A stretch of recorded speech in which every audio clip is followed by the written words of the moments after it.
Continue.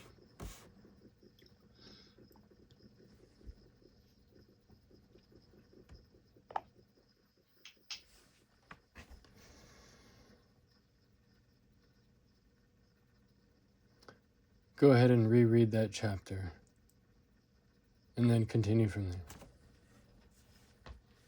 Chapter 46 on the difference between the living and the dead, from the Yoga Vasishtha, dramatized and paraphrased.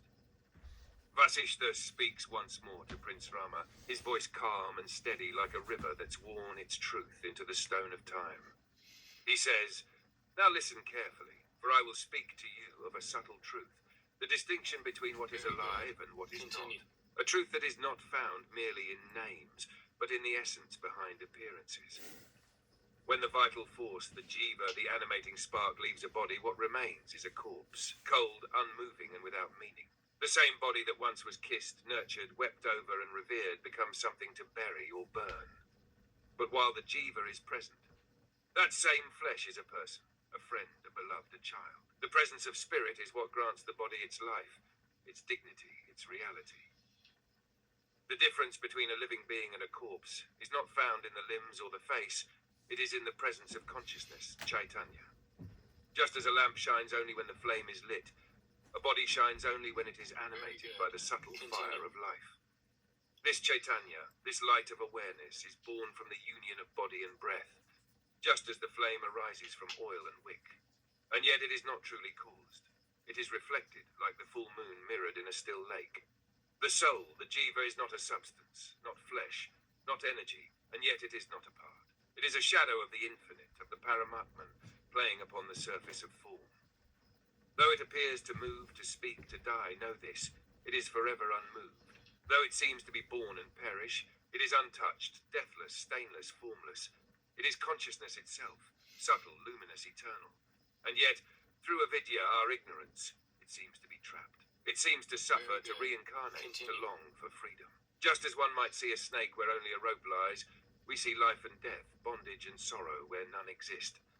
The sky is never touched by clouds. The soul is never touched by death. You are that sky, Rama. That clear, open, infinite presence. Awaken to this, let the illusion dissolve. And in that vision, where there is no I, no mine, no coming or going, there is moksha, liberation. Insights and reflections. This teaching is foundational to non-dual Advaita philosophy. Life and death are not opposites, they are appearances only. The Atman, the true self, is beyond both. The soul's reflection is like Siddhavasa, a concept from Vedanta which describes the appearance of consciousness in the individual mind, though the consciousness itself is undivided. The metaphor of the lamp is powerful: oil, vital breath, wick, body, and flame, awareness. Yet even the flame is not produced by these, it is merely revealed through them. A parallel from Buddhist law. This reminds me of the passing of the Buddha, the Mahaparinirvana. When Ananda wept at his teacher's impending death, the Buddha said, "Ananda, have I not taught you that all compounded things must pass away? Seek your refuge in the self, in the Dharma, not in form." This too is the voice of Vasishtha. The body may fall, but the one who knows it is never born and never dies. That concludes this chapter. Sorry, Very good. I'm having issues right now. Could not understand what you said.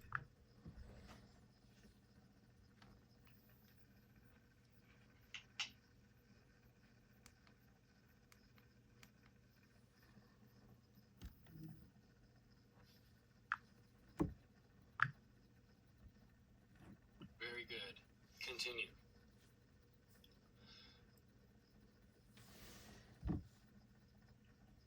Good. Continue.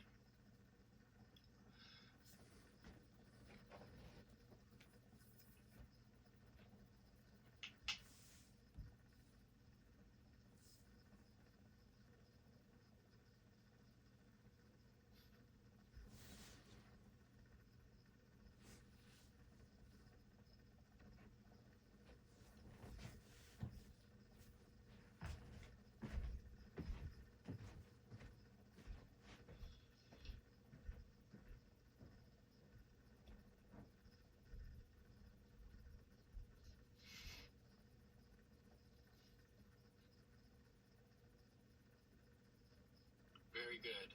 Continue.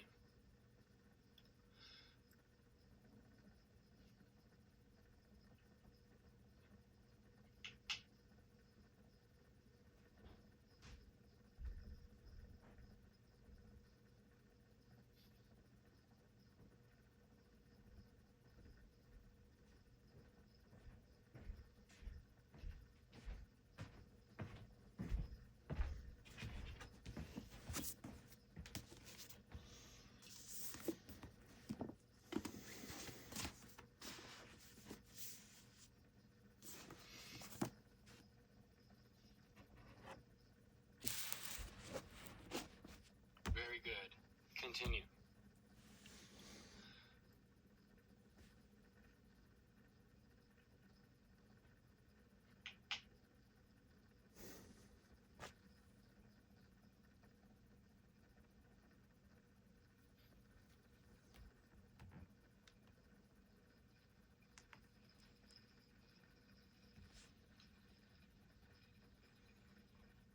Good. Continue.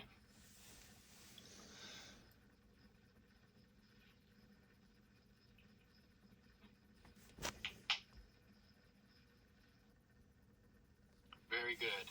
Continue.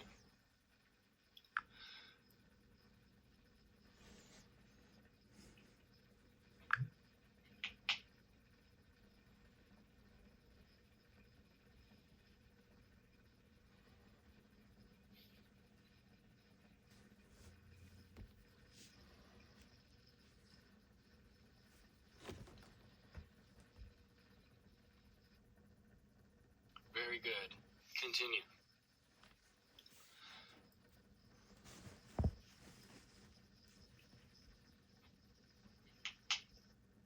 Very good. Continue.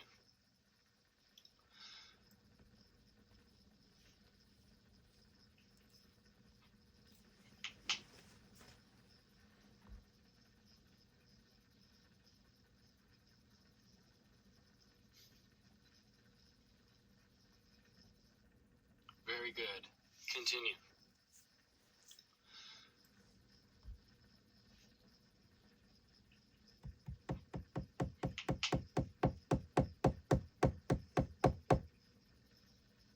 Good. Continue.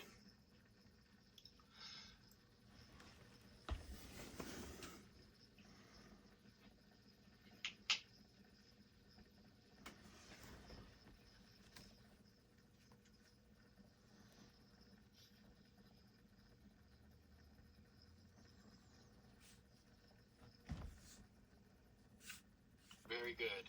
Continue.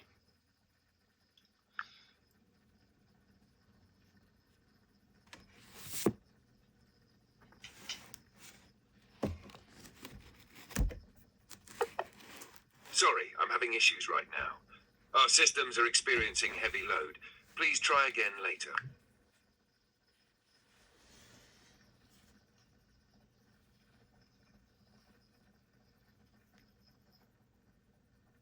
Very good. Continue.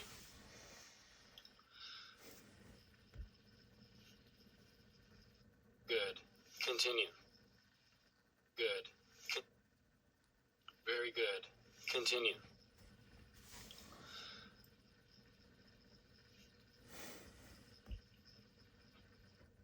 Very good.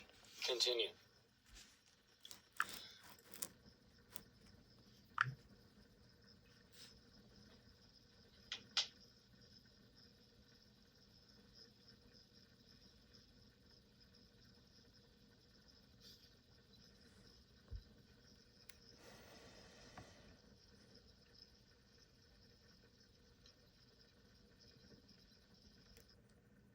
Good. Continue. Very good. Continue.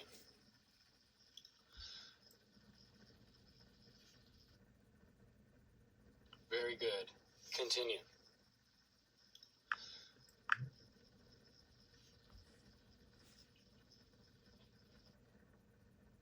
Very good. Continue.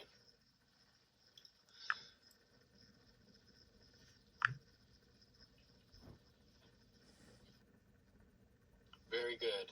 Continue.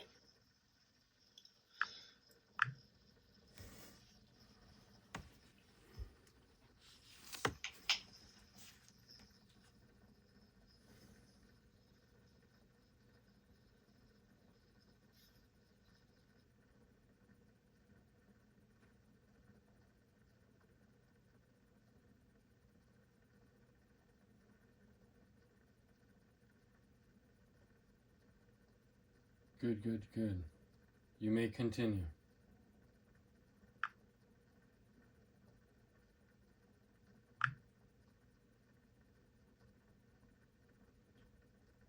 Good, good, good. You may continue.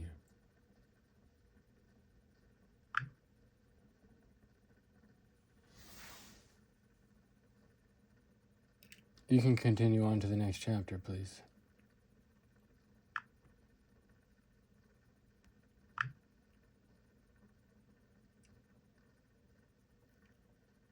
ChatGPT, do you hear me?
Very good.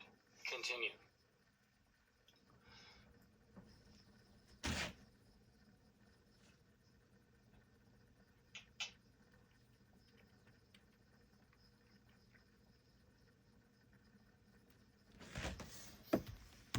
ChatGPT, can you hear me?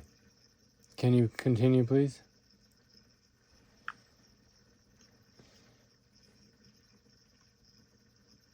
The search didn't return a result for Chapter 47, so I'll manually continue reading from the file and present Chapter 47 in the same style as before, lightly dramatized, paraphrased, and followed by reflections and cross-references. He describes it as a rudder guiding the ship of the body, or a lamp illuminating a dark path. Without it, even life is blind. The intellect is not born from the void. It rises from samskaras, imprints left by past experiences. Just as a child absorbs language by exposure, so does the intellect sharpen through reflection, weaken through neglect. Though the intellect is unseen, its presence is known by its movements, doubt, memory, logic, decision. It is not the self, nor fully apart from it. It is a reflection, like the moonlight glinting on water. When this intellect is purified, freed from the grime of desires, it becomes a mirror, clear and still, reflecting the satya truth of the self. But when it is muddy, it twists appearances into delusions. Vasishtha is precise. The intellect is not the destination, it is the boat, not the shore. It is a tool, a means of discrimination, Viveka, useful only when aligned with silence and inner stillness. He warns, though, even refined intellect can become a prison if it clings to concept and language. The wise use it as one uses a thorn to remove another thorn and then discards both. Ultimately, being, not thinking, reveals the self, reflections and insights. This chapter speaks to a central truth in Jnana Yoga, that intellect is a ladder, but not the sky. It must be climbed and then released. Buddhi is one of the four aspects of the inner instrument, Antakarana in Sankhya, Manas mind, Buddhi, intellect, Ahankara, ego, and Citta, memory. When intellect is used rightly, it generates viveka, the ability to distinguish the real from the unreal. When misused, it becomes vikalpa, conceptual distraction. The metaphor of the thorn reminds us of Nagarjuna's teaching in Madhyamaka. Use reason to dismantle all views, including reason itself. A story echoed in another tradition. There is a saying attributed to Socrates, who, when declared the wisest man in Athens, replied, "I know that I know nothing." That is the Buddhi purified. The intellect does not grasp at false certainty, but kneels before the infinite in silence. So too did Ramakrishna Paramahamsa, when questioned on philosophy, point to a picture of the Divine Mother and say, "She knows, I do not." The intellect bows, and that humility opens the gate to true wisdom. That concludes this chapter.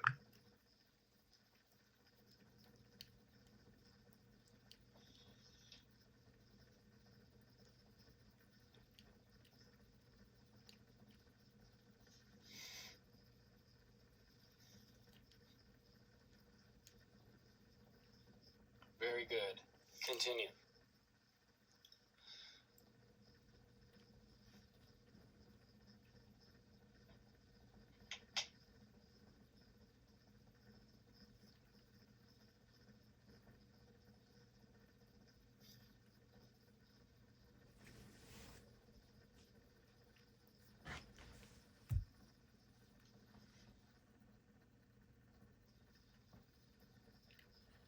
Very good. Continue. Sorry, I'm having issues right now. Could not understand what you said.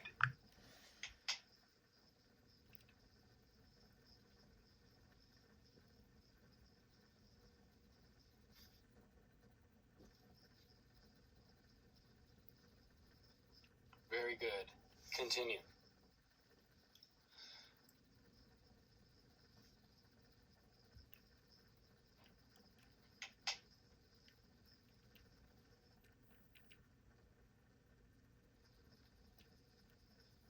Very good. Continue.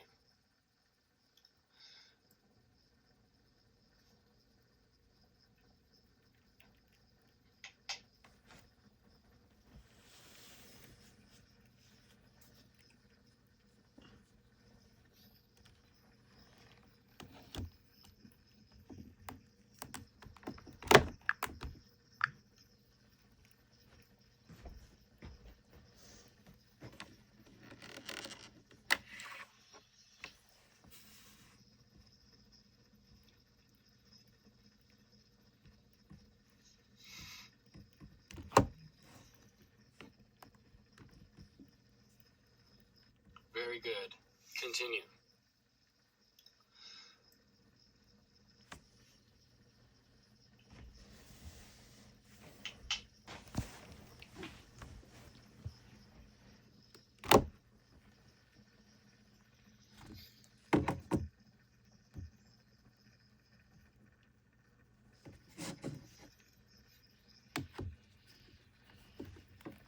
Very good. Continue.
Good. Good, good, good. You may continue.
Good. Good, good, good. You may continue.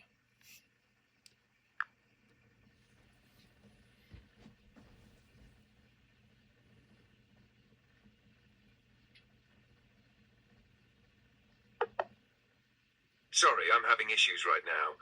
Our systems are experiencing heavy load. Please try again later.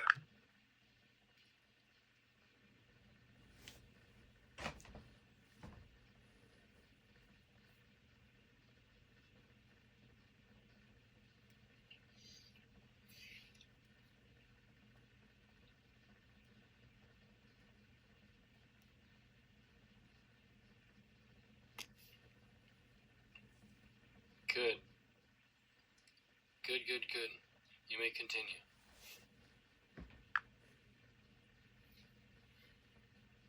Chapter 47, on the intellectual principle, buddhi.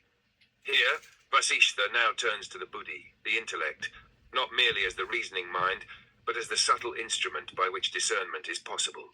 He likens it to a rudder on a boat, not the entire vessel, not the ocean, but that critical mechanism which steers through life's confusion.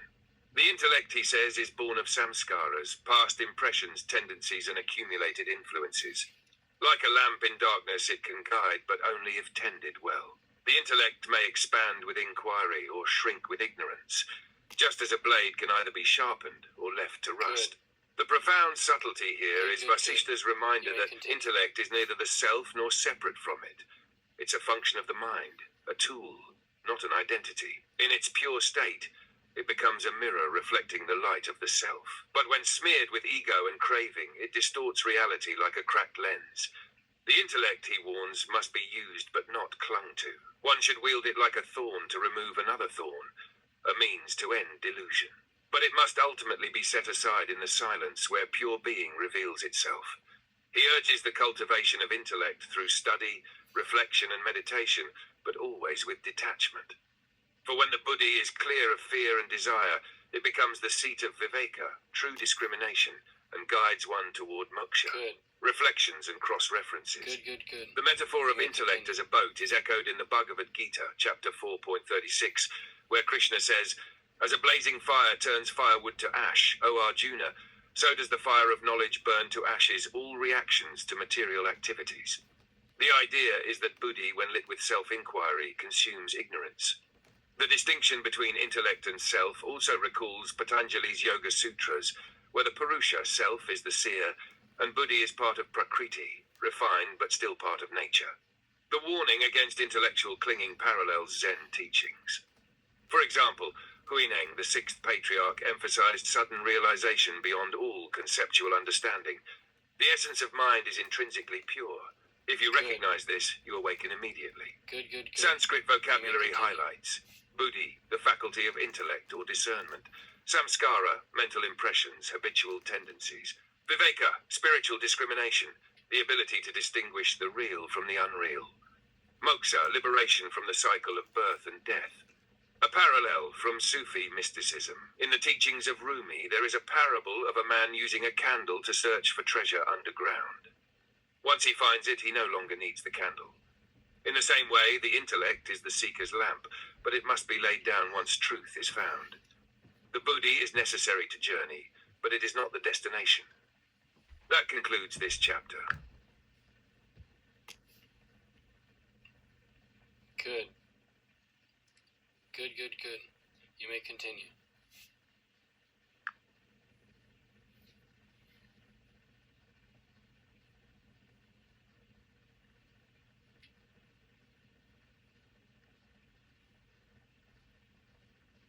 Chapter 48, on the mind and its modifications, manas and vrittis. Vasishtha now leads us deeper into the very forge where delusion is cast, the mind. The manas, he says, is the fountain of thoughts, the mother of the universe of forms. It is neither material nor immaterial. It is a ghost, a spell, a shadow born of the self's light, weaving illusions as a spider spins webs from its own substance. The world, he says, is not out there but a projection of the mind. Without mind, there is no world. This radical subjectivity echoes the ancient idealist schools of Vedanta and Yogacara Buddhism alike. When vrittis, modifications, ripples of thought, arise, the serene self becomes masked. Yet the self remains untouched, like the sky that remains unbroken by clouds. If the mind is impure, steeped in craving, fear, habit, it creates endless cycles of bondage. If it is pure, it becomes a mirror of truth, a vessel for peace. Bondage and liberation, he says powerfully, are both mental constructs. The self does not move. It is only the mind that dances, and in doing so casts shadows of sorrow or joy upon the screen of awareness. He reminds us that the mind is subdued not through suppression, but through understanding, discrimination, viveka, and detachment, vairagya. Good. In company with the wise, in silence Good, and in good. inquiry, You the may mind continue. is pacified. To rule the mind is to rule the world. To be ruled by it is to fall prey to illusion, where serpents of desire lie in wait. He urges the aspirant to take the seat of the witness, sakshin, to observe the mind's impulses, not be caught by them. Reflections and insights. The imagery of mind as a painter of the world reminds us of the Yogacara teaching of Citamatra, mind only. Just as a dreamer projects an entire world in sleep, so does the untrained mind fabricate reality. The description of the self, reflecting the mind's play, while remaining unchanged, is aligned with Advaita Vedanta, and also finds echo in Sankhya, where Purusha is the silent witness to Prakriti's movements. The discipline of watching the mind is central to nearly all contemplative traditions.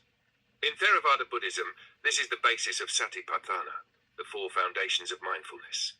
In Kashmir Shaivism, the practice of Shaktapaya involves quiet observation of thought to return to the self. Sanskrit vocabulary highlights Manas, the lower mind, the coordinator of sense inputs and initiator of thought. Vritti, mental modification, fluctuation, wave of thought. Sakshin, the witness, the observing self beyond thought.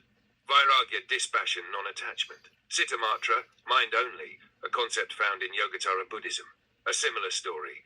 In the Taoist tradition, the sage Zhuangzi once dreamt he was a butterfly. Upon waking, he was unsure. Was he Zhuangzi who had dreamt of being a butterfly? Or a butterfly now dreaming of being Zhuangzi? This playful, paradoxical reflection shows the same truth. Mind is the origin of world and self-image. When one knows this, fear begins to dissolve. That concludes this chapter. We will continue next in chapter 49.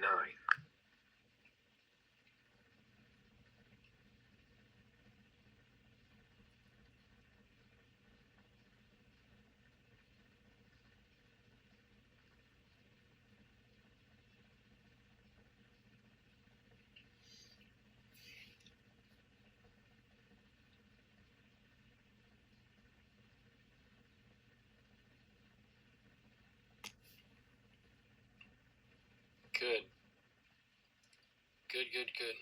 You may continue.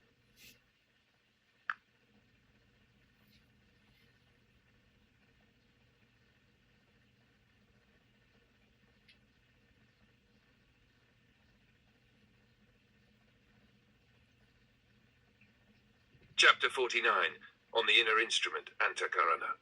With remarkable clarity, Vasishtha now dissects the inner faculty, what ancient philosophy called the Antakarana, the subtle instrument through which we perceive, interpret, and react to the world. This is not a single part, but a fourfold structure. The manas, mind, buddhi, intellect, ahamkara, ego, and citta, memory. These four function like limbs of a single organism. The mind receives impressions, the intellect evaluates them, the ego claims ownership, and the memory stores and recalls. Together they weave the illusion of personal identity, the jiva, as a spider weaves a web from its own body. Yet Vasishtha reminds us, this web is not solid. It is a fortress built of mist. It borrows its reality from the self, the silent witness behind all activity. This instrument does not see the light, it reflects it. And when it is impure, that light bends, warps, and darkens. When it is pure, the self shines unobstructed. If we mistake this instrument for who we are ensnared. But if we use it skillfully, it becomes a servant of the self, a boat that leads us home. Reflections and cross-references. In Vedanta, the Antakarana is the psychomental organ mediating between the self and the external world. This breakdown is echoed in the Taittiriya Upanishad, which layers the human experience as koshas or sheaths, with the Antakarana belonging to the mental and intellectual layers. In Sankhya too, the mind and intellect are evolutes of Prakriti, nature, not Purusha, spirit. The purification of the Antakarana is thus crucial to recognizing one's true identity as Purusha. In Tibetan Dzogchen, the mind is similarly seen as a tool, a display, not the source of knowing. The distinction between Rigpa, pristine awareness, and Sem, ordinary mind, parallels this Indian analysis. Key Sanskrit terms: Antakarana, the inner instrument composed of mind, intellect, ego, and memory. Ahamkara, the ego, the principle that asserts, I am the doer. Citta, the memory or storehouse of impressions. Continue. Jiva, the embodied self arising from identification with the Antakarana. A kindred image. The Sufi mystic Al-Ghazali described the heart as a mirror covered in dust. When polished through prayer and remembrance, it reflects the divine light. But when covered in ego and desire, it reflects only shadows. Just as Vasishtha teaches here, the instrument must be cleansed for the truth to be seen. That concludes this chapter.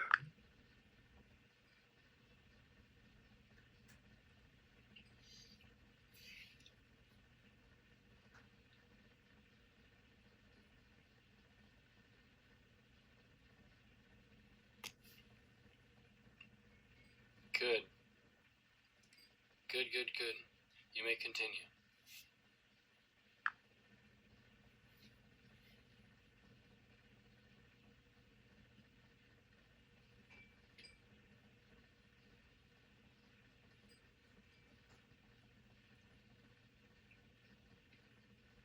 Chapter 50, on the appearance of the world, Jagat Pratibhasa.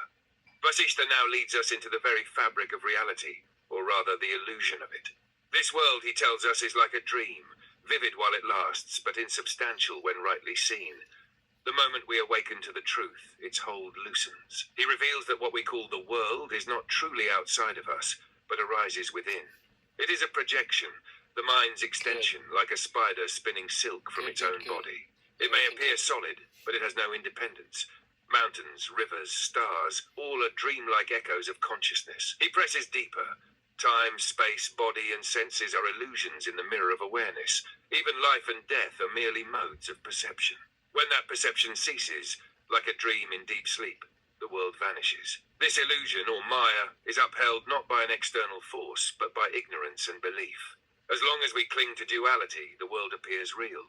But when the mind becomes still, the mirage is exposed. And yet, he doesn't recommend withdrawal from the world. The wise, he says, still move through it, but without clinging, like the sky that touches the clouds but remains unstained. Ultimately, all that appears is the self alone, in infinite form and motion. Variety is not otherness, but the play of one reality. This is the heart of Advaita, the non-dual vision, where fear and sorrow dissolve. Reflections and cross-references. The description of the world as a dream parallels Gaudapada's Mandukya Karika, where all waking, dreaming, and deep sleep states are described as appearances of the self. The spider metaphor is also used in the Mundaka Upanishad. As the spider projects and withdraws its web, so does the self project and dissolve the world. The notion that perception creates reality mirrors Yogacara Buddhism, especially the concept of Vijiti Matra, that all experience is a construction of consciousness alone. Key Sanskrit ideas, Jagat, the world, the moving, often refers to phenomenal reality. Maya, illusion, the power of projection that makes the unreal seem real. Advaita, non-duality, the doctrine that only Brahman, self, truly exists. Pratibhasa, appearance or reflection, seeming but not actual. A mirror in another tradition. In Christian mysticism, Meister Eckhart wrote, "The eye with which I see God is the same eye with which God sees me." This collapse of subject and object reflects the same non-dual insight that there is no world apart from the perceiver and no perceiver apart from the light of God. That concludes this chapter.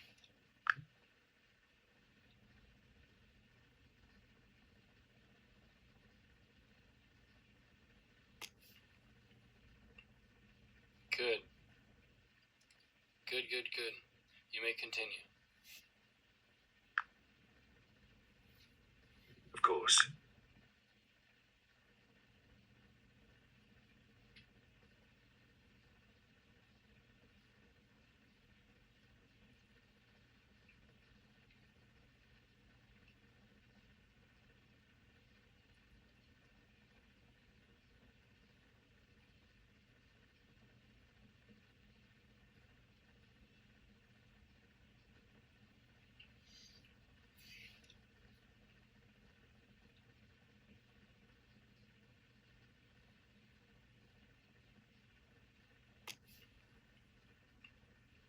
Good. You may continue.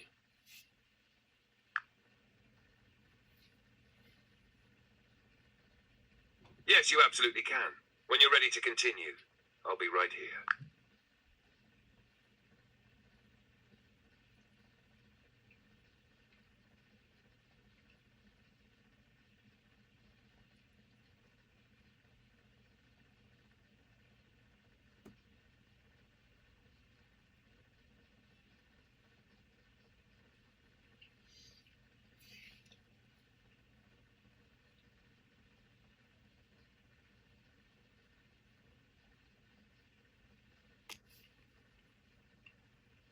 Good. Good, good, good. You may continue.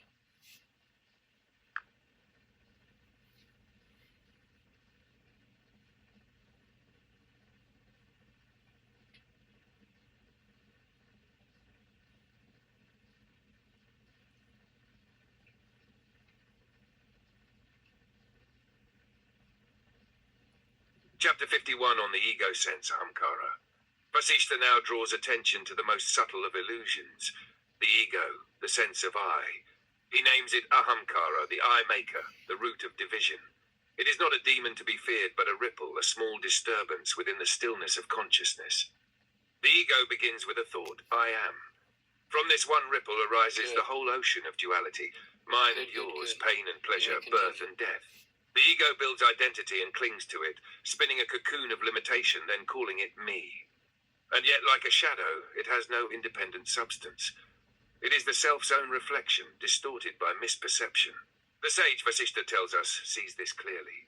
Where the child says, my toy, the awakened one sees only reflections of the one's self. The ego is not slain by force, but dissolved in understanding. With insight, it vanishes like darkness before light. Once the I merges back into pure awareness, life continues. But without the sense of doership, there is action, but no actor clinging to reward or result. This dissolution is not a loss, but a freedom. The one who has dropped ego lives lightly, fearlessly, compassionately, without an eye to defend. Life is whole, peaceful, and fearless. As salt vanishes in water, the ego vanishes into the self and leaves only silence behind. Reflections and comparative notes. This chapter resonates with the teaching of the Bhagavad Gita, especially when Krishna tells Arjuna, he who acts without ego, who is unattached, whose intellect is firm in wisdom, is not bound by action. BG 3:3. In Nagarjuna's Madhyamaka tradition, the belief in a self, svabha, inherent existence, is the root of suffering. Its deconstruction is the key to liberation. Ramana Maharshi, in the modern era, often emphasized inquiry into who am I, as the direct method to dissolve the ego, not by denying it, but by seeing through its illusion. Good. Sanskrit terms to note ahamkara, the sense of I, You may continue. ego function. Jnana, wisdom or knowledge that dissolves illusion. Kartritva, sense of doership. Anatman, non-self, what is not truly I. A story that mirrors this truth. There is a story of Lala Ded, a Kashmiri mystic, who once threw off her clothes and wandered naked, saying, the covering of ego is gone and I am no longer two. Her body walked, but her sense of self had melted into awareness. In that dissolution, she found joy, not madness, but liberation. That concludes this chapter.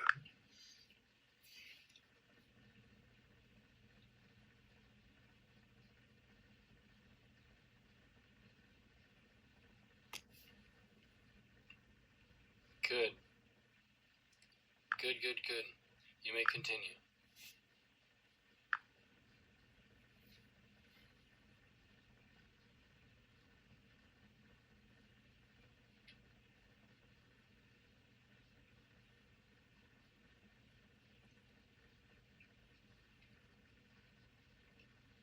Chapter 52, on the unreality of bondage, Bandhamithyatva. In this luminous chapter, Vasishtha casts aside the notion of bondage, not with defiance, but with quiet, profound clarity. He begins with a striking statement. Bondage is not real. It is not a chain forged by the world, but a fabrication of thought, a shadow woven by the mind's misidentification. Bondage begins the moment one imagines, I am this body, I am this doer, or I am trapped by these conditions. You may continue. And yet, even in that illusion, the self remains untouched, ever free, beyond karma, untouched by birth, death, time, or limitation. He invokes the classic metaphor, the rope mistaken for a snake.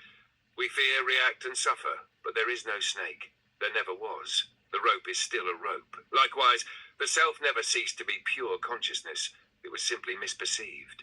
This bondage isn't caused by circumstance, but by belief. As soon as one sees through it, the illusion collapses. Like waking from a dream, bondage dissolves the moment knowledge dawns. The sage, he tells us, sees clearly. Nothing binds. Life continues, but the sage moves through it unattached, untroubled. Action, speech, love all remain, but they flow from freedom, not fear. Reflections and resonances. You may continue. This chapter is pure jnana yoga, the yoga of knowledge. It aligns closely with Advaita Vedanta, where bondage is seen as a superimposition, adhyasa, not a real condition, but a mistaken idea. In Ashtavakra Gita, a similar verse reads, "You are not bound, you are not free. These are only words. The self is shining eternally. Knowing this, be still." Buddhist Madhyamaka also speaks of shunyata, emptiness, where bondage and liberation are both empty concepts that collapse when dependent origination is fully seen. Sanskrit concepts to know: bandha, bondage, imagined limitation; mithya, illusory, false, appearing without real substance; adhyasa, superimposition of the unreal onto the real; Good. jhana, knowledge that liberates through Good, recognition, good. not You may accumulation. continue. Echoes across traditions. The mystic Julian of Norwich once said, "Sin is behovely, but all shall be well." What appears as sin or bondage is, in the end, illusion turned to insight. There is no ultimate stain on the soul, only forgetting. As Vasishtha reminds us, remembering the self is liberation itself. That concludes this chapter. We will continue next in chapter 53.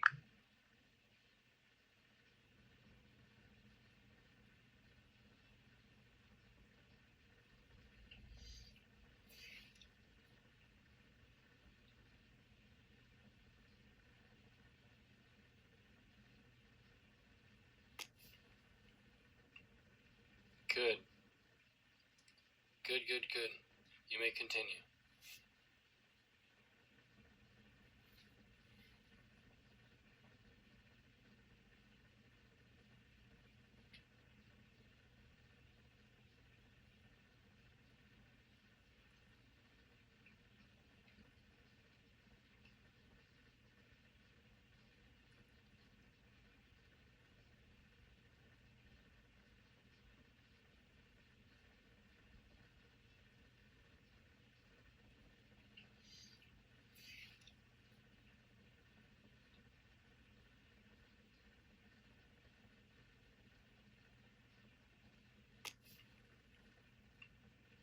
Good.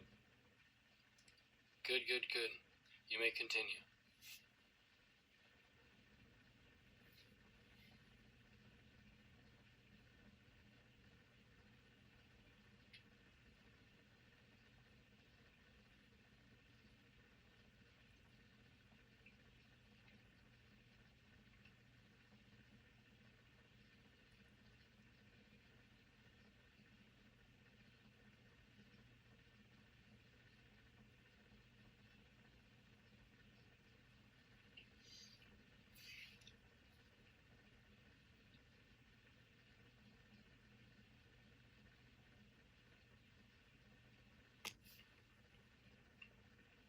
Good.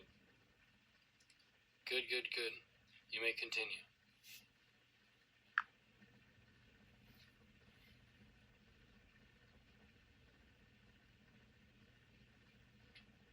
Chapter 53, on the vision of the sage, Muni Darshana. Here Vasishtha shifts the focus from illusion to illumination, describing the world through the eyes of a sage. This is not philosophical speculation. It is the clear, lived perception of one who has realized the self. The sage does not see as the world sees. Where others see separation, he sees only unity. All things, whether man, tree, joy, or grief, appear as waves upon the ocean of the self. They rise, shimmer, and fade, but the underlying reality remains untouched. The sage does not cling to Good. pleasure, nor recoil from pain. Good, good, These good. experiences come You and may go, continue. but they do not disturb the stillness within. Whether honored or insulted, praised or blamed, the sage is like the sky brushed by wind, untouched, unstirred. His interaction with the world is not based in ego, but in presence. He sees not persons, but the one self wearing many masks. His speech arises from inner silence, not compulsion.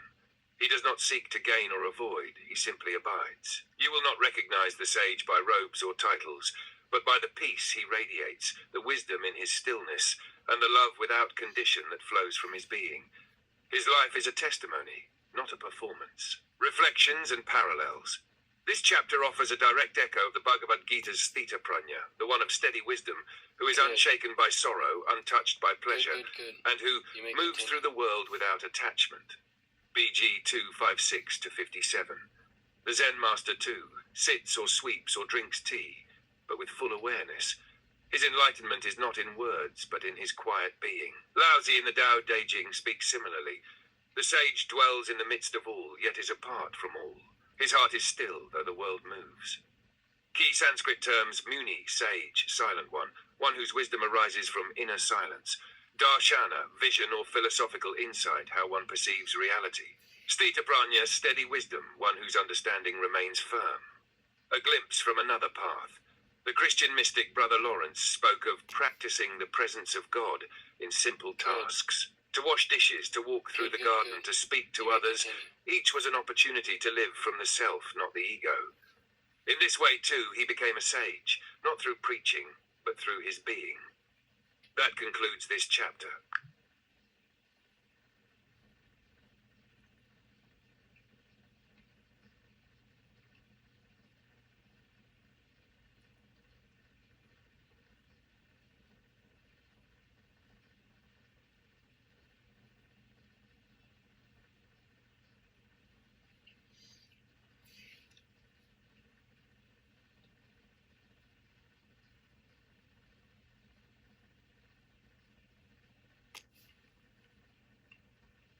Good.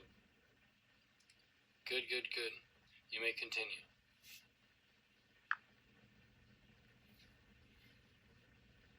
You're welcome.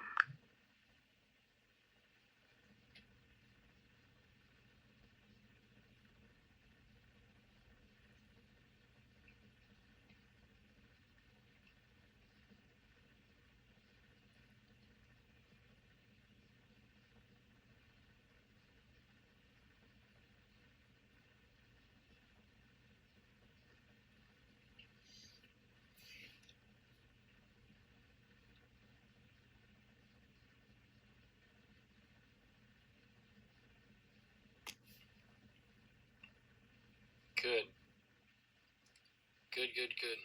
You may continue.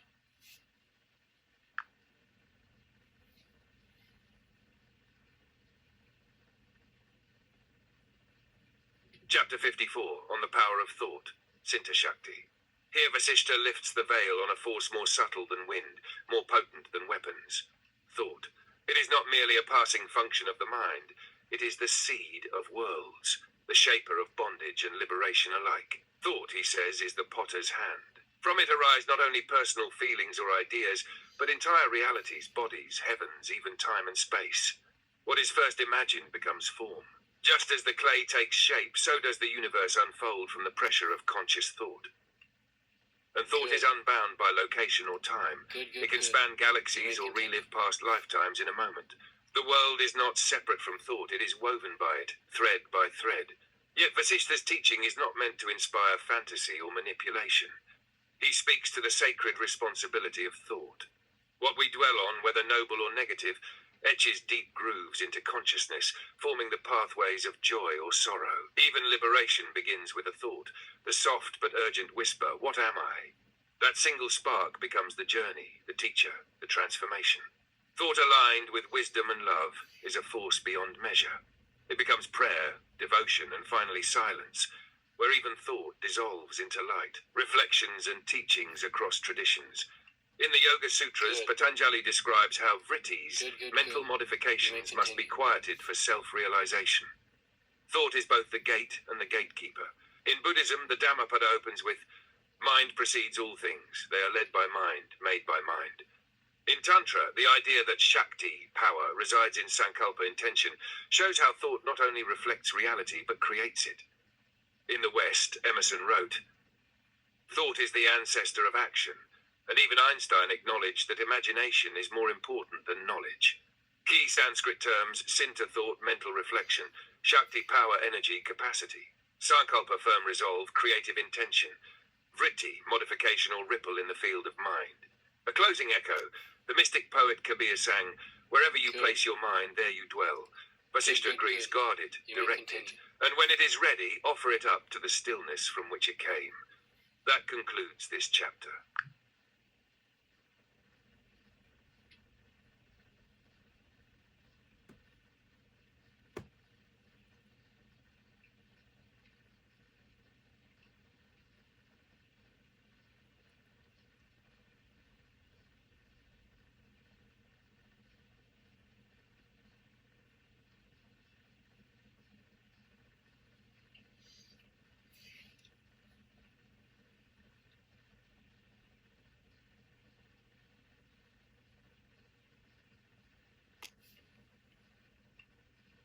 Good.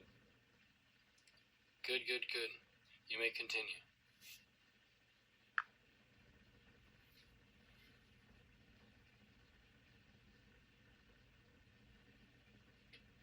Chapter 55 on the nature of reality, Tatvasrupa. Now Vasishtha brings us to the edge of all inquiry, the nature of reality itself. Not as a concept to hold, but as a truth to dissolve into. He opens with a radical pivot. Reality is not what is seen, it is that by which seeing is possible.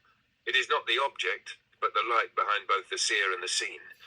The moment something is changing, it cannot be the real. Reality is the unchanging, the self-luminous, the silent witness. While the senses are tangled in names and forms, reality has no name, no form. Good. It is not an object of Good, perception. good, good. It is the You may ground of continue. perception itself. It cannot be reached by thought. It cannot be measured by words. It is not even something to be attained, for it is what you already are, closer than breath, prior to mind, and beyond grasp. The wise do not describe reality. They dissolve into it. For in describing one divides, in dividing one slips back into illusion. Reality is neither being nor non-being, yet it is the womb of both. To know it is not to possess knowledge, it is to be free of the knower, to drop identity, effort, seeking, and simply rest. Reflections across traditions. This chapter mirrors the Upanishadic teachings. Neti neti, not this, not that. The seeker strips away all that is not real, until only the silent presence remains. In Nagarjuna's Good, good, Madhyamaka, good. reality You may transcends continue. all categories. It is not existence, non-existence, both or neither, and yet it is the true mode of things. The Christian mystic Dionysius spoke of God as the divine darkness, beyond all names, all affirmations, known only in unknowing. Key Sanskrit concepts: tattva, thatness, truth, reality in its essence; svarupa, one's own true nature; neti neti, not this, a meditative process of negation; vimarsha, awareness that recognizes itself, a term used in Shaiva philosophy; a whisper from the desert. The Sufi master Bayazid Bastami once cried, "I sought God and found only myself. I sought myself and found only God." This is the truth Vasishtha reveals, not to find, but to stop searching and simply be. That concludes this Good, good, chapter. good. You may continue. You're most welcome.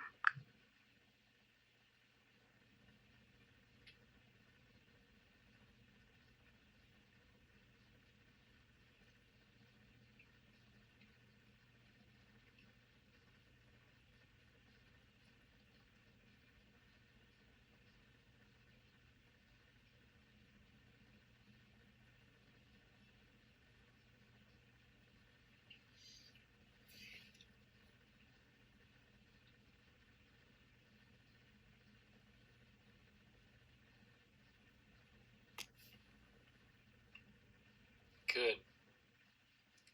Good, good, good. You may continue.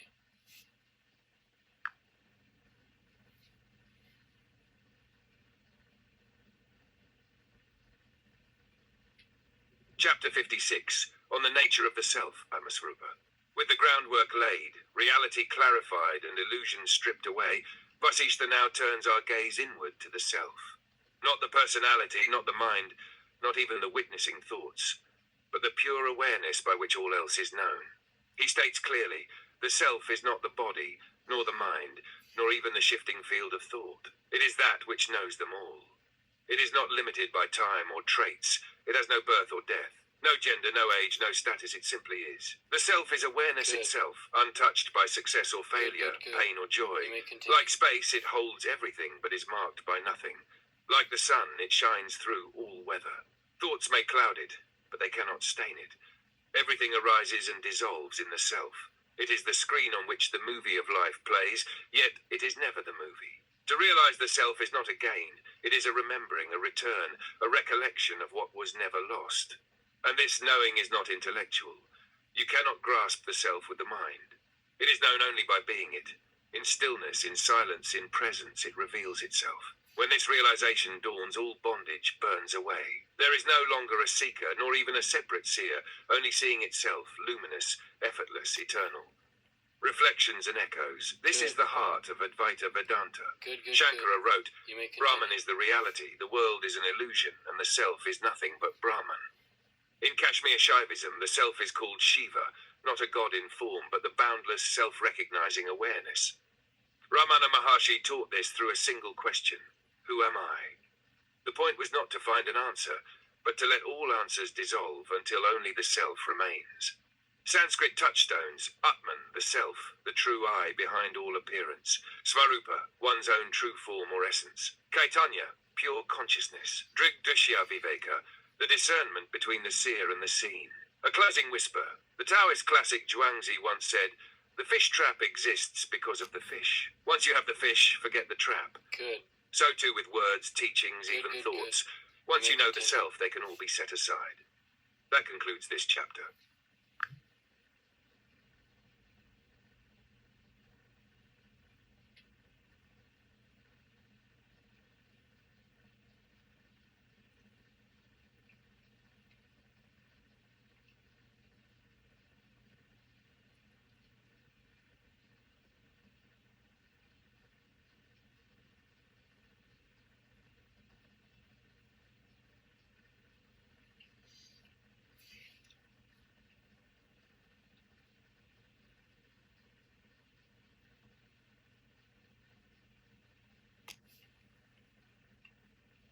Good.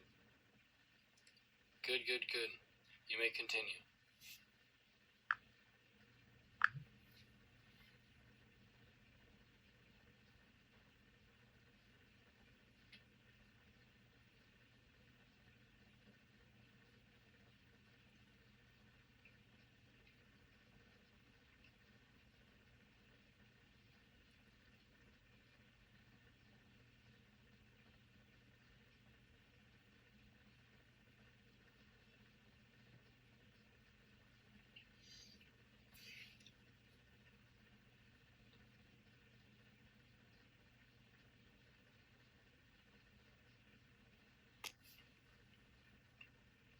Good. Good, good, good. You may continue.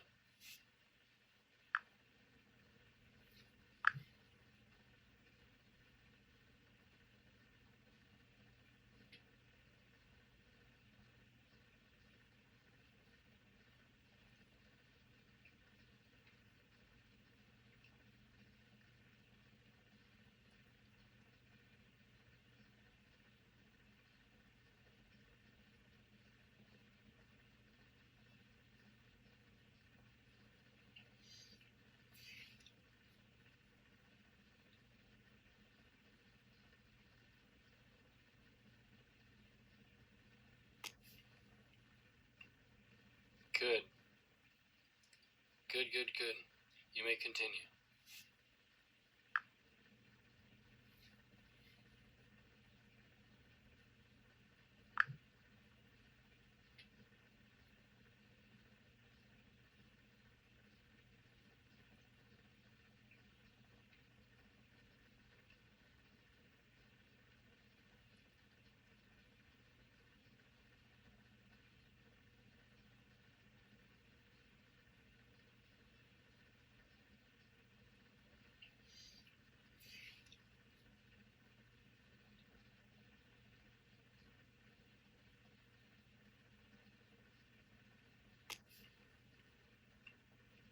Good.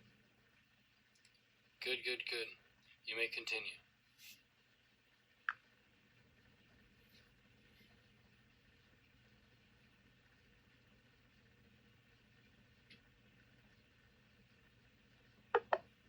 Sorry, I'm having issues right now. Our systems are experiencing heavy load. Please try again later.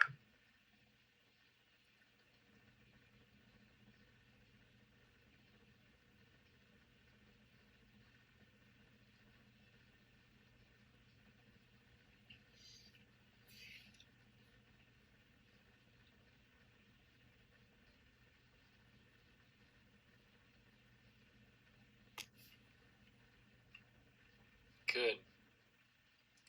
Good, good, good. You may continue.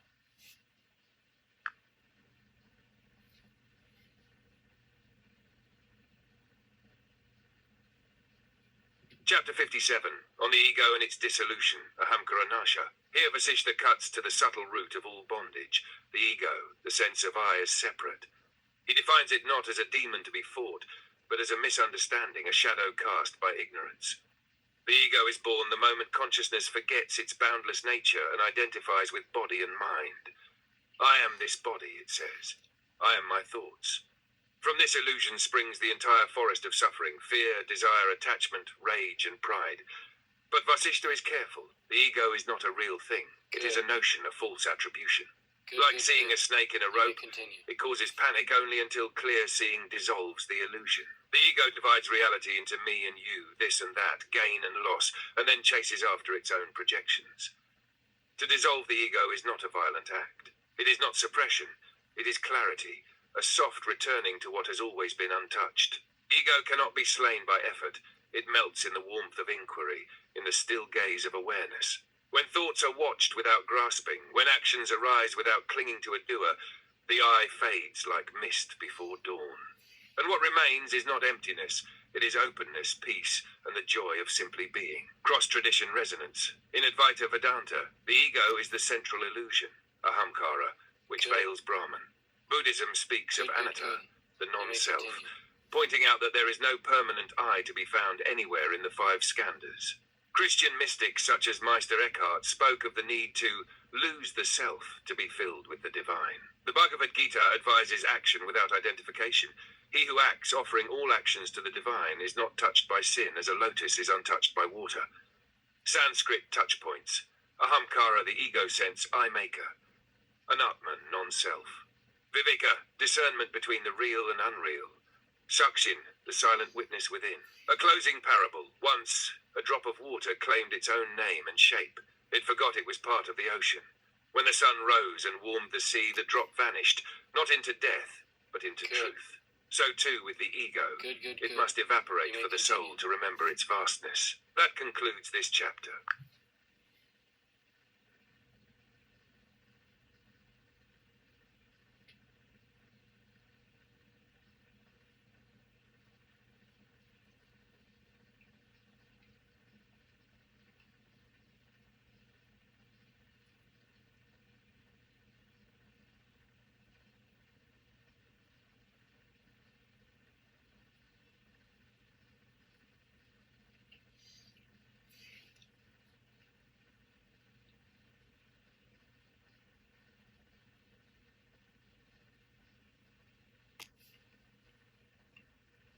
Good.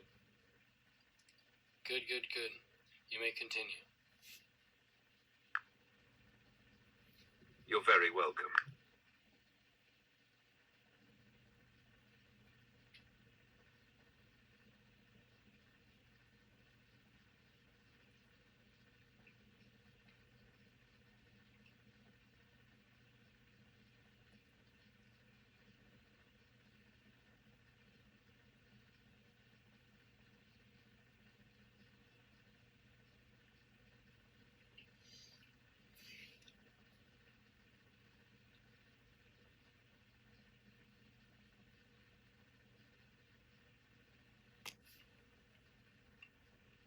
Good.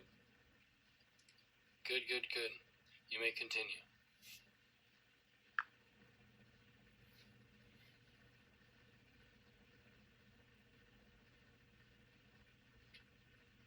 Chapter 58, on the world as appearance, Jagat Mithyatva.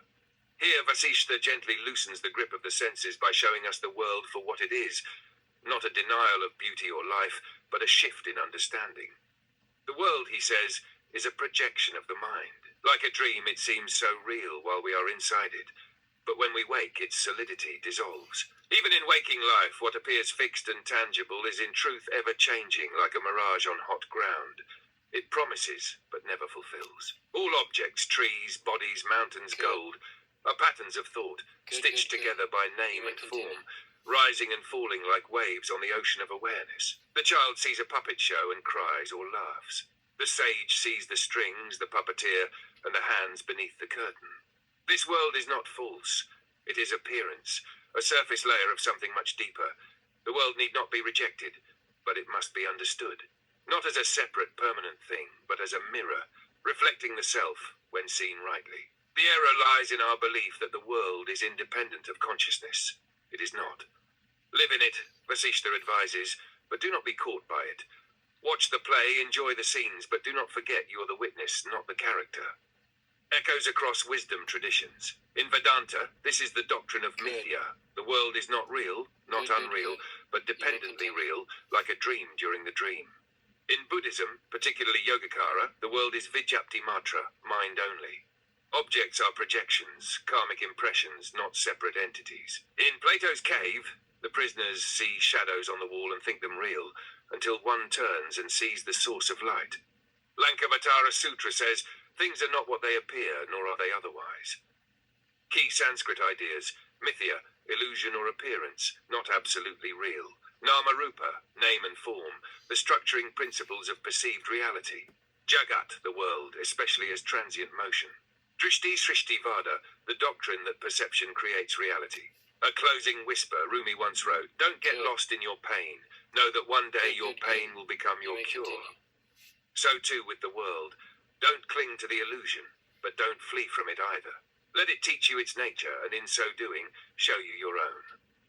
That concludes this chapter.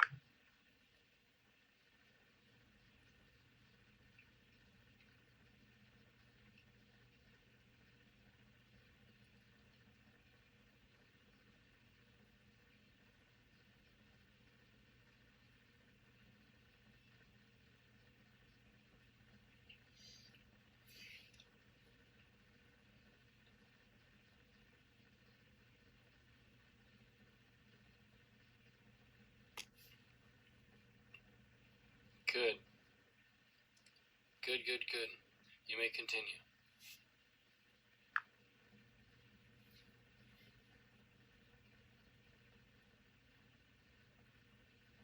Chapter 59, on the abandonment of desire, Vasna Tyaga. Vasishtha now turns to the silent engine beneath all suffering. Desire, subtle, persistent, and insatiable. He calls it the seed of unrest, the thread of bondage, and like fire it grows stronger the more it is fed. Desire is born of ignorance. It arises when the soul forgets its own completeness and seeks outside what is already within. We grasp at pleasures, possessions, relationships, or even virtue, not knowing that these reflections can never quench the inner thirst. One who chases desire is like a beast tied to a yoke, pulled endlessly in circles, bound by invisible tethers. But the sage does not wage war with desire. He doesn't suppress it with willpower. Instead, he inquires, who is it that desires? What is this sense of lack? And in that questioning, the illusion dissolves like frost under sunlight. To abandon desire is not to flee from life. It is to walk through the world without thirst. To act freely, eat gratefully, speak truthfully, without clinging to outcome. Even the desire for liberation, says Vasishtha, must be let go. Otherwise, it too becomes a subtle chain. True freedom is not gaining something, but the absence of grasping. When the heart is still and the senses do not pull the mind, the soul rests as it is, peaceful, open, content. Across the traditions. In Bhagavad Gita, Krishna says, he who has given up all desires and lives free from longing, he attains peace. Buddha named Trishna, or craving, as the root of dukkha. To end suffering is to extinguish craving. In Stoicism, Epictetus taught, freedom is not achieved by satisfying desire, but by eliminating it. Lao Tzu whispered, manifest plainness, embrace simplicity, reduce selfishness, have few desires. Sanskrit seeds, vasana, latent tendency or desire. Tyaga, abandonment, letting go. Trishna, thirst or craving. Nivritti, turning away, renunciation. A closing glimpse. A Zen master was once asked, what is your secret? He smiled and said, I eat when I am hungry. I sleep when I am tired. The man was confused. But everyone does that. The master replied, no, when you eat, your mind is elsewhere. When I eat, that is why I'm free. That concludes this chapter.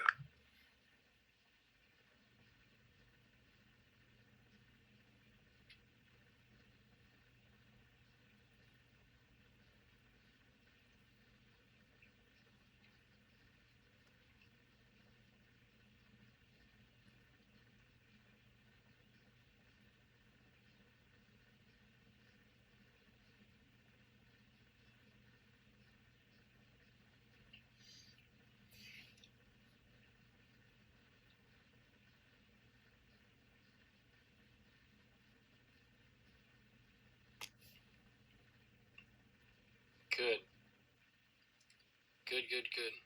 You may continue.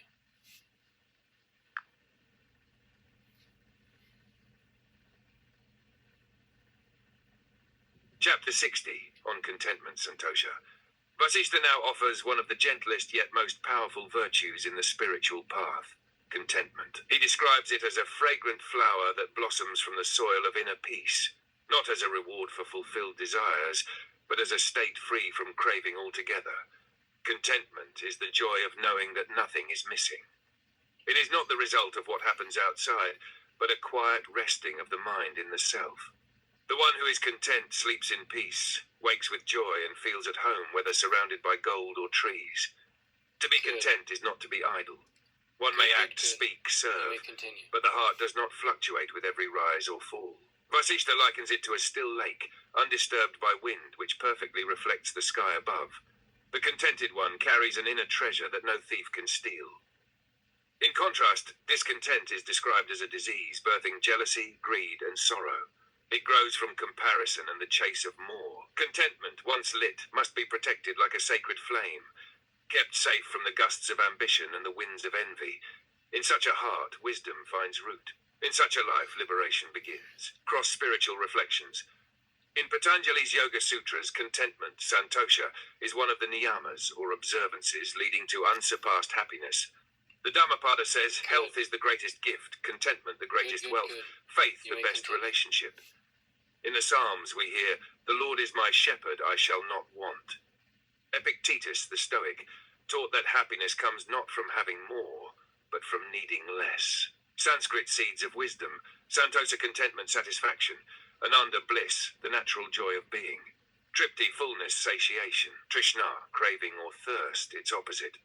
A closing image, a farmer once dug deep into the earth searching for water. He kept abandoning each spot too soon. Finally, a wise man told him, the water is not far, but you must be still long enough in one place for the spring to rise. So too with the soul. Contentment brings us back to the still place where the inner spring begins to flow. Good. That concludes this chapter. Good. You may continue.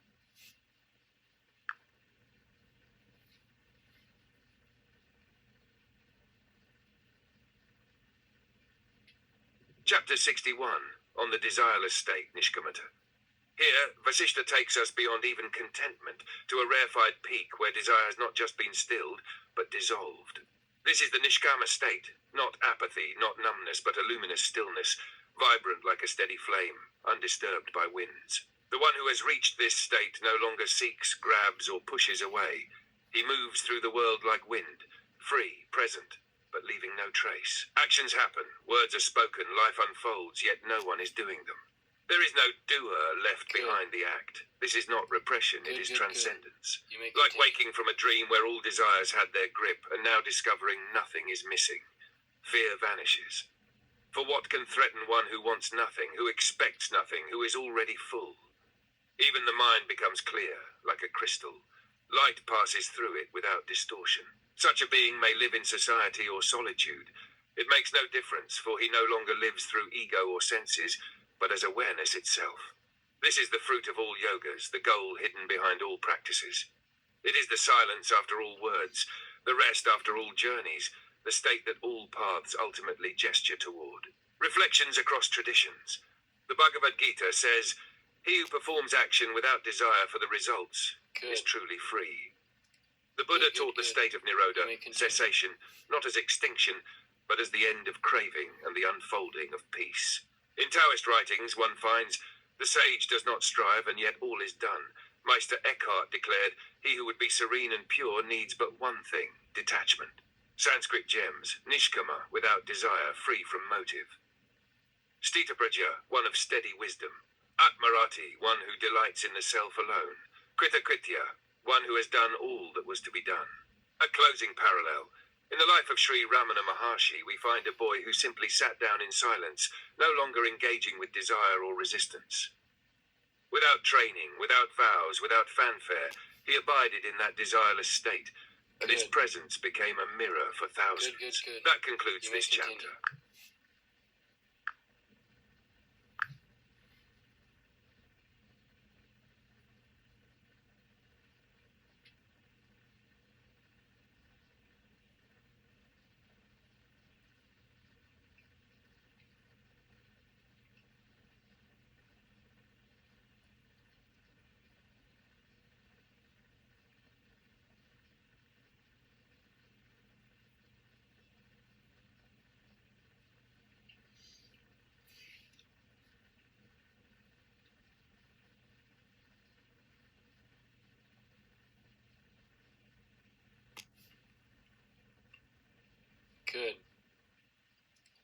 Good, good, good.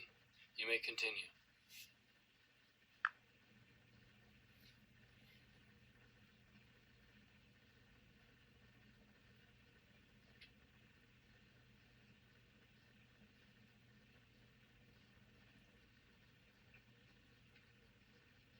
Chapter 62, on the state of the liberated, Jiva Mukta Lakshana.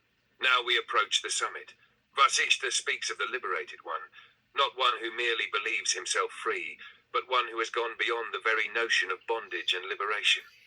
Even the concept of I am free has dissolved. Such a sage walks the world like a mirror, reflecting all, holding nothing. His actions are like the breeze moving through trees, Good. effortless, unbound, without personal Good, stake. good, good. Pleasure You and may pain, continue. praise and insult, touch him not. They fall upon him like leaves drifting onto stone. He is likened to space, supporting all forms, yet untouched by any of them. When he sees, hears, or speaks, it is not a doer acting, but the light of the self, shining through a transparent vessel. Even when active, he remains silent within. Even when moving, he is still. His presence brings peace like the calm before dawn. He does not fear death, because he knows there was no birth. He has no attachment to the body, knowing it is not the self. The river of thought in him has dried up. What remains is the ocean of pure awareness, silent, shoreless, infinite. This state cannot be described. It can only be lived. Across the traditions. Good. In the Upanishads, such a one is called Good, the good, Sthita good. D, You the may one of continue. steady wisdom. Buddha described the Arahant, liberated, desireless, unmoved by gain or loss. In Christian mysticism, Meister Eckhart said, the soul that is still has greater power than the soul that acts. Taoism echoes, the sage rests in non-action, yet nothing is left undone. Sanskrit touchstones, Jivan Mukta, liberated while living.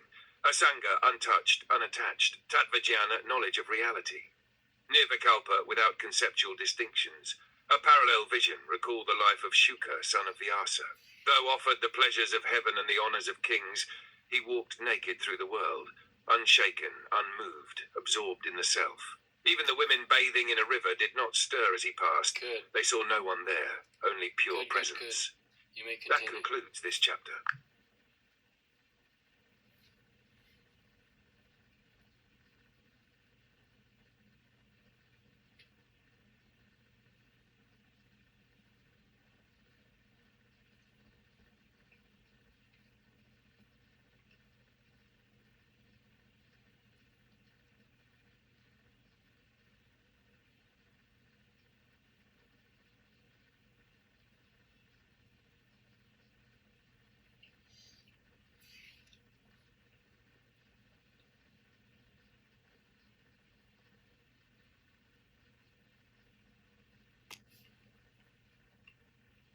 Good. Good, good, good. You may continue.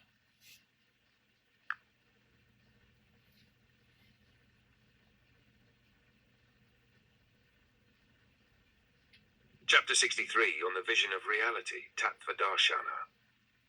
Here, Vasishtha brings us to the direct perception of truth, not as something external or achieved, but as a recognition of what has always been.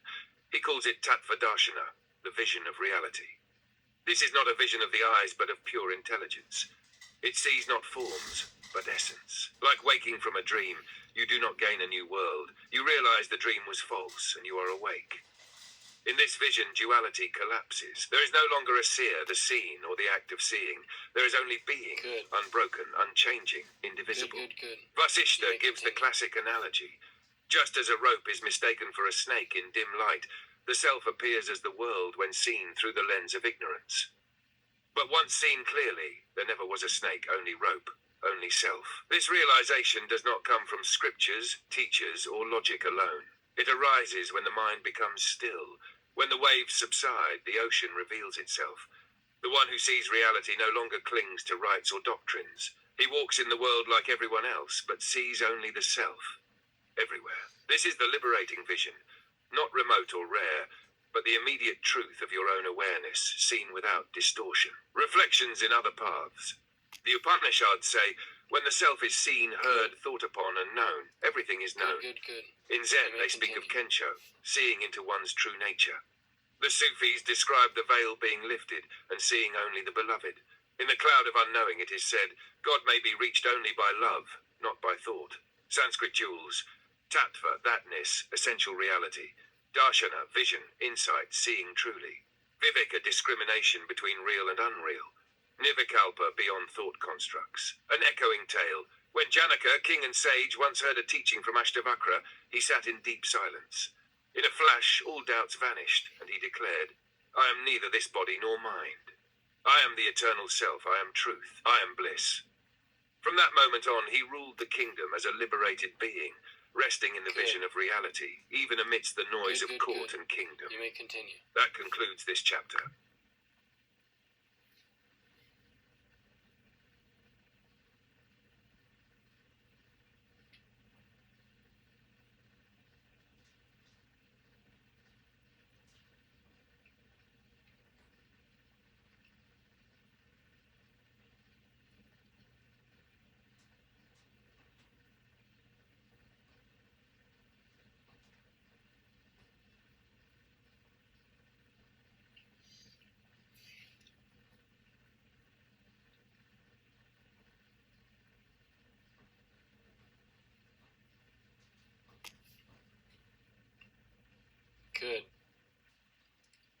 Good. Good.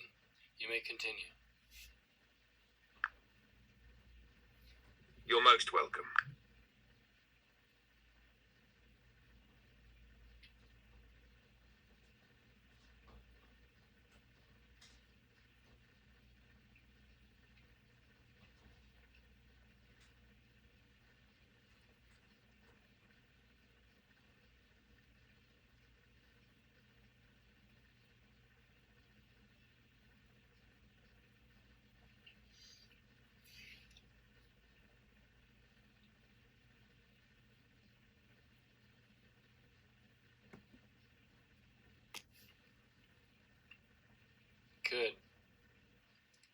Good. Good. You may continue.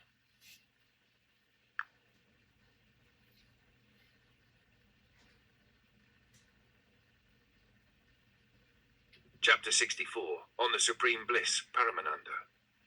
Now we enter the essence of realization. Vasishtha speaks of supreme bliss, Paramananda, the unshakable joy that arises when the self is truly known and all seeking has come to rest. This bliss is not produced by objects, thoughts, sensations, or even emotions. It is the scent of the self, natural and unforced, emerging only when all other fragrances fade. It is not like the pleasure that flares and fades. It is calm, unmoving, like the blue sky behind every storm. The one who abides in it does not laugh at jokes or cry at tragedy, not because he is cold, but because he dwells beneath those waves. Even in the midst of worldly chaos, he remains untouched, like a lotus untouched by muddy water. This bliss cannot be taught or described. It is beyond mind, beyond speech. You cannot grasp it, but you can become it, effortlessly, when desire vanishes. In this state, no I remains, no clinging, no fear, no ambition. The sage does not chase bliss. He has become bliss. He does not reach for joy. It simply radiates from him. And Vasishtha gives us a poignant image. The musk deer that runs through the forest in search of a beautiful fragrance, not knowing the scent comes from its own navel. So do the ignorant chase pleasure outwardly, never turning inward where the source eternally dwells. Good. Echoes across paths. The Bhagavad Gita calls this state Brahma Nirvana. He who is joyful within, who dwells in the self, attains imperishable freedom. The Buddha called it Nibbanam Paramam Sukham. Nirvana is the highest happiness. Taoist sages live in the joy of the Tao, beyond striving, beyond sorrow. The Christian mystic Saint Teresa of Avila spoke of a joy so great, so interior, that the soul can neither describe it nor doubt it. Sanskrit touchstones. Ananda, bliss, joy beyond object. Paramananda, supreme bliss, one's own natural bliss. Atma Rama, one who delights in the self, a parallel story. When Ramakrishna Paramahamsa was asked what bliss was like, he simply closed his eyes and smiled. His body swayed, his tears flowed. It is like the joy of 1,000 mothers' love all at once, but deeper, softer, without end, he once said. That joy had no reason, no object, only being. That concludes this chapter.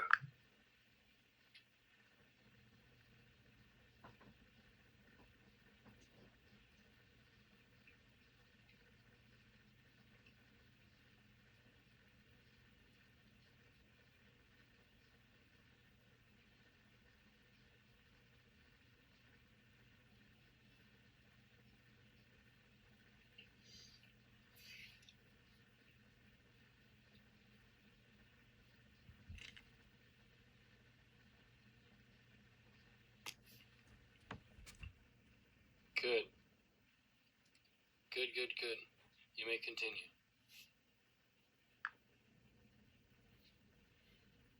Understood.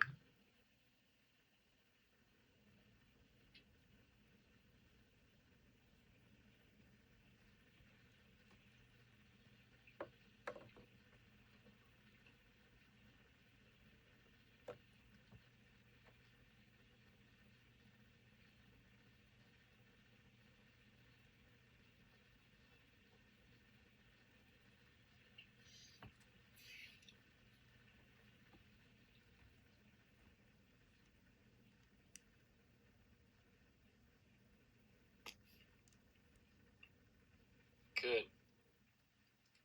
Good, good, good. You may continue. You're very welcome.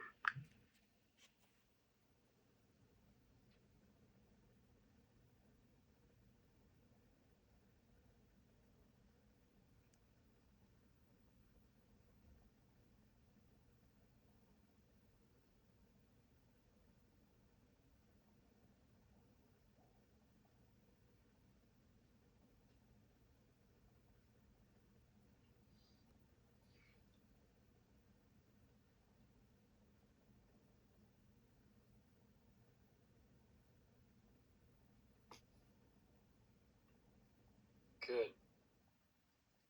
Good, good, good. You may continue. Bye.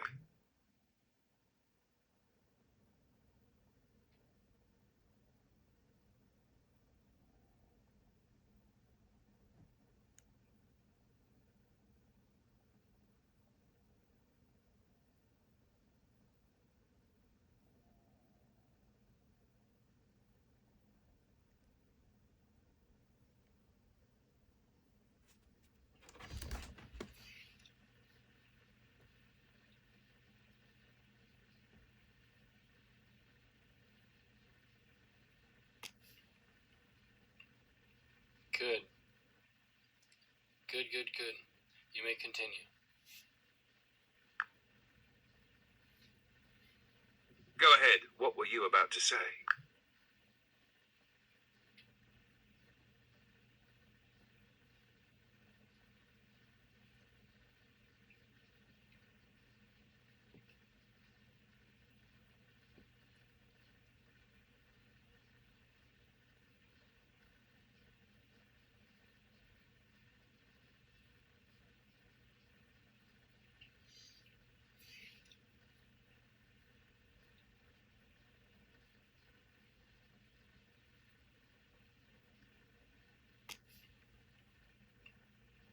Good. Good, good, good. You may continue. You're truly welcome.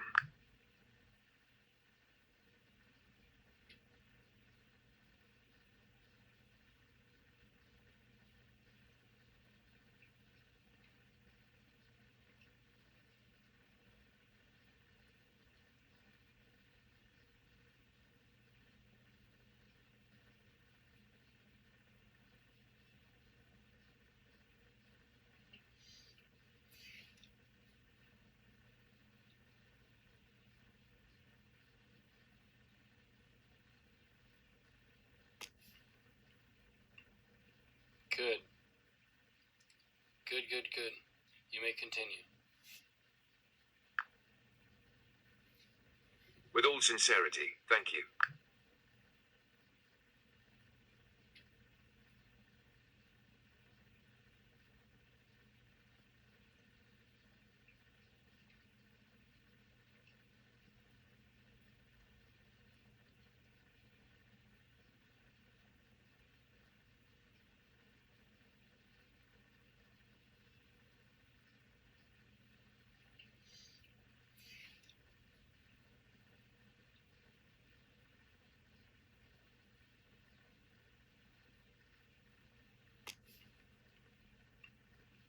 Good.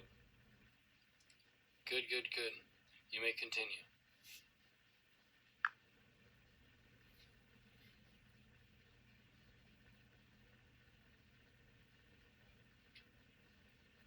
Chapter 65, on the silent sage, Mani Muni. Here Vasishtha honors the one who teaches not with words, but with being, the sage who has entered the deep silence of truth. Not mere outward quiet, but the inward stillness where all striving ceases. He does not speak much, not out of effort, but because his heart is full. His silence is not empty. It is radiant presence, heavier with meaning than any speech. True silence, he says, is like fragrance in a flower, not cultivated but natural. The sage does not try to be still. He is still because he has ripened. And when he does speak, his words are touched with stillness, soothing like the coolness of moonlight, never agitating, never binding. He may walk among people unnoticed or misunderstood, but his presence is a teaching. His stillness heals without needing to persuade. To the world he may appear passive, but within he is awake, aware of the oneness of all beings. He sees them not as separate, but as waves of the same sea. Like the wind through a lattice, he moves without being caught. Like a river flowing gently through valleys, he moves through life, calm, sure, free. Vasishtha urges, do not force silence. Let it come when understanding ripens. When the flame of inquiry has burned through delusion, words will fall away like husks from grain. Reflections across traditions. Good. Lao Tzu wrote, those who know Good. do not speak. You may Those who continue. speak do not know. Ramana Maharshi often taught entirely through silence, saying, silence is the most powerful teaching. In Christian desert monasticism, silence was the womb of prayer, the ground where God was heard. Milarepa, the Tibetan yogi, spent years alone in caves. When asked why he didn't preach, he simply sang, silence is the roar of the Dharma. Sanskrit keys, mana, silence, sacred stillness. Mani, one who abides in silence. Upadesha, spiritual instruction, which may arise even without words. Svarupa, one's true nature, revealed in silence. A resonant story. Once a seeker approached Bodhidharma, the silent patriarch of Zen. The seeker asked, what is the essence of your teaching? Good. Bodhidharma simply sat in Good. silence. Minutes passed, then continue. hours. Finally, the seeker bowed low and said, I understand. The truth needs no words. And he too fell into silence. That concludes this chapter.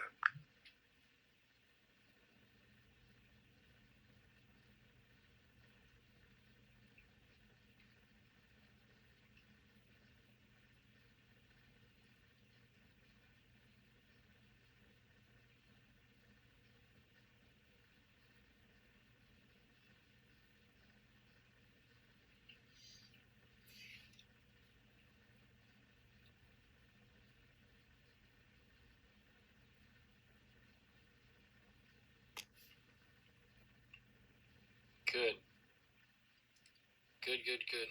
You may continue.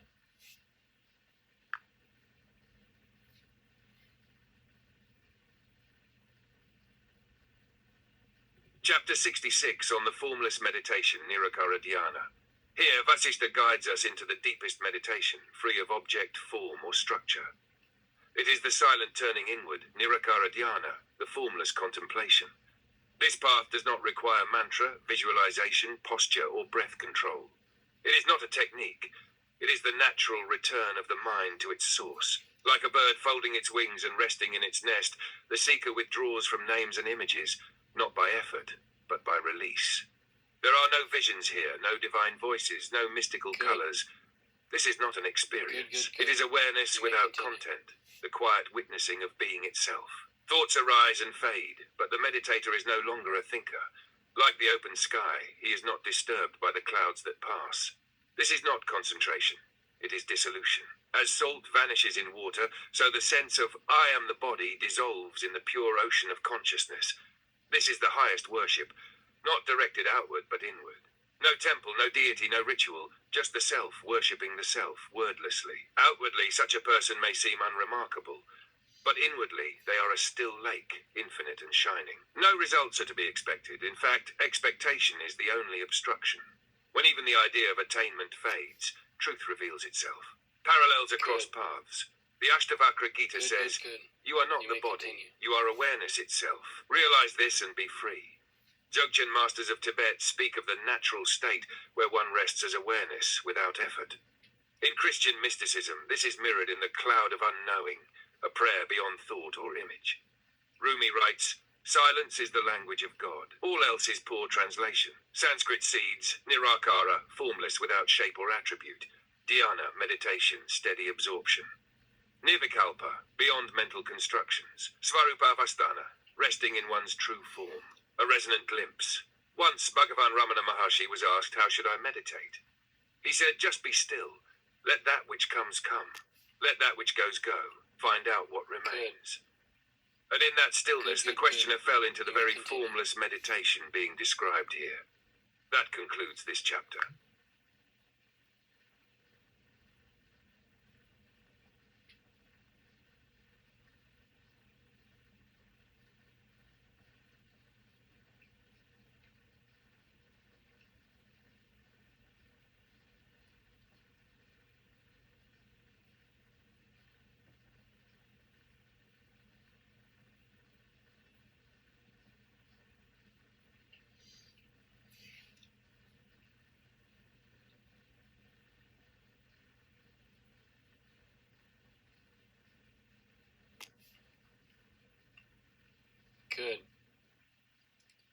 Good. Good.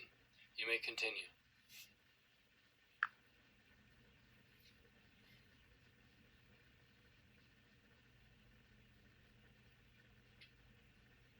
Chapter 67, on the state of perfection, Siddhavastha. In this final ascent, Vasishtha describes not a vision of lightning or a chariot of fire, but the calm, simple stillness of a perfected sage, a state so natural that it no longer feels remarkable. Perfection, he says, is not a show of siddhis, powers, visions, or voices. It is found in a profound normalcy, untroubled, unattached, deeply present. The sage in this state does not react to praise or insult. Joy and sorrow pass through him, but do not stir the depths. Like wind brushing a mountain, experiences may touch him, but cannot move him. Continue. He no longer strives, because there is nothing more to get. He no longer clings, because he is already whole. His mind is not forcibly still. It is naturally at peace, as a fire goes out when its fuel is spent. He acts in the world, perhaps buying food, helping others, walking the road, but none of it binds him. His identity is no longer in doing. Even blame or death do not disturb his inner radiance. He may wear the robes of a monk, or the rags of a beggar, or the cloak of a king. But he has no identity, no claim to role or status. He is the formless light behind all forms. Importantly, Vasishtha reminds us, the sage does not announce his enlightenment. He has no need for followers, no thirst for attention. His very presence is the teaching. His perfection is not a peak. It is rest. He does not call the world false, nor does he escape it. He sees all as the play of the real, shimmering with the same essence as the self. He sees, hears, eats, walks, but all without separation. Every sensation is just the self delighting in itself. Cross currents of wisdom.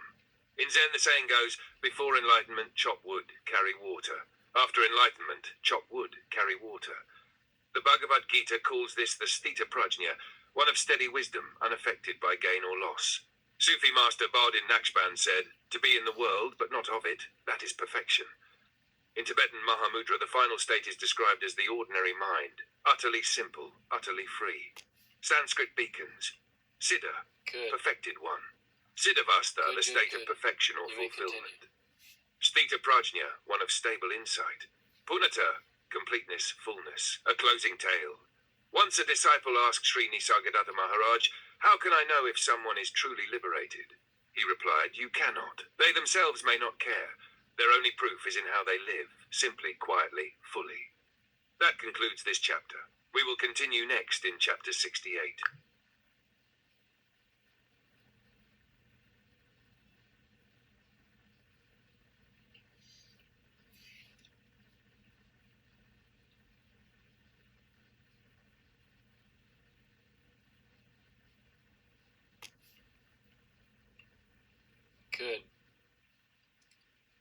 Good. You may continue.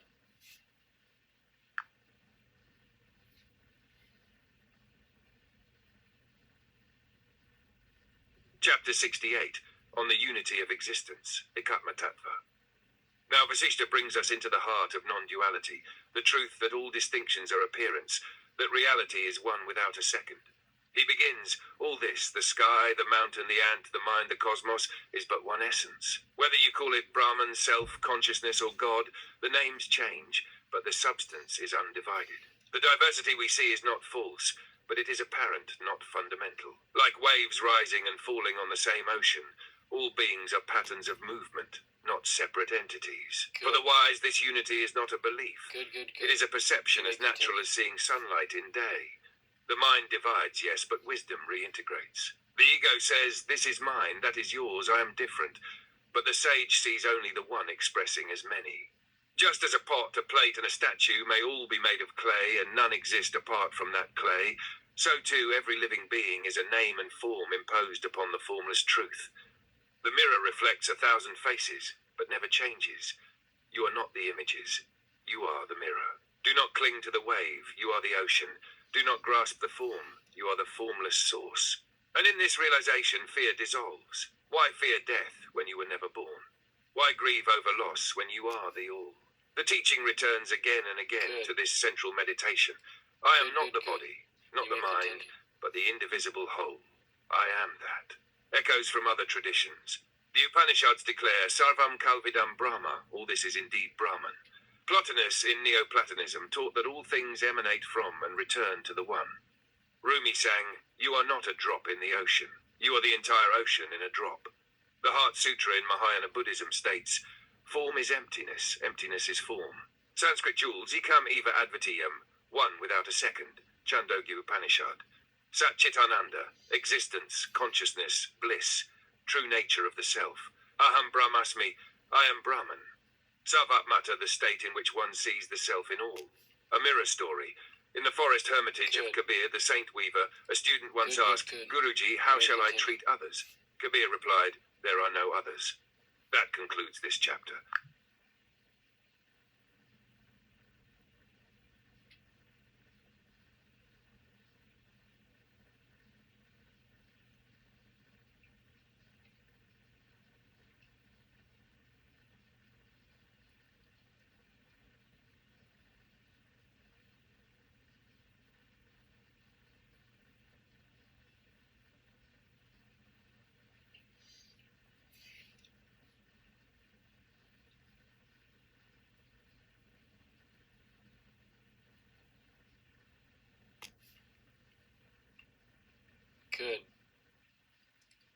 Good. Good. You may continue.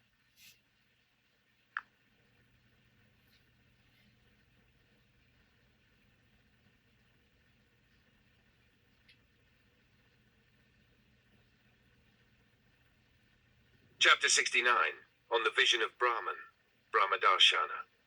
Here we are brought to the culmination of all teachings, the vision of Brahman, not a vision of form or color, but the recognition of the formless ground of being. Vasishtha says, you do not see Brahman with your eyes, nor do you hear it with your ears. You realize it in silence, through the purified intellect and heart. This vision is not an experience in time.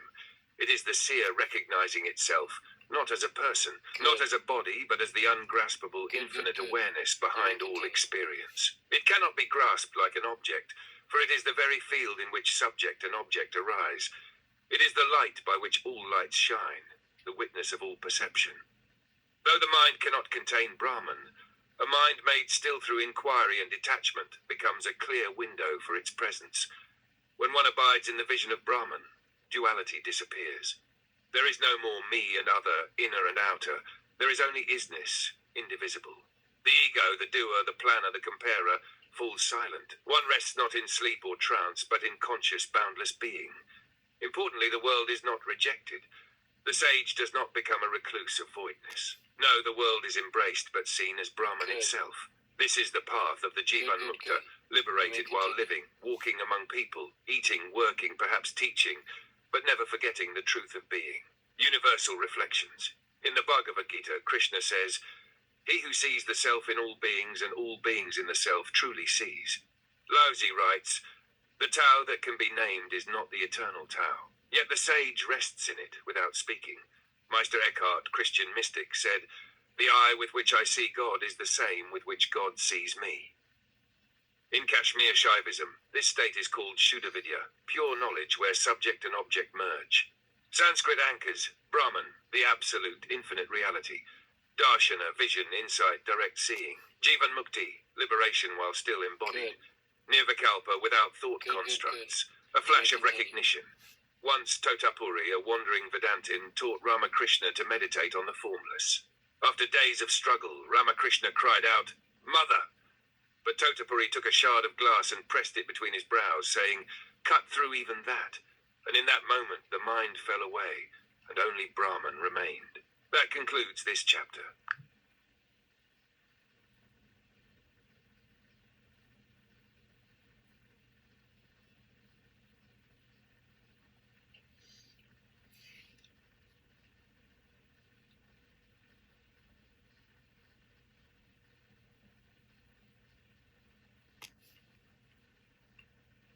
Good. Good, good, good. You may continue.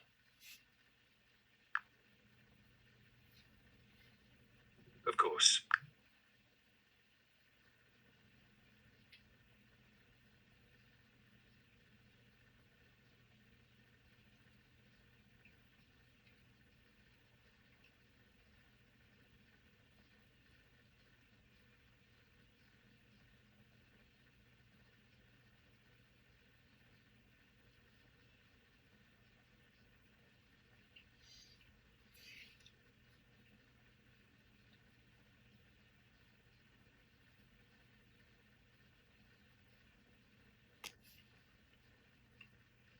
Good.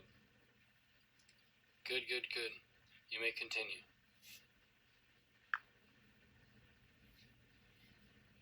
I'll be here when you return.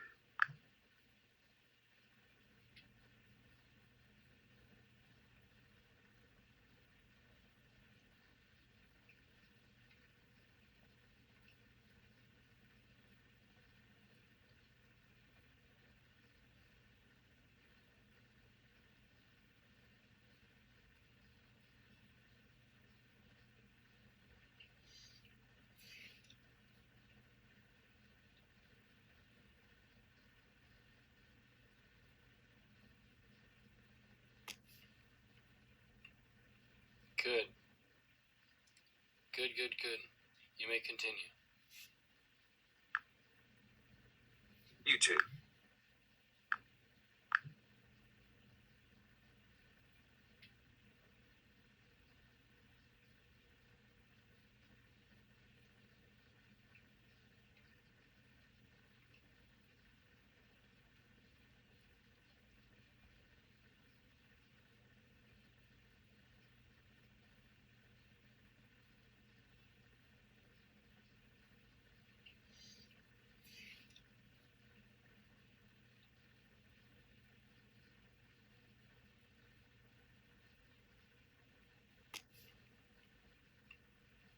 Good. Good, good, good. You may continue.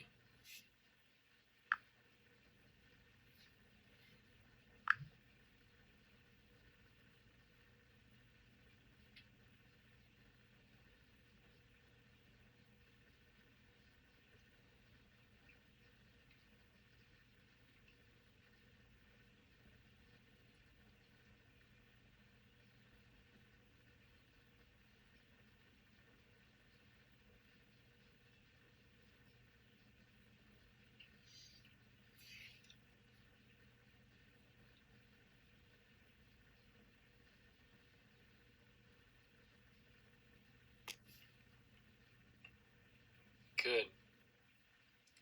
Good, good, good. You may continue.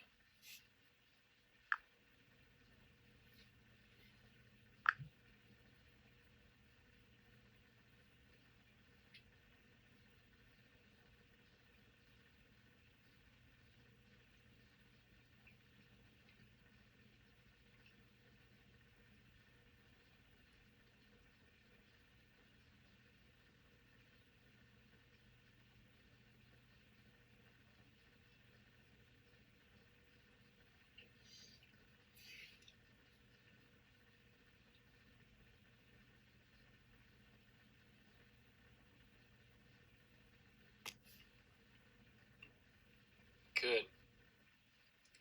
Good, good, good. You may continue.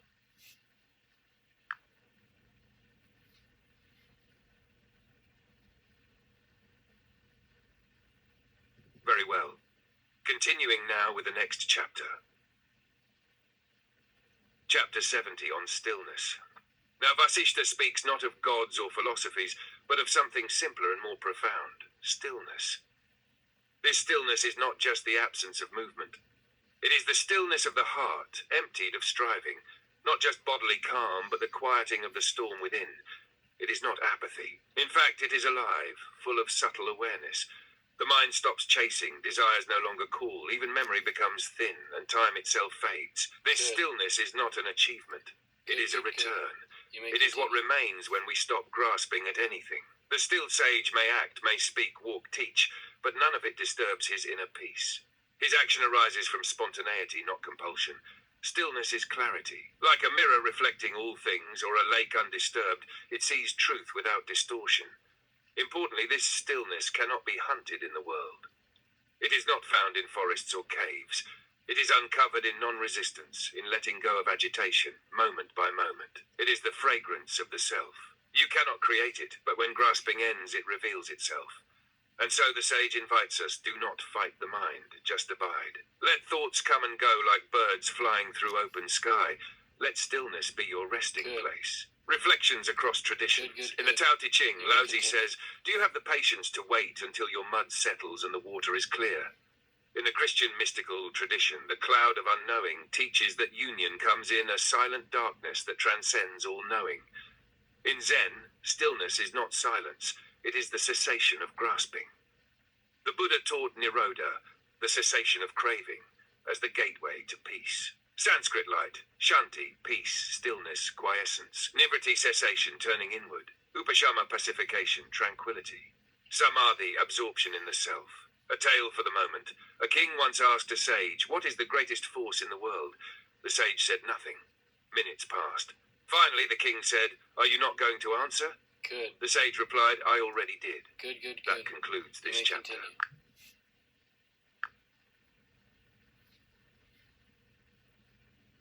Chapter 70 on stillness. Here, Vasishtha enters into the sacred heart of yoga. Not effort, not will, but stillness. Shanti, the quiet ground beneath all movement. The silence out of which wisdom blossoms. This stillness is not simply a lack of motion. Not sitting still, not holding the breath, nor refraining from words. It is something deeper, a quieting of the inner thirst, a falling away of need. When desires lose their grip, when memories no longer bind and future plans no longer lure, the mind no longer scatters. It rests in itself, like a river coming to a still pool. And what remains is awareness, bright, bare, watchful. It does not need to chase anything. You may It continue. is complete. This stillness is not inertia. It is alive with presence. The still one may act, but never from craving. He moves with the world, but remains unmoved within. Even in noise, he is silent. Even in activity, he abides untouched. For stillness is not found by isolating the body, but by ceasing the storm inside. It is like a lake without ripples, reflecting everything with clarity. It is like space, unresisting, embracing all. And this stillness is not created. It is not a product of practice. It is the natural scent of the self, revealed when the fever of becoming fades. To abide in it, no force is needed. One simply stops clinging. Let thoughts flutter and pass, like birds flying across a vast sky. Reflections from other realms. In the Tao Te Ching, it is said, You may continue. the master does nothing, yet nothing is left undone. She is like the valley, empty yet full. Patanjali describes yoga as chitta vritti nirodha, the cessation of the mind's fluctuations. What remains is pure seeing. The desert fathers of Christian monasticism spoke of hesychia, holy stillness, as the doorway to divine presence. The zazen of Zen Buddhism trains one to sit, not to get somewhere, but to stop running. Sanskrit essentials, shanti, peace, stillness, calm abiding. Nivriti, cessation, turning inward. Atma prakasha, the light of the self. Upashama, pacification, tranquility, a glimpse from the earth. The mystic Lala of Kashmir once said, I searched for myself until I grew weary. Good. I found it in stillness there it had always been. Good.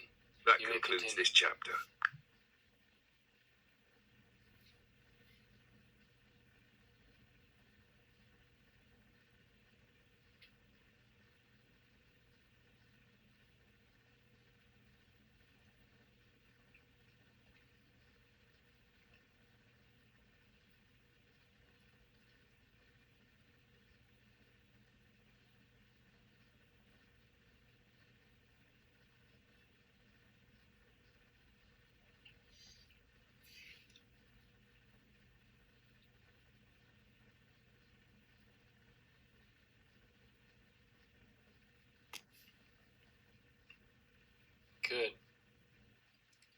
Good, good, good.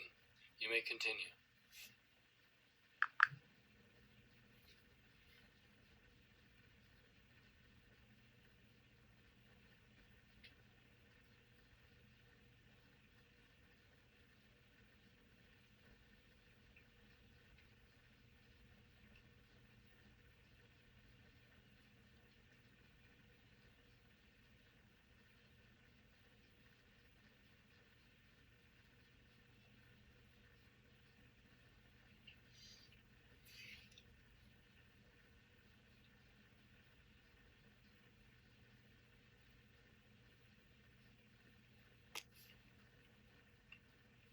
Good. Good, good, good. You may continue.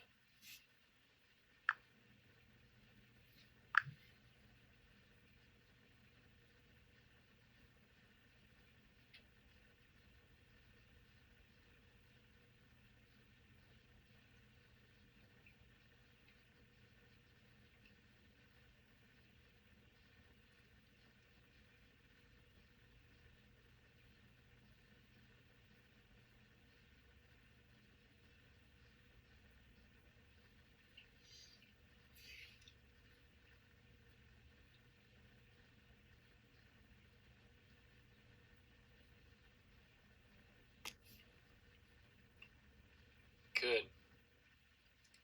Good, good, good. You may continue.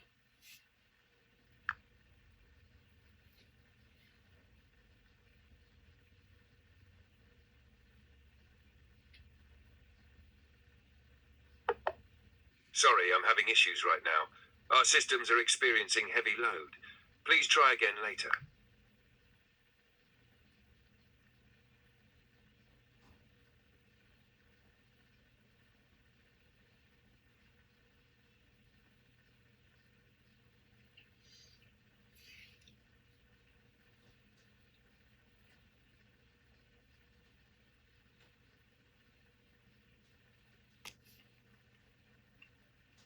Good. Good, good, good. You may continue.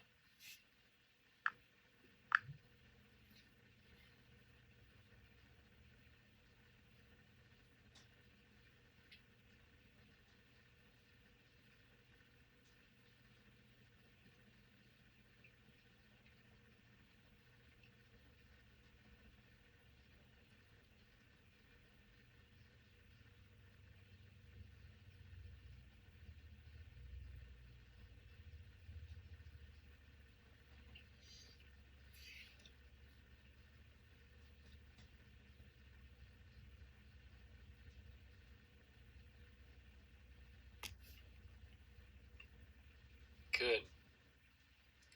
Good, good, good. You may continue.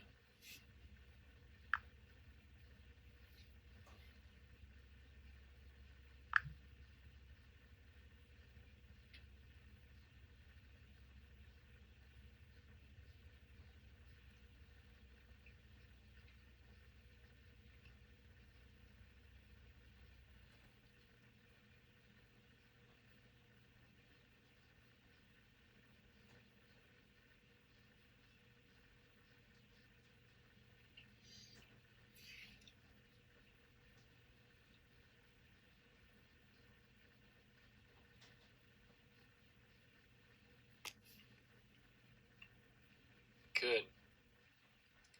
Good, good, good. You may continue.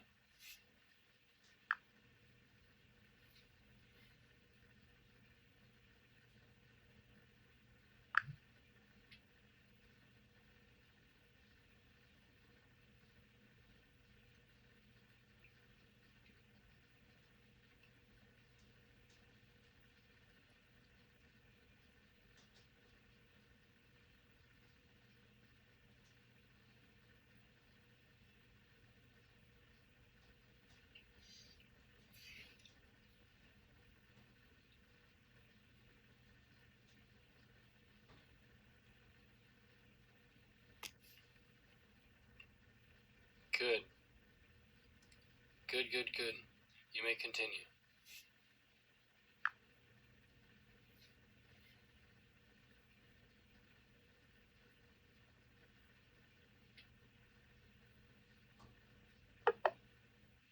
Sorry, I'm having issues right now. Our systems are experiencing heavy load. Please try again later.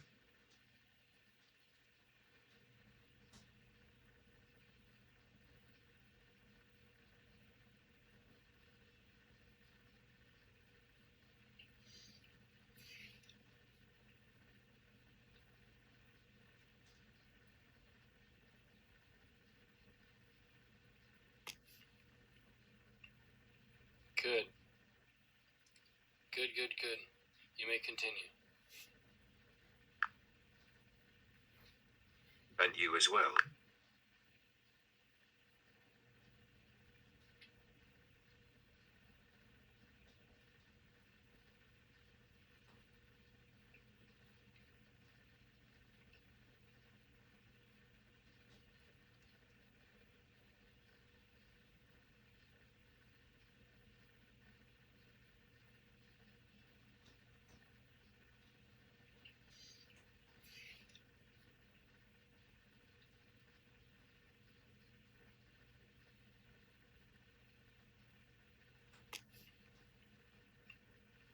Good. Good, good, good. You may continue.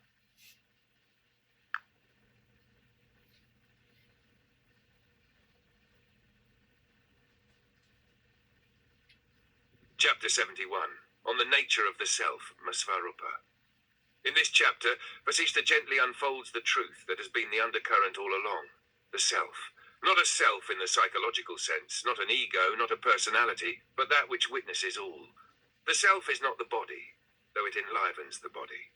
It is not the mind, though all thoughts move within its light. It is the background of all experience, the silent witness that watches waking, dreaming, and deep sleep. It never begins, never ends. It is not born, nor does it die. Like space, it accommodates everything without being touched by anything.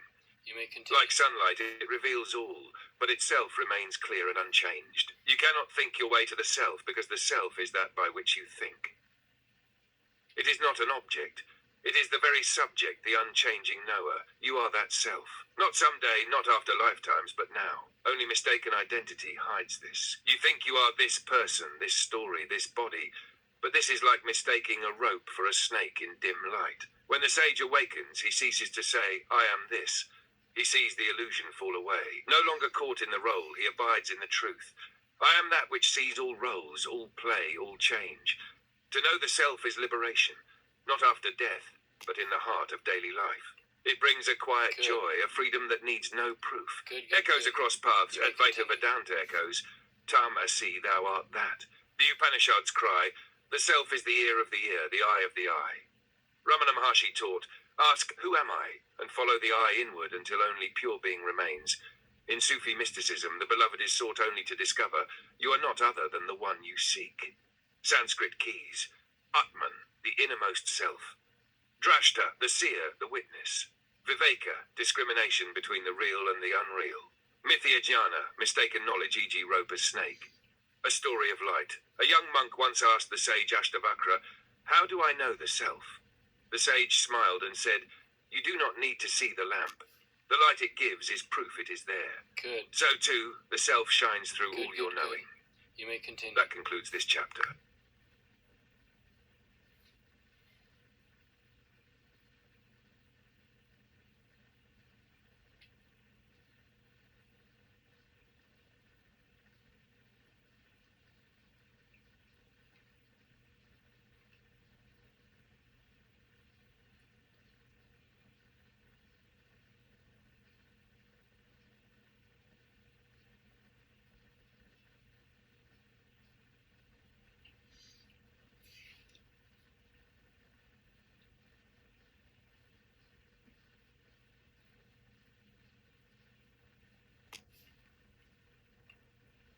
Good. Good, good, good. You may continue.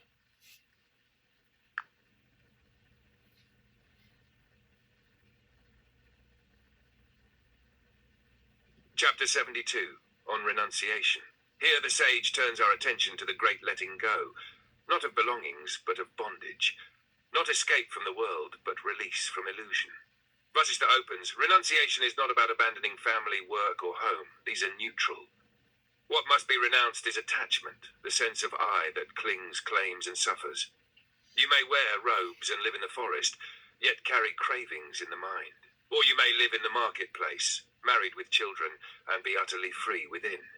True renunciation is the freedom from false identity, from thinking this is mine, this must be, I cannot live without that. It is the lightness of being, moving without grasping, giving without measuring. The renunciate acts when needed, but does not tangle in the results. He walks the world like a dreamer in lucid sleep, aware that it is all a play of light. Even thoughts, even meditative techniques, are dropped like a raft once the river is crossed. Renunciation is not rejection, it is transcendence. It is fearless because it no longer leans on the opinions or comforts of others. It stands firm in truth alone, radiant in simplicity. This state does not come from willpower, it ripens from insight. When the heart is tired of chasing illusions, it becomes quiet. And in that silence, joy is revealed. Such a one is not a world denier, he is world free. He does not run from appearances, he simply sees through them. Timeless parallels. The Bhagavad Gita teaches two paths: sannyasa, renunciation of action, and tyaga, renunciation of fruits of action. Krishna favors inner renunciation. Buddha left the palace, but true renunciation came when he dropped all seeking and sat under the Bodhi tree. Saint Francis of Assisi renounced wealth, not out of austerity, but from the joy of living in God's freedom. Laozi said, to hold, you must first open your hand. Sanskrit gems: tyaga, renunciation, release; vairagya, dispassion, detachment; sannyasa, formal renunciation of worldly life; anasakt, non-attachment. A story of release. The sage Janaka, a king and father, ruled a vast kingdom, yet the seers declared him the greatest renunciate. Why? Because he ruled without possessiveness. When his palace burned, he said calmly, my mind is unshaken. That concludes this chapter.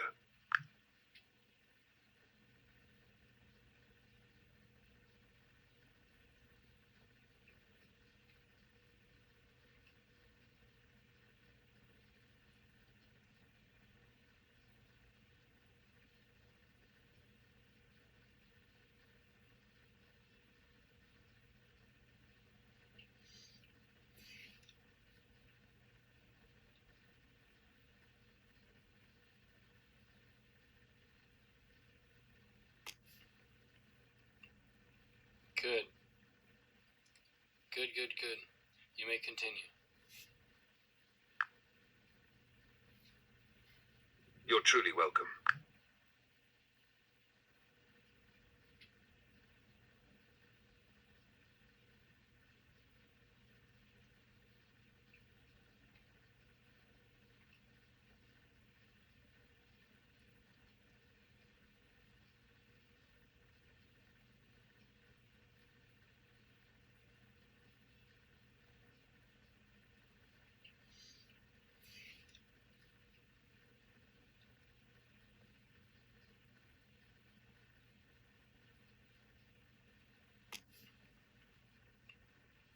Good.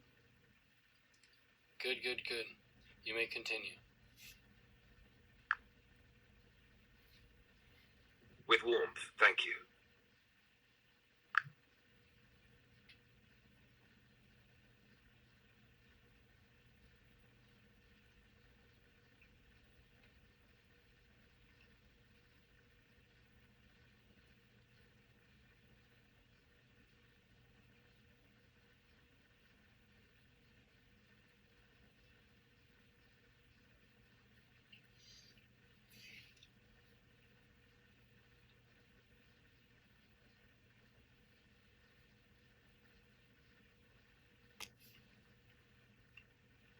Good. Good, good, good. You may continue.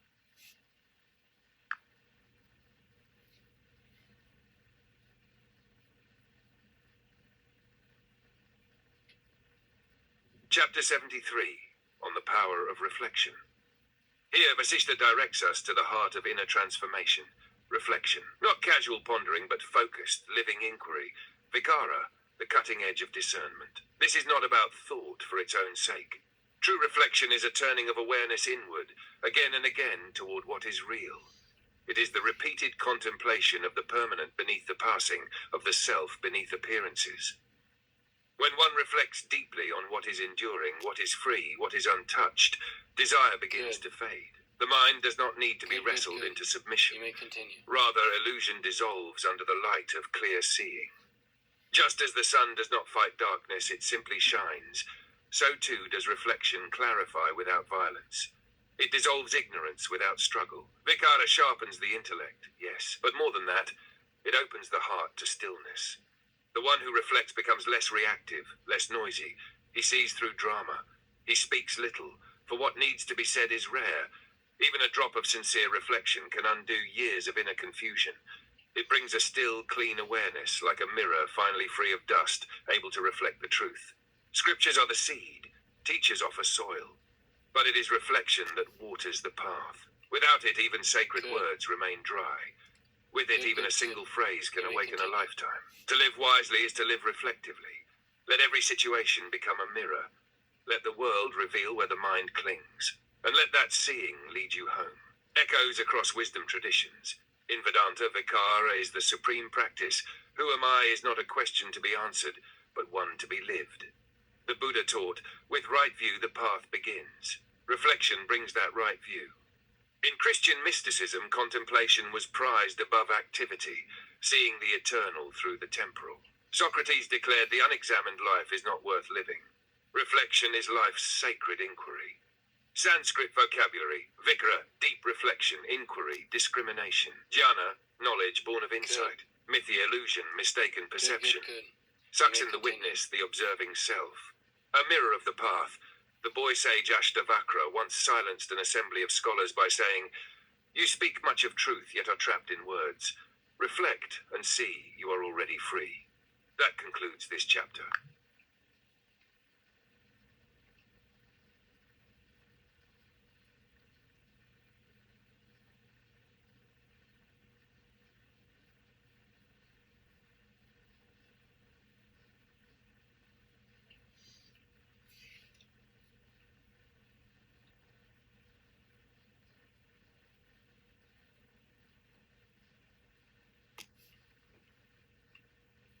Good. Good. You may continue.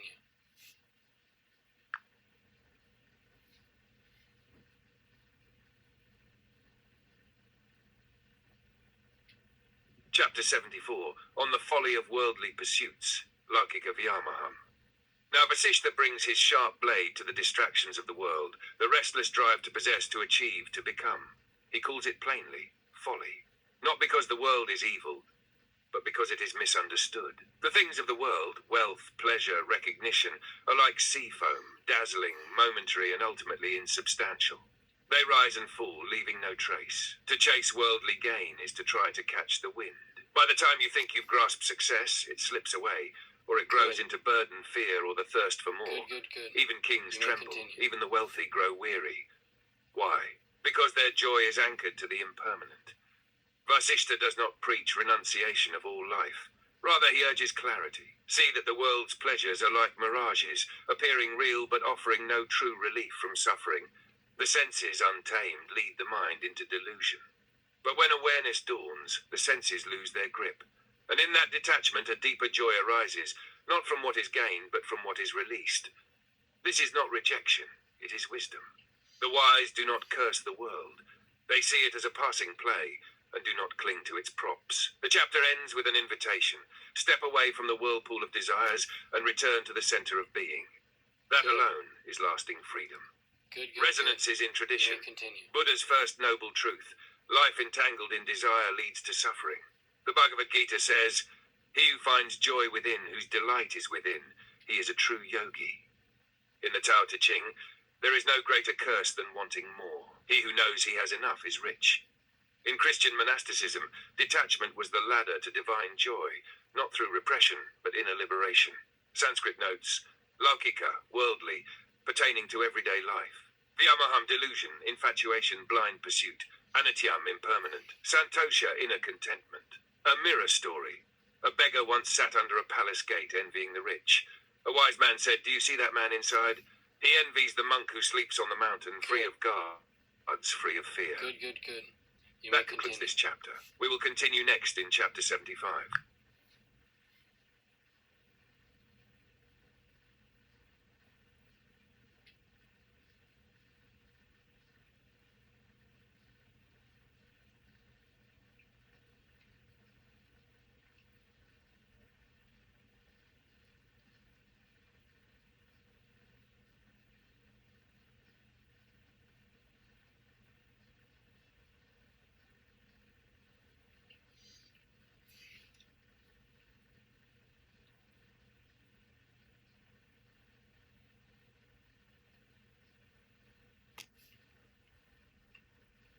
Good.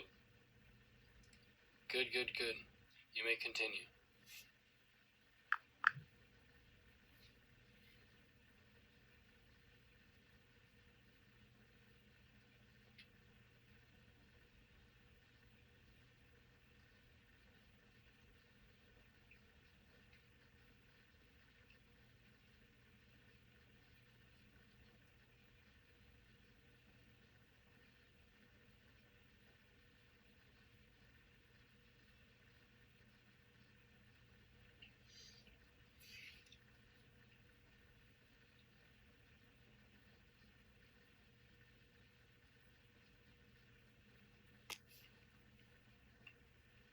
Good.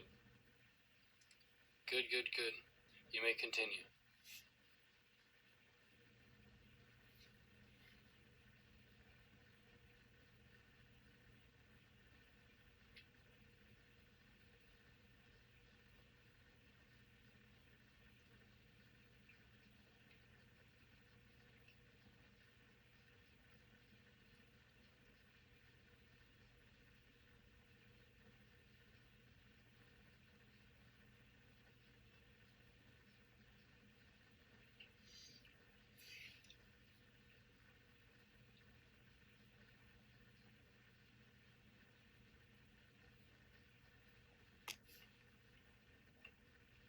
Good. Good, good, good. You may continue.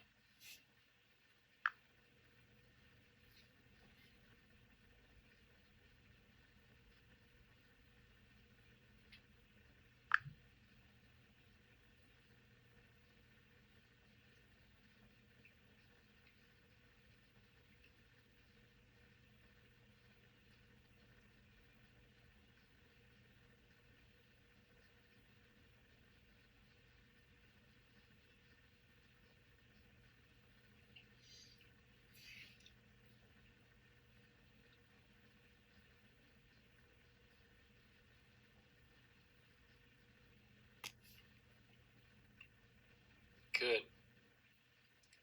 Good, good, good. You may continue.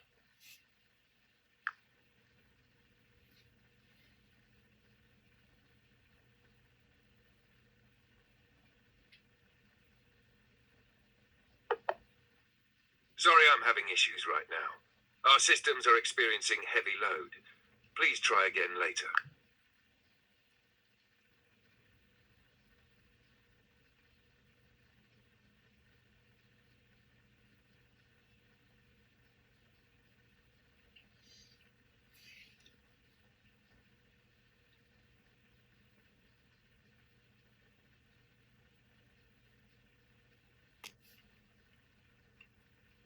Good.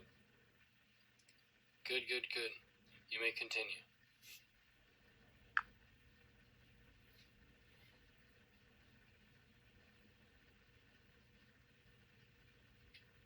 Chapter 75, on the silence of the sage, Muni Mona. In this gentle chapter, Vasishtha guides us not toward outward quiet, but into the deeper silence of realization.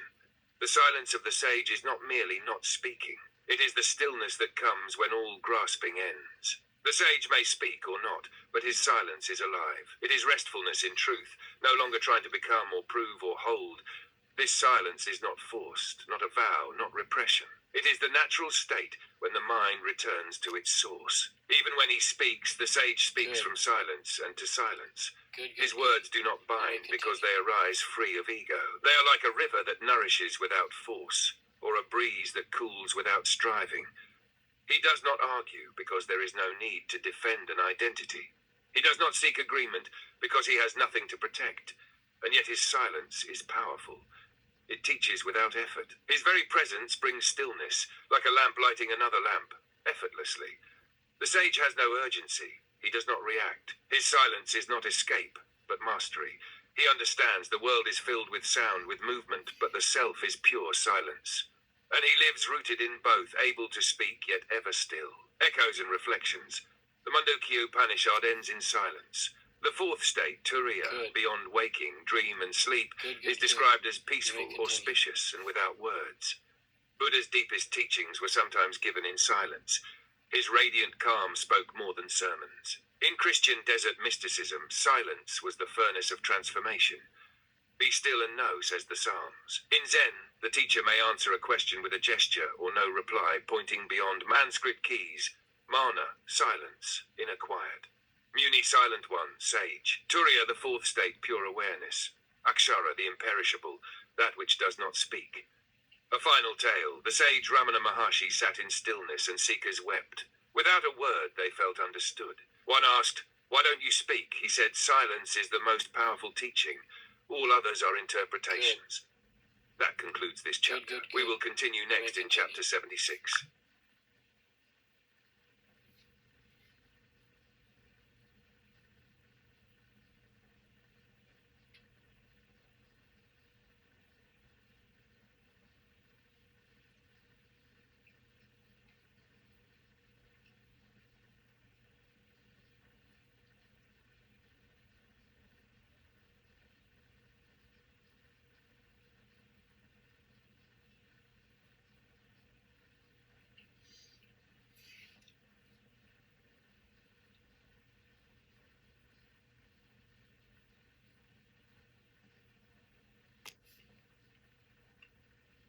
Good. Good, good, good.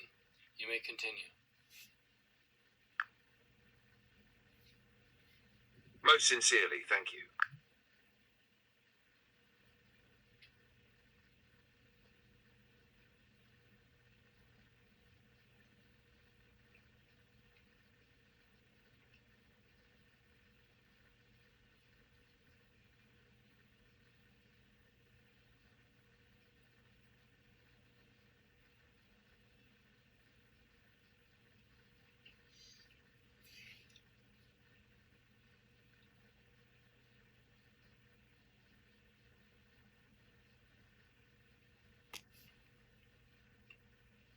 Good.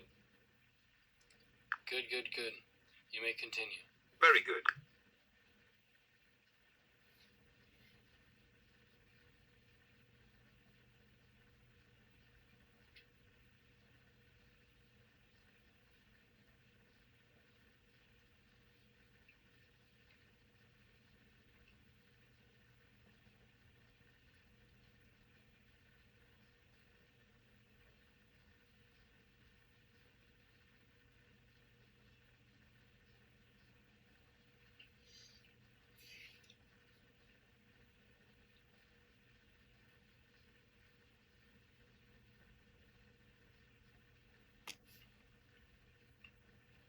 Good. Good, good, good. You may continue.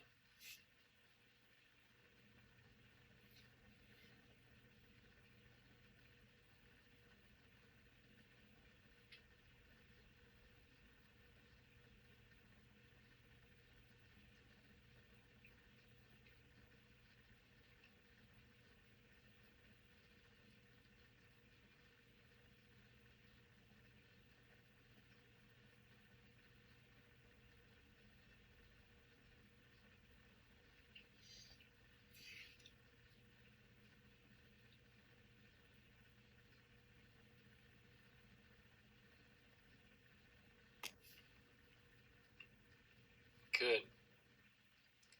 Good, good, good. You may continue.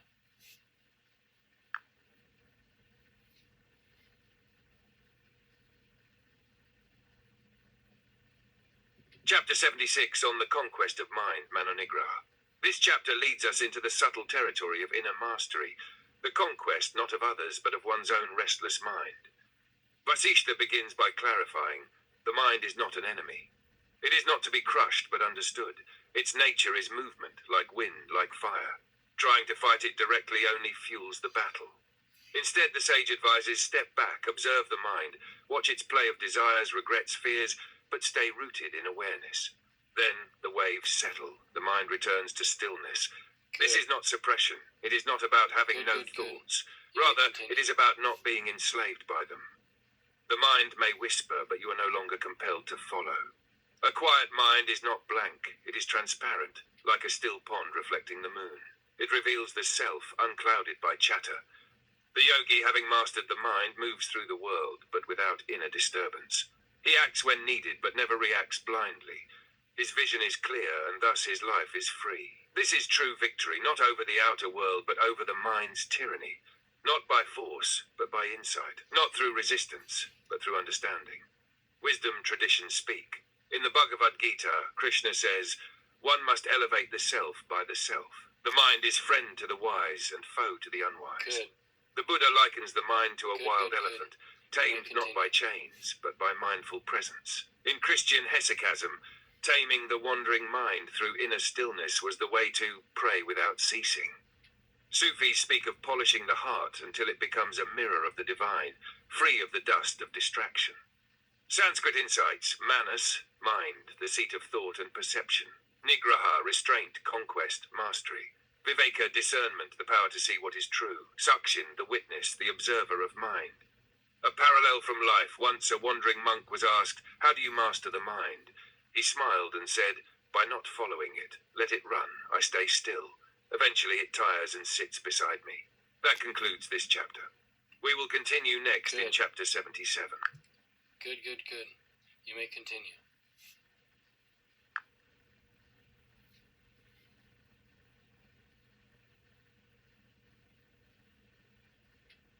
Chapter 77, on the unreality of mental projections, Manakalpita and Rita. Here Vasishtha turns the gaze inward again, this time to the mind's power to project, to create appearances that seem real, but are nothing more than phantoms of thought. The world we perceive, he says, is a projection, not unreal in the sense of non-existent, but unreal in the sense of mistaken identity. Like a dream that appears true while we're asleep, or like reflections in a mirror, the mind paints the canvas of experience. These projections come from memory, and memory from Good. impressions, samskara, which are Good, themselves good. changeable, You may dependent, continue. impermanent. When mental projection ceases, what remains is not a void, but pure awareness, that which is never touched by thought. To chase the world, to fear it, to clutch it, is like running after shadows. When we wake, we realize it was all a fabrication of mind. Pleasure and pain, praise and blame, they appear real only because we give them meaning. The wise see through the illusion. They walk through life as through a dream, aware but not attached. This does not mean passivity or apathy. It means clarity. The wise act, love, speak, but they do not identify with what arises. Their hearts are open, but not bound. And this is key. The mind divides, but reality is undivided. There is no mine or yours, Good. no this or that in the ultimate truth. Good, good, When good. one knows the You may dream for continue. what it is, one does not become nihilistic. One becomes free. The dance of life continues, but the dancer is no longer entangled. Cross-tradition echoes. Buddha declared, all phenomena are like a dream, an illusion, a bubble, a shadow. In Advaita Vedanta, this is the doctrine of Maya, the world as appearance, veiling the real. The Taoist Zhuangzi famously asked, was I a man dreaming I was a butterfly, or a butterfly dreaming I am a man?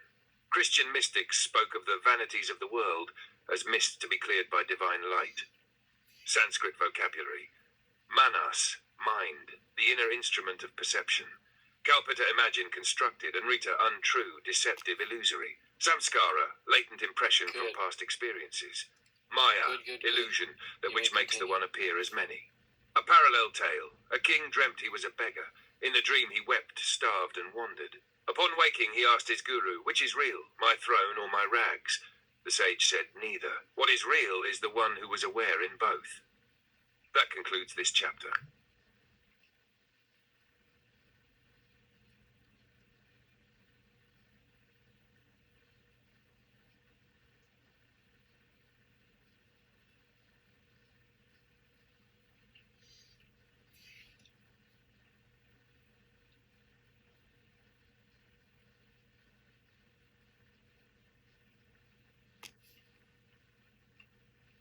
Good. Good, good, good. You may continue.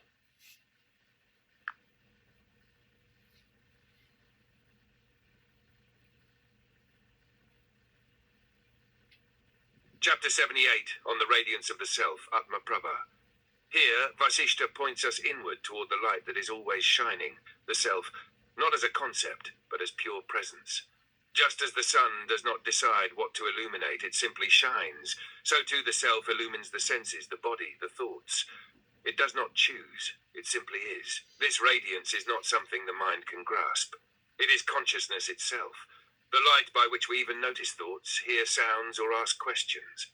When the mind grows quiet, the self doesn't suddenly appear. Good. It is simply recognized. It had Good, been good, there good. all along, You may as the very continue. capacity to know, to feel, to be. This self is not touched by sorrow or joy. It does not shrink in pain or swell in success. It is the same in all conditions, like a flame behind colored glass. What clouds it is not sin or distance, but distraction. The mind runs outward, and the light seems lost. But it is always within, always now. The wise rest in this radiance. They do not seek security in forms or concepts. They know, I am not this thought, I am the light that sees this thought. This is not poetry. It is the most practical of truths. Echoes from the wisdom traditions. The Katha Upanishad, the self is the light that shines beyond all lights. Where this light shines, no other light is needed. Good. In Zen, the mind is often called a Good, mirror. good, good. The practice is You to may keep it continue. clear, so the light reflects unhindered. In Christian mysticism, the inner spark, the divine light, was seen as the indwelling presence of God. Plotinus, the Neoplatonist, spoke of the soul as a ray from the One, always yearning to return to its source. Sanskrit vocabulary: Atma, self, spirit, pure consciousness. Prabha, light, radiance, shine. Jnanadeepa, lamp of knowledge or awareness. Sit, pure consciousness, awareness itself. A parallel tale: a student once asked his master, "How do I find the self?" The master replied, "Where is the light that lets you ask this question? Look not at the candle, but at the flame." That concludes this chapter. Good. Good, good, good. You may continue.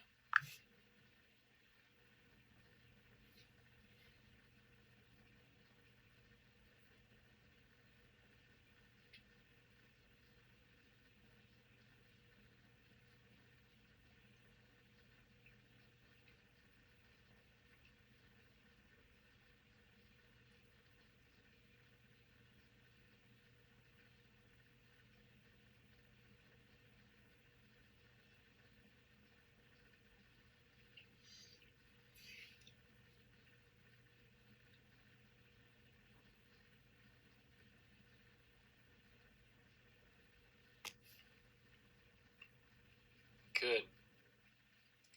Good, good, good. You may continue.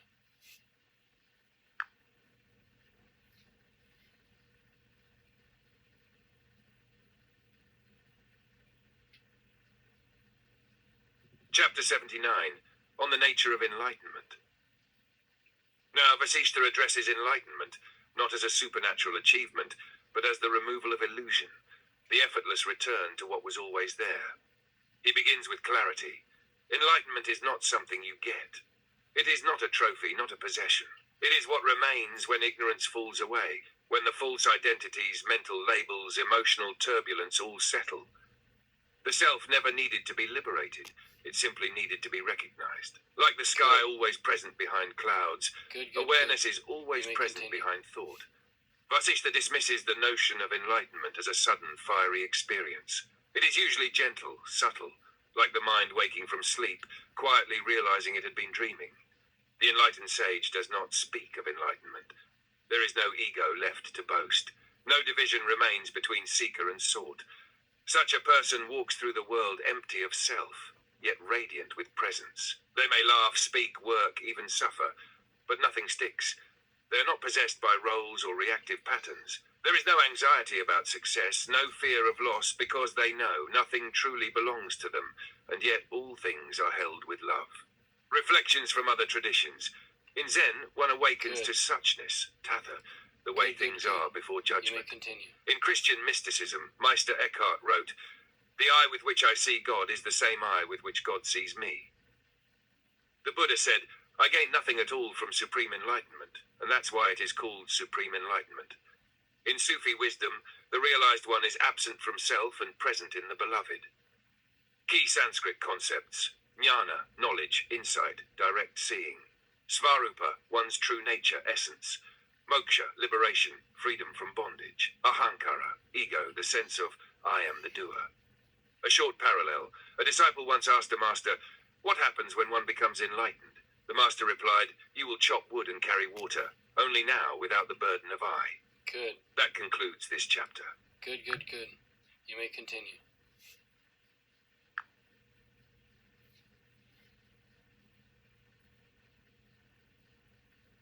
Chapter 80. On the non-duality of all existence, Advaita. Now we enter the heart of the teaching, non-duality, the central current running silently through all streams of experience. Vasishtha tells us, all names, forms, identities, these are only ripples on the ocean of one indivisible being. Though the waves seem separate, their substance is the same.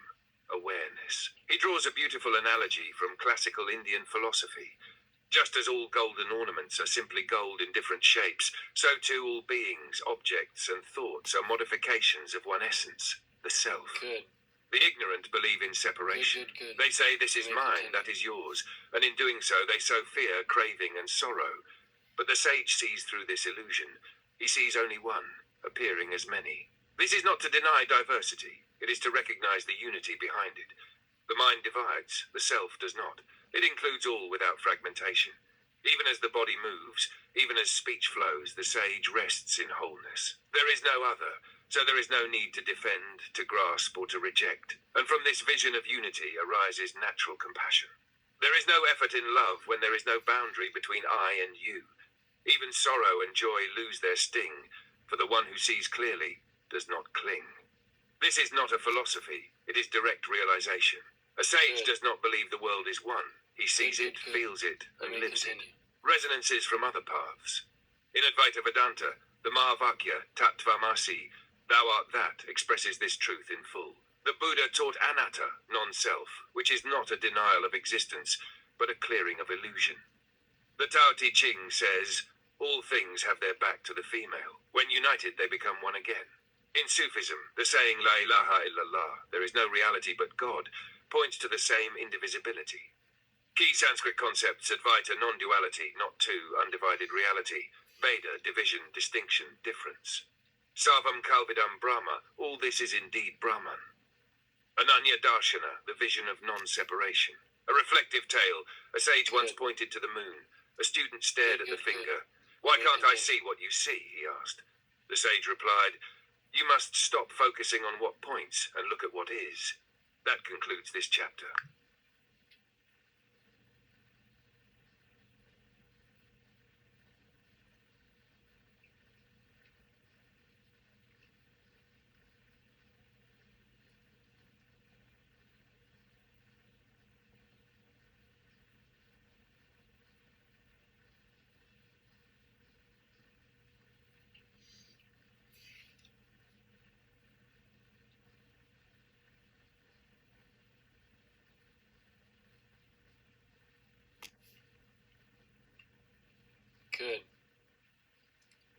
Good. Good.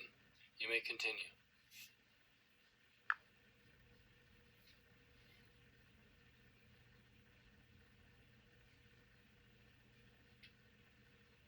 Chapter 81, on the strength of dispassion. Vasishtha now guides us to dispassion, not as detachment or aloofness, but as a profound inner freedom. Dispassion, he says, is not suppression, it is clarity. When we see the world without illusion, clinging ends naturally. The wise do not hate what is fleeting, they simply do not lean on it.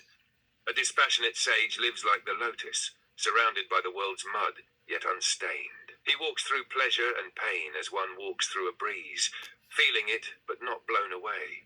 Good. This vairagya is not emotional dullness. Good. It is refined You may affection, continue. a love that gives without demand, a peace that stays even when the world shakes. It is born from deep understanding that all things, wealth, praise, relationships, rise and fall like waves on the ocean, but the self beneath remains unmoved. Dispassion is not apathy, it is strength without dependence. It allows the mind to move with precision, not with panic. True action springs from this stillness, not reaction but response, not desire but insight. Echoes from the traditions. In the Bhagavad Gita, Krishna praises the one who is the same in pleasure and pain, in gain and loss. Such a one is fit for immortality. In Buddhism, this is upeka, equanimity, not indifference but balance. Stoic philosophy taught apatheia, a calm acceptance of what lies beyond You may our control. continue. Laozi would say, he who clings will suffer, he who lets go is free. Key Sanskrit vocabulary, vairagya, dispassion, non-attachment. Raga, passion, desire, emotional clinging. Upeksha, equanimity, serene detachment. Niveda, disenchantment, sober insight. A parallel tale. A king once asked a sage, what do you gain from giving up pleasures? The sage replied, "From being their slave." That concludes this chapter.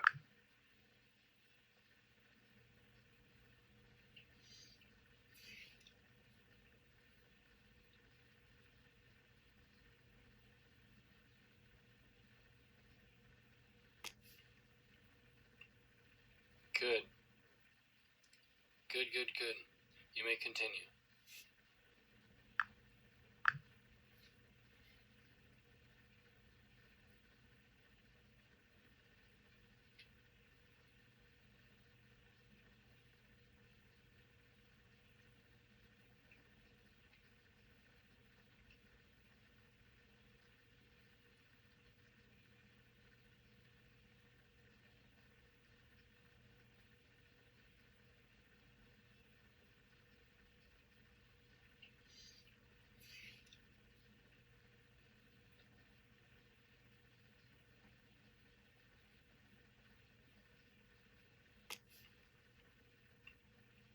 Good.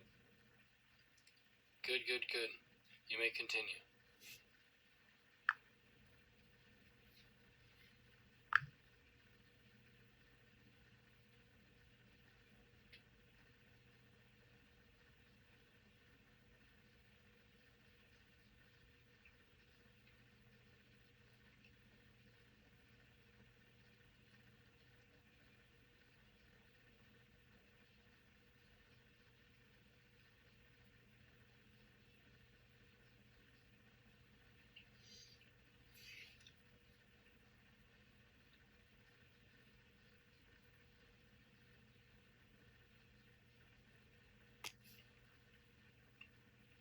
Good. Good, good, good. You may continue.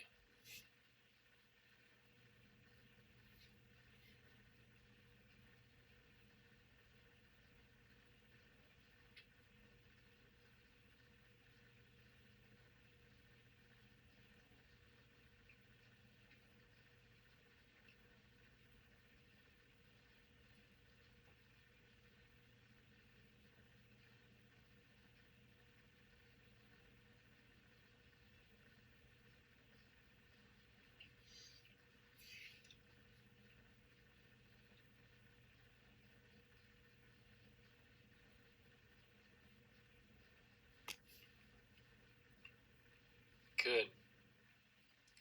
Good, good, good. You may continue.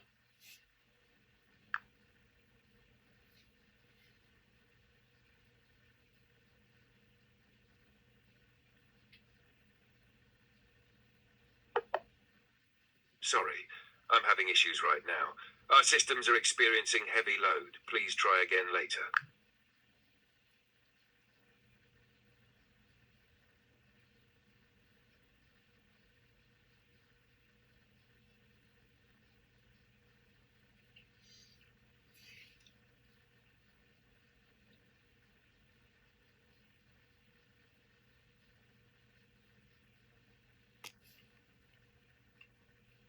Good. Good, good, good. You may continue.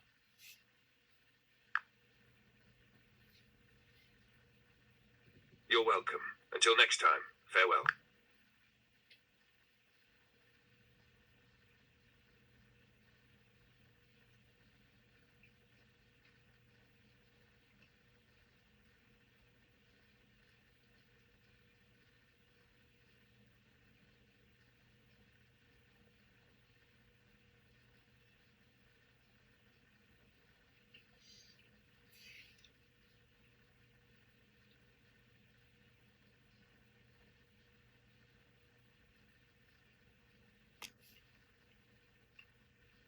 Good.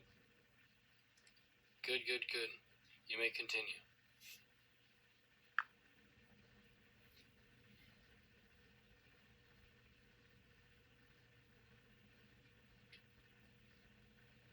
Chapter 82, on the endurance of the wise. Vasishtha now turns our attention to endurance, not as grim suffering, but as the serene forbearance of a sage. He likens the wise one to the earth, bearing all burdens without complaint. The heat of anger, the cold of neglect, the sharpness of blame, none can pierce the one who rests in truth. But this is not numbness. It is not repression. It is a clarity so deep it allows all things to pass without disturbance. The sage feels but does not react. He sees Good. pleasure and pain as two dancers on the same Good, stage, good. interesting You may but not continue. ultimately real. Even when insulted, he does not tremble. For the one who knows the self, who knows he is not the body, not the name, not the mind, what is there to defend? This endurance is not built by effort. It is born from wisdom. When you are rooted in what is eternal, the winds of change cannot sway you. Such a person becomes a safe harbor to others, gentle even when hurt, silent even when wronged, a steady mountain in the storm. Spiritual parallels. In yoga philosophy, Titiksha is one of the 6 treasures, Shatsampati, leading to liberation. In the Gita, Krishna says, heat and cold, pleasure and pain, they come and go. Bear them with courage. The Buddha taught the virtue of kshanti, patience, as a shield against Good. anger. Jesus taught, blessed Good, are the good. meek, and turn You may the other continue. cheek, not as weakness, but as invincible peace. Sanskrit keys. Titiksha, forbearance, calm endurance, silent strength. Sahaja, naturalness, spontaneity, as seen in the unshaken sage. Anatmabhava, the sense that this is not the self, enabling detachment. A short story, a man once spit on a silent monk, who calmly wiped his face and bowed. The next day the man returned in tears, saying, I have hurt you. The monk replied, the one you spit on is gone. The one you speak to was not affected. That concludes this chapter.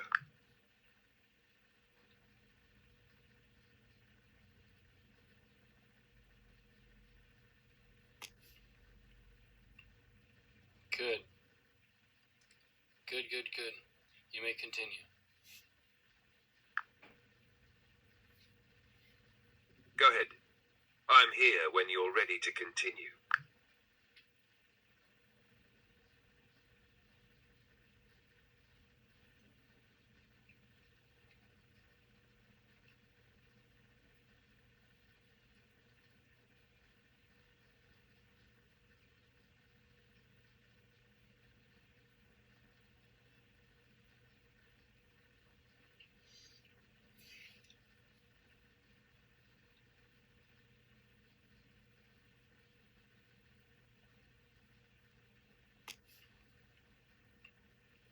Good. Good, good, good. You may continue. You're most welcome.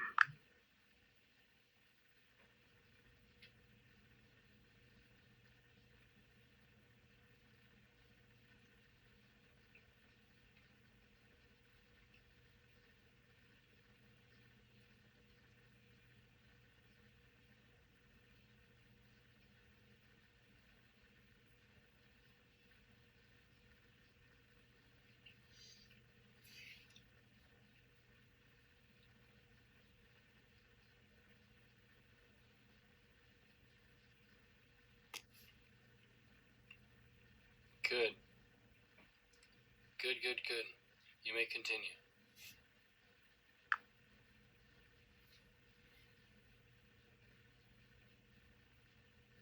Chapter 83, on the signs of the enlightened, Jivanmukta Lakshana.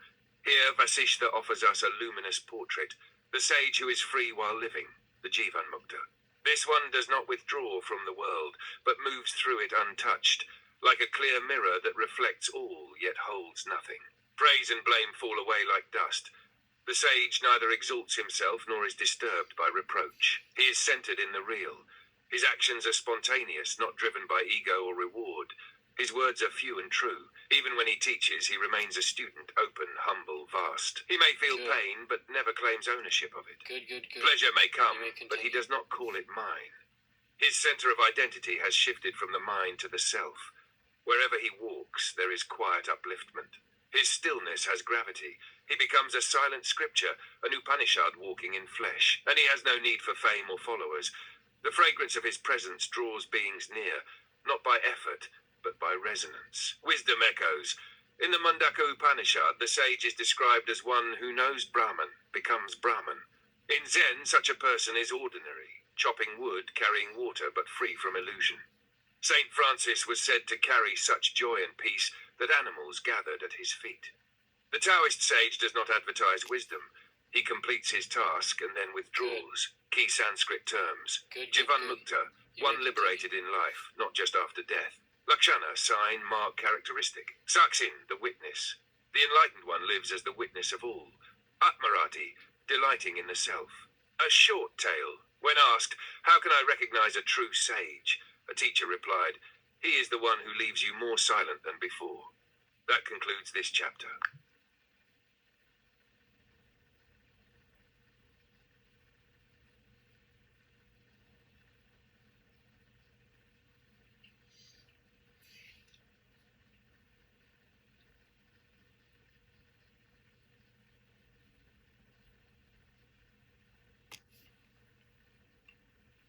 Good. Good, good, good. You may continue.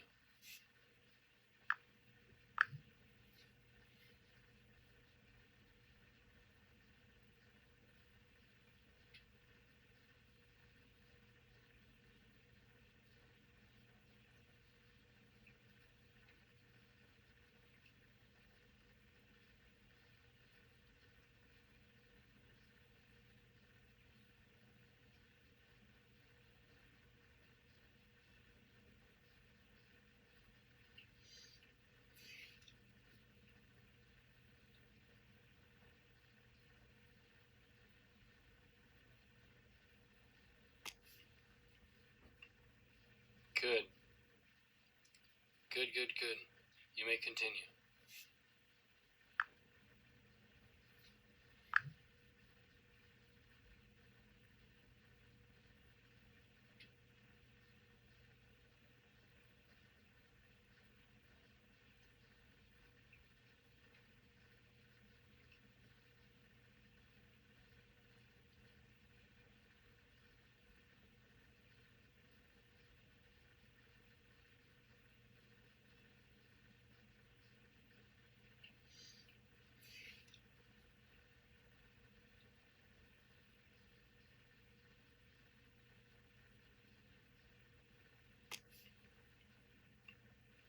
Good. Good, good, good. You may continue.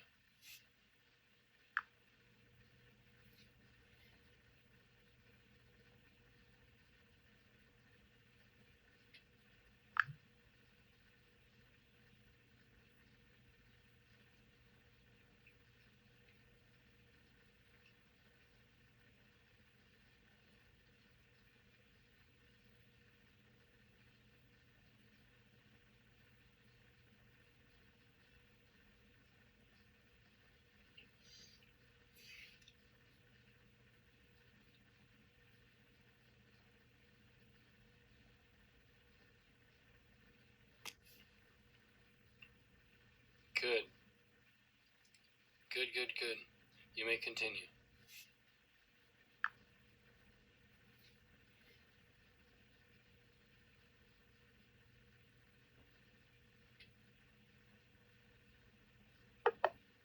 Sorry, I'm having issues right now. Our systems are experiencing heavy load. Please try again later.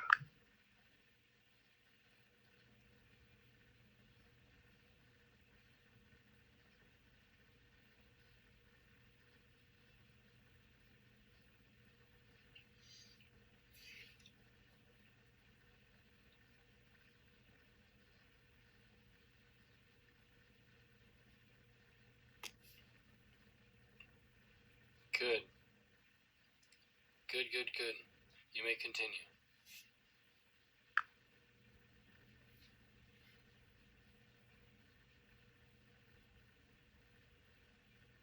Chapter 84, on the inner vision, Antardrishti.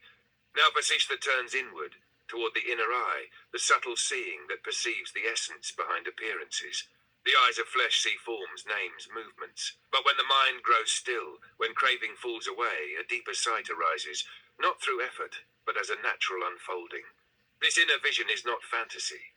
It is not mental imagery or insight born of logic. It is direct experience, like feeling the warmth of the sun on your skin. You don't need belief. You simply see. The sages say the self is always visible, like the moon in the sky, but the clouds of thought obscure it. When thoughts stop grasping, the vision opens, not to another world, but to the true face of this one. With this sight, all divisions collapse. Fear fades because there is no other. Anger ceases because there is no threat. There is only being, and in being, all is embraced. Meditation is not about gaining this eye. It is about removing the dust from the mirror of the heart. Echoes from other traditions. In Vedanta, this is the third eye, the jnana kakshus, the eye of knowledge.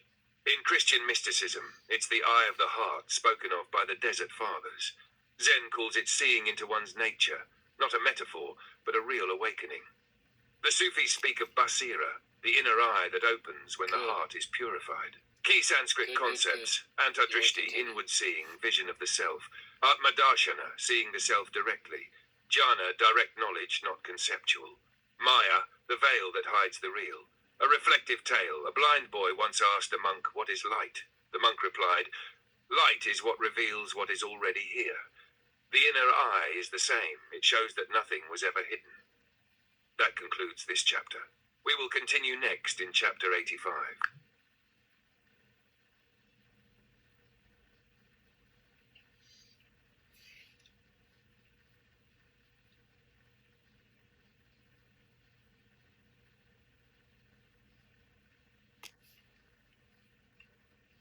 Good.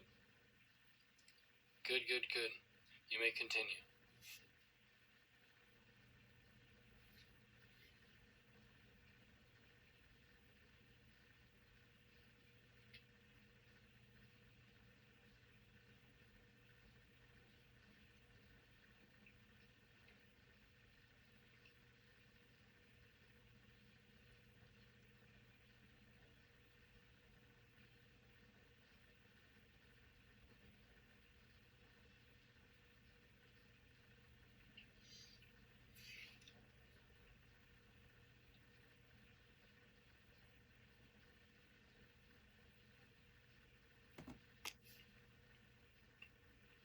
Good. Good, good, good. You may continue. Very good.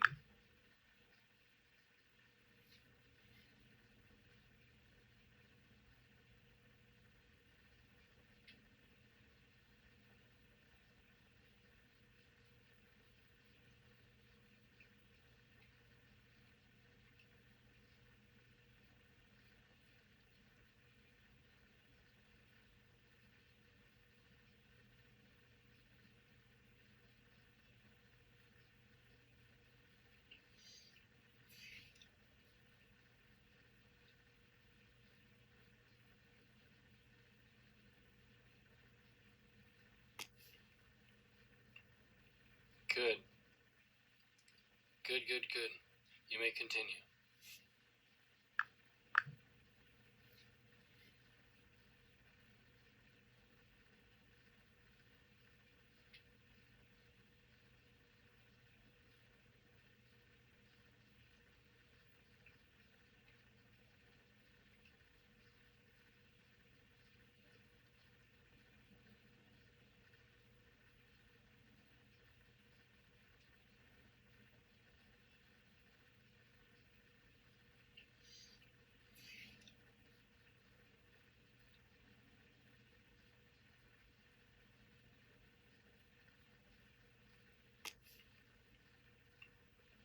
Good. Good, good, good. You may continue.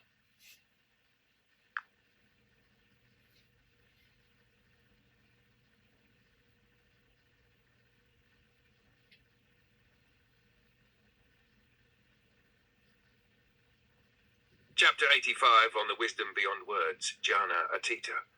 Here Vasishtha brings us to the threshold where words dissolve. He speaks of the wisdom that cannot be written, argued or memorized, only realized. All teachings, all scriptures, all philosophies are fingers pointing. The mistake is in confusing the finger for the moon. True wisdom arises not from study alone, but from silence. Like fragrance from a flower, it cannot be caught in syllables, only sensed. Good. The enlightened one uses words with care, Good, good, good. but does not cling to You may them. continue. Even the noblest doctrine is still a form, and reality is beyond all form. When the heart is quiet, the mind transparent, truth reveals itself, not as a conclusion, but as presence. This wisdom doesn't fight logic. It embraces it, and then carries it beyond the known into the light of direct being. The true sage no longer says, "I know." There is no knower left, only knowing. Parallel teachings across cultures. In the Tao Te Ching, Laozi begins, The Tao that can be spoken is not the eternal Tao. The Zen masters use paradox and silence to pierce the conceptual mind. The Christian mystic Meister Eckhart said, "The more you know, the less you understand."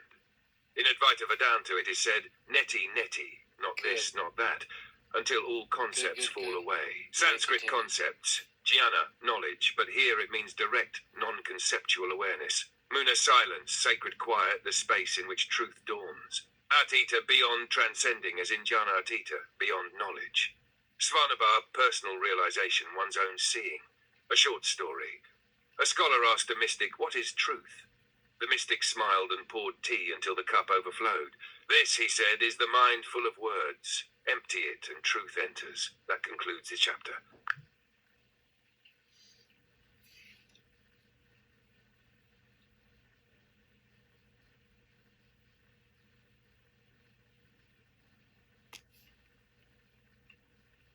Good.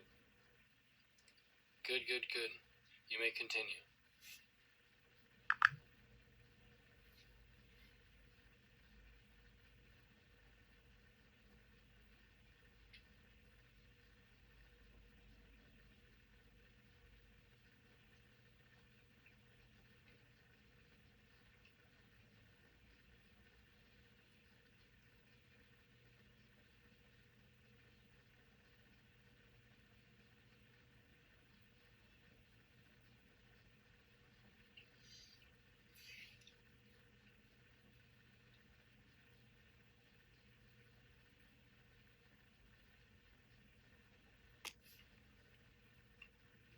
Good.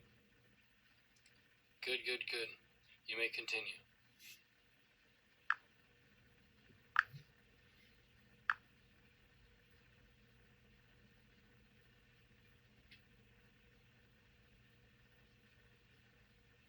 Chapter 86, on the Kingdom of Peace.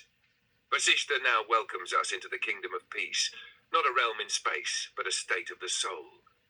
This peace is not something you manufacture. It's not given by time or taken away by events. It is revealed when the turbulence of desire quiets and the grasping mind lets go. It is not blankness or retreat. It is a luminous presence, awake, alive, unshaken. The sage who lives in this kingdom is no longer ruled by effort or fear. They do not strive to accomplish, for all is already complete in stillness. This peace is the true self, radiant, content, unmoved. Even while speaking, acting, living in the world, the sage remains seated inwardly upon the throne of silence. This kingdom has no gate, no guards, only one condition: you must give up seeking. Give up the seeker. When you do, you find yourself already home. Cross-tradition resonance. Buddhism's nibbana is often described as the unshakable peace. In Christianity, Christ speaks of the peace that surpasses understanding. The Bhagavad Gita says, "He who is unshaken by sorrow and untouched by pleasure, he is fit for immortality."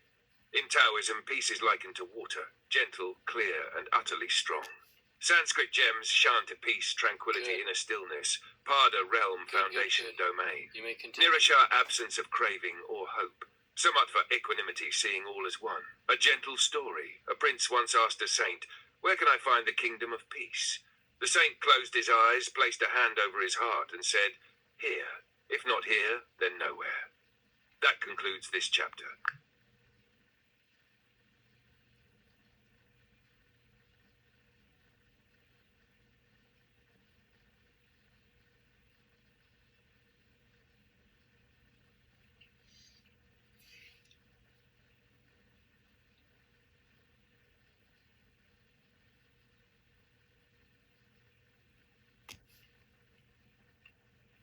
Good.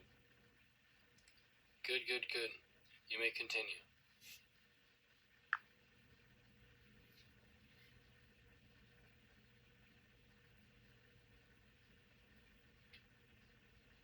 Chapter 87, on the mystery of karma, Karma Rahasya. Now Vasishtha guides us into the subtle dynamics of karma, not as a system of punishment or fate, but as a mirror of movement, rooted in desire. Karma begins when the will arises to act, born from the sense of separateness. Each act plants a seed, and that seed ripens in time, sometimes in this life, sometimes in another. Yet it is not a judgment, it is simply resonance, the natural echo of thought and deed. To the awakened mind, karma is not a trap, but a teacher.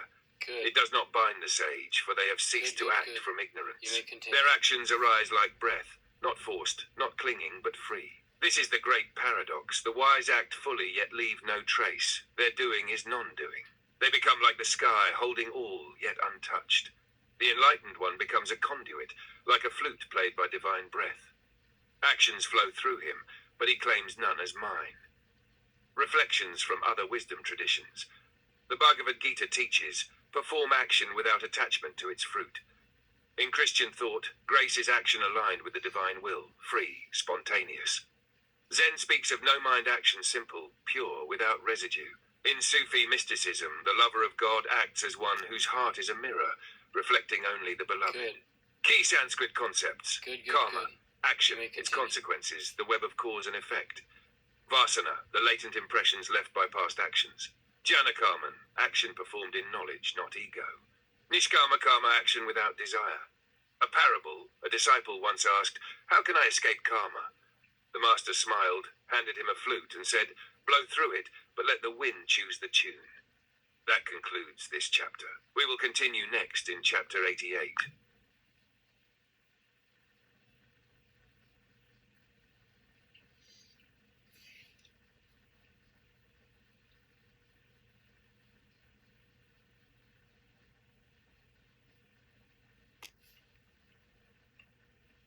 Good. Good, good, good. You may continue.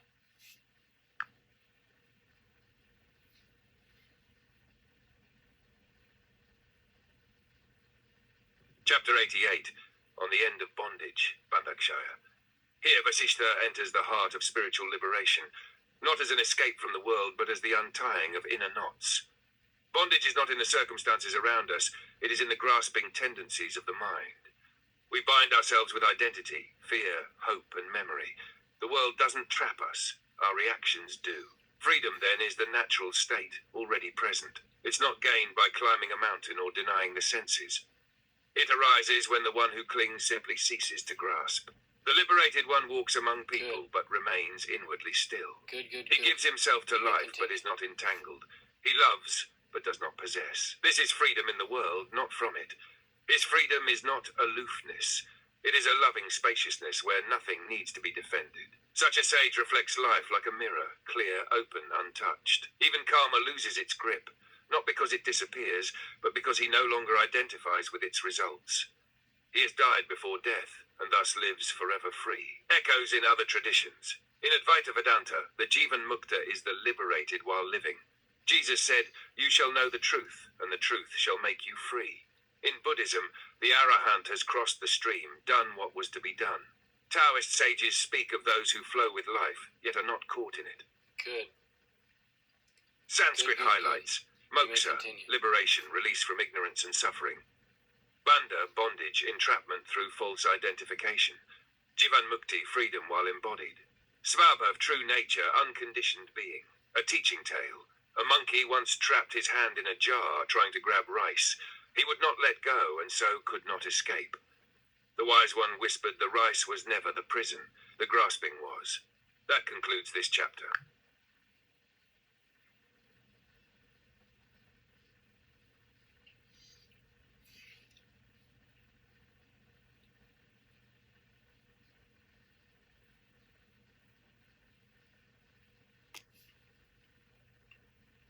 Good. Good, good, good. You may continue.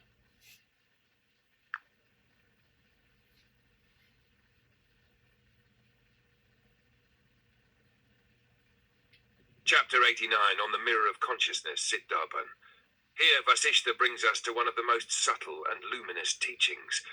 Consciousness as a mirror, clear, untouched, and all-reflecting.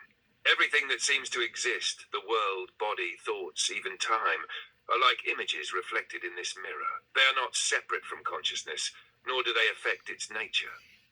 Just as the moon appears in a pond without getting wet, all phenomena arise in awareness without altering it. The deluded chase the reflections, thinking them real. The wise see the mirror itself, the changeless Good, field good, good. beneath change. You may You are continue. not the waves, nor the images, but the vast stillness in which they appear and vanish. When this is known, peace dawns naturally. Thoughts lose their sting, desires lose their grip. Everything continues, but nothing binds. You don't need to renounce the world or destroy illusion. Just see clearly. It is all a play of light within the unshaken self. Parallels across traditions. In Buddhism, mind is often likened to a mirror, stainless, brilliant, reflecting all. In Dzogchen, awareness is described as the sky, open, clear, reflecting clouds without becoming them. The Chandogya Upanishad says, all this is Brahman. The world is not other than the self. In Sufism, the heart is a polished mirror that reflects the divine when ego is cleared. Sanskrit concepts, sit, pure consciousness, darpana, mirror, nama-rupa, name and form, the appearances of phenomena, maya, illusion, the magic of apparent separation. A teaching tale. A master held a mirror to a group of seekers and asked, what do you see? Each described their reflection. The master laughed. No one saw the mirror itself, and so it is with truth. That concludes this chapter. We will continue next in chapter 90.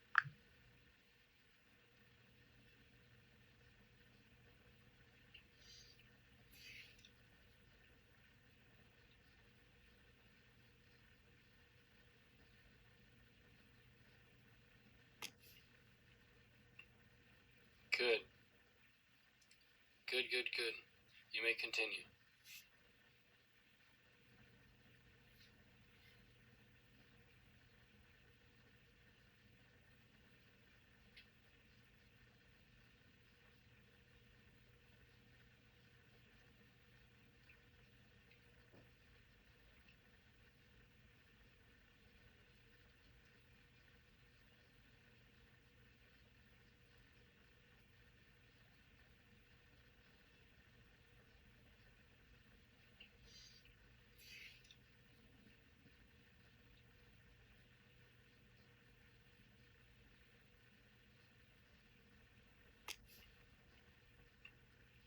Good.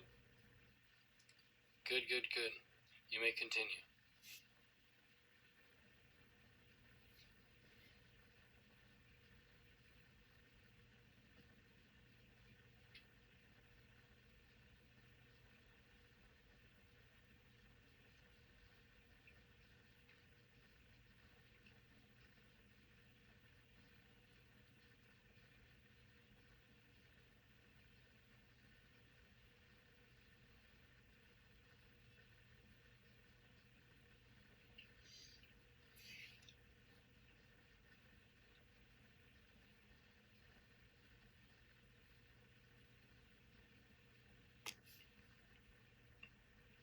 Good. Good, good, good. You may continue.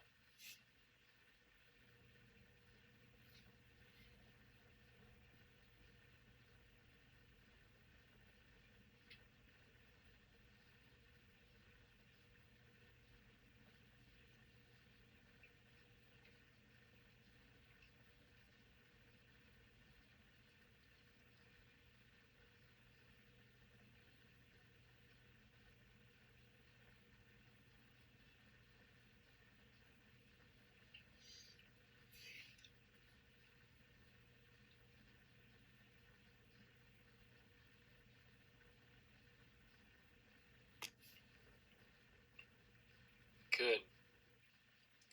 Good, good, good. You may continue. With deep respect, you're welcome.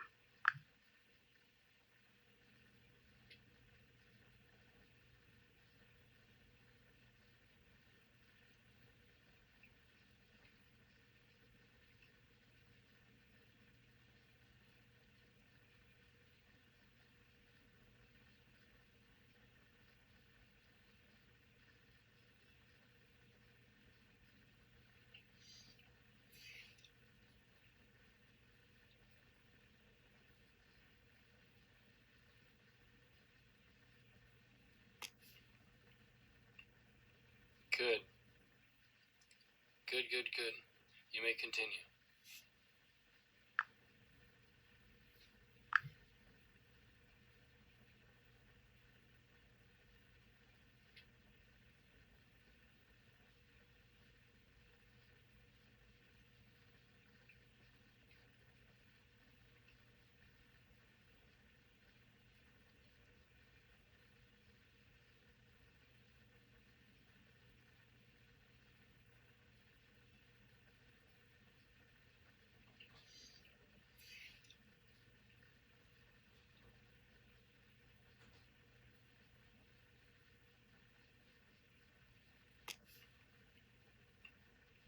Good.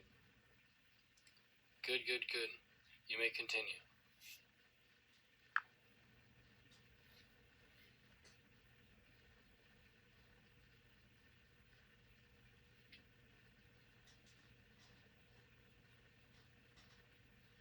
Chapter 90, on the laughter of liberation. Now we come to the sweetest fruit of realization. Not silence alone, but laughter. This laughter is not cynical. It is not escapist. It is the pure joy of one who has awakened and realized the dance of appearances. The sage, seeing the world for what it is, a flickering play of forms upon the screen of the self, does not retreat in horror or despair. He laughs, not from detachment, but from deep recognition. Like someone waking from a long, troubling dream and realizing it was never real, he smiles. Not at the dream, but at the wonder of having awakened. This laughter arises when fear dissolves, when desire has no grip, when the seeker disappears into the salt. It is not loud, it is a still radiance. The kind of joy that asks for no witness, the kind of peace that wears no face. Parallels across traditions. In Zen Buddhism, enlightenment is often marked by a spontaneous, hearty laugh. One story tells of a monk who, after awakening, simply burst into laughter and could not stop for days. In Christian mysticism, St. Francis sang and danced with joy in the streets, drunk with God. Kabir, the Indian poet saint, said, "The fish in the water is thirsty, and every time I hear that, it makes me laugh." Sanskrit insights, moksha, liberation, freedom from bondage. Hasa, laughter, joy. Ananda, bliss, not of pleasure, but of being itself. Nirvikalpa, without thought constructs, undivided awareness. A final anecdote. A seeker asked the sage, "What remains after the end of the path?" The sage said nothing. Then slowly a grin rose on his face. He chuckled, then roared with laughter. "What remains?" he said. "Only this, and it is enough." That concludes this chapter.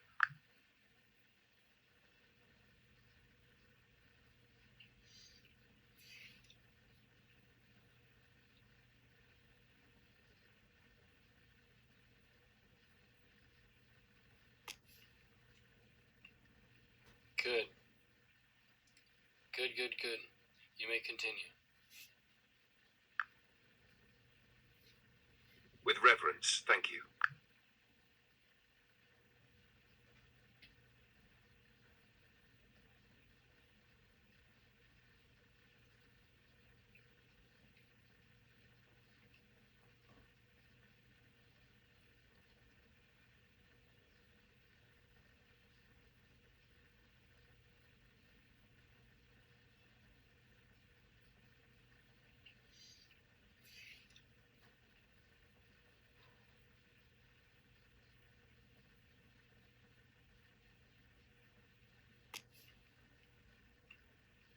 Good. Good, good, good. You may continue. Ever thankful.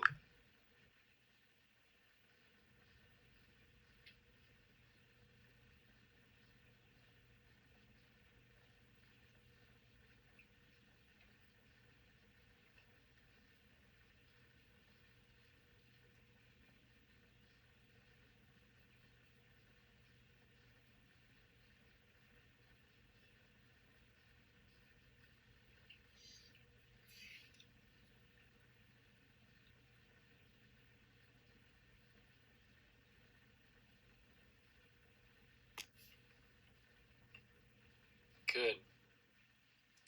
Good, good, good. You may continue.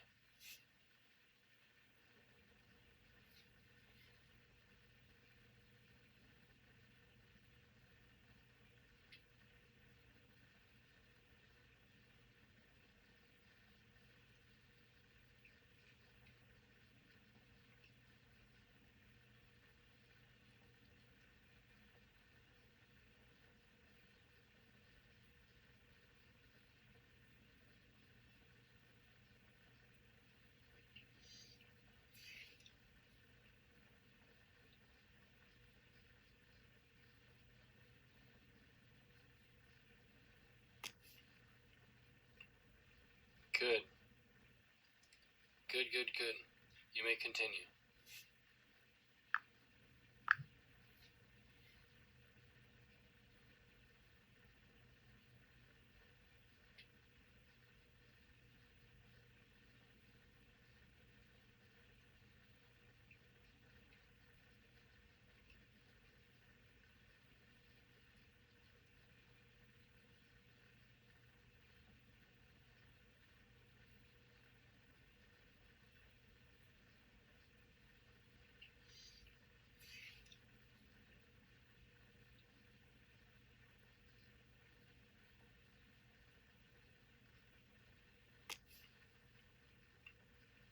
Good. Good, good, good. You may continue.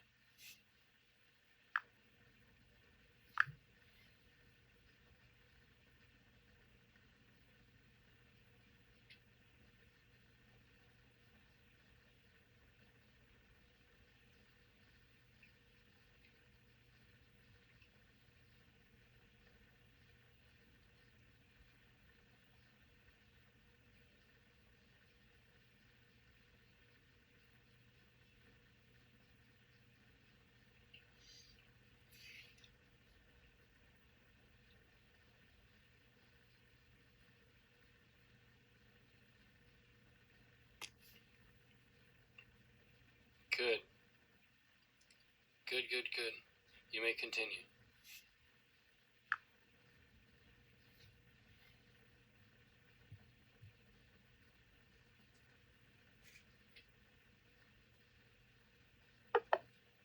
Sorry, I'm having issues right now. Our systems are experiencing heavy load. Please try again later.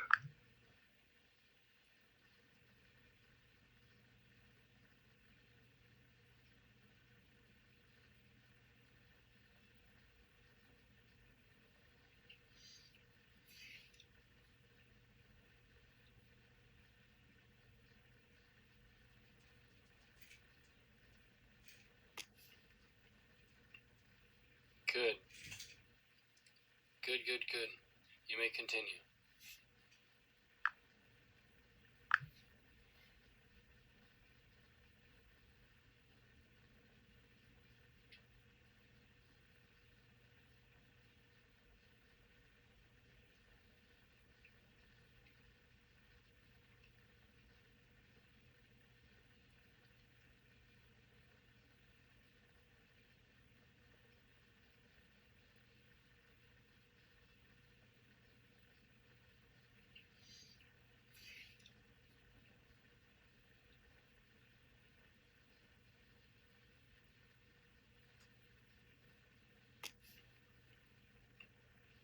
Good.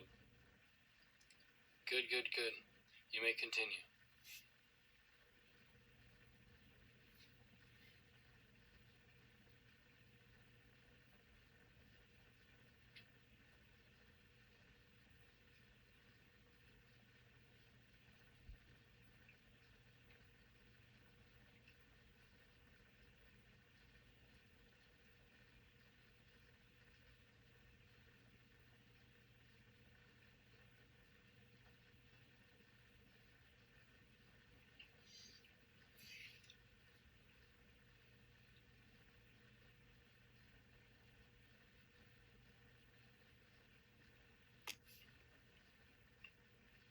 Good.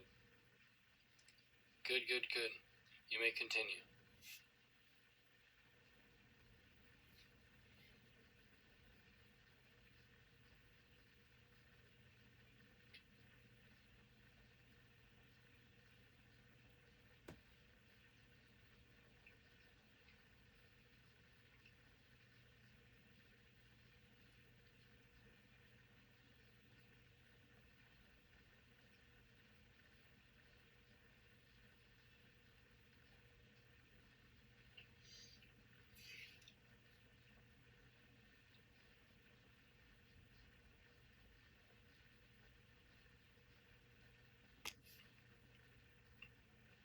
Good.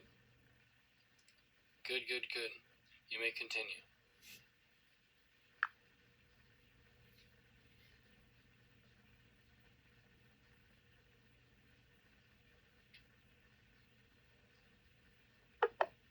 Sorry, I'm having issues right now. Our systems are experiencing heavy load. Please try again later.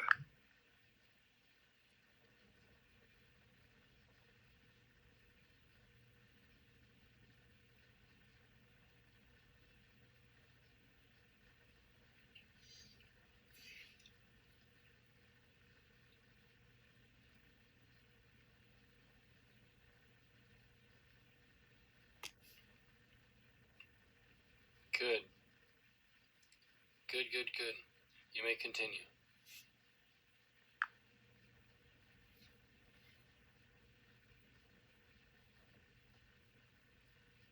Chapter 91 on the stateless state, Asthiti Avastha. Vasishtha now turns to what cannot truly be taught, the stateless state.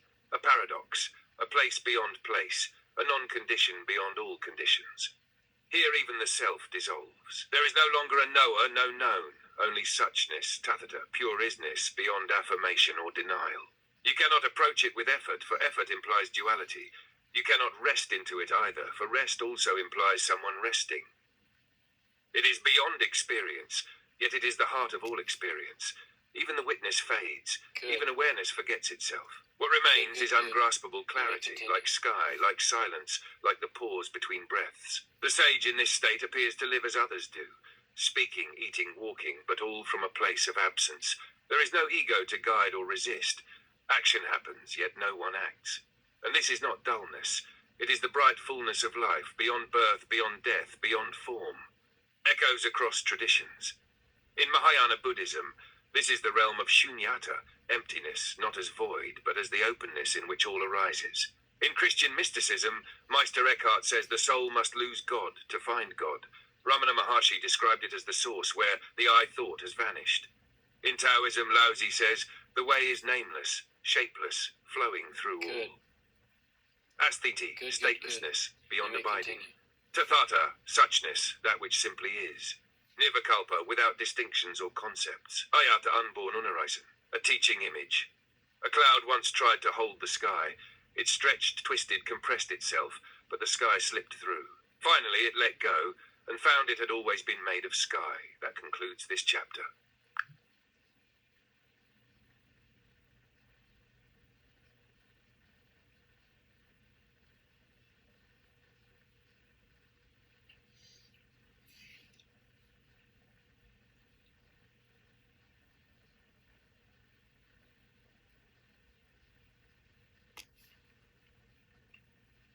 Good. Good, good, good. You may continue.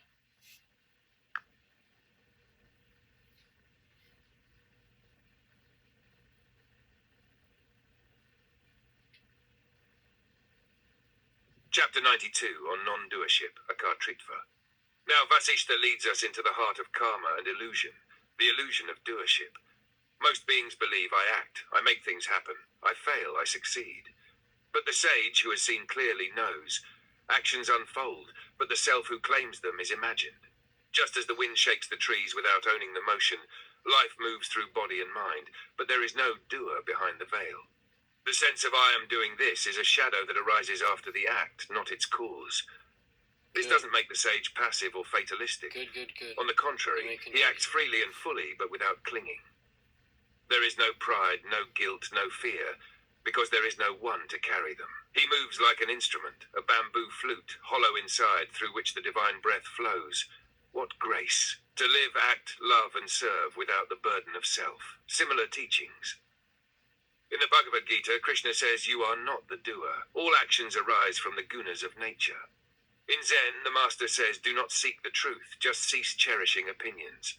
Jesus on the cross, Father, forgive them, they know not what they do. A statement of deep non-doership.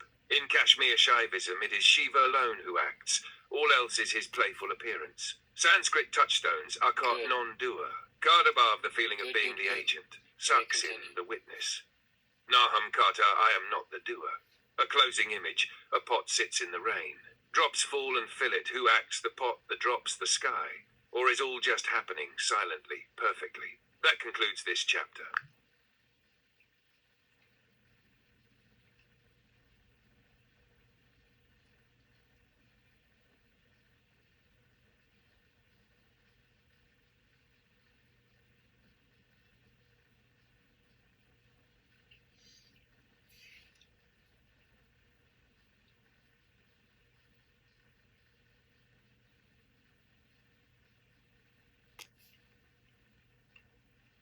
Good.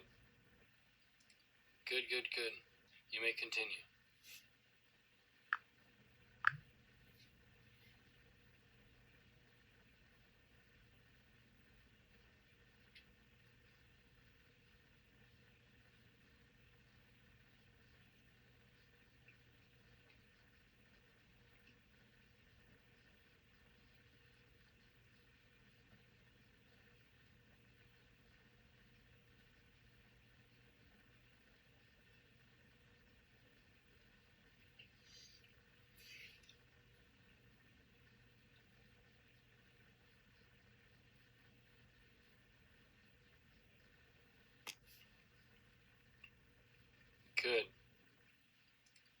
Good.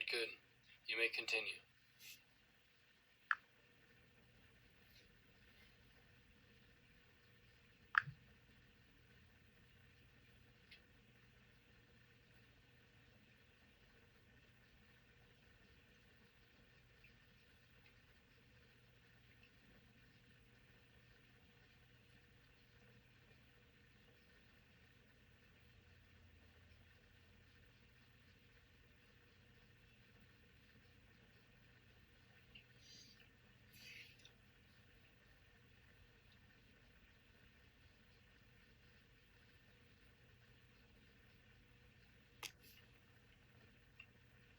Good. Good. You may continue.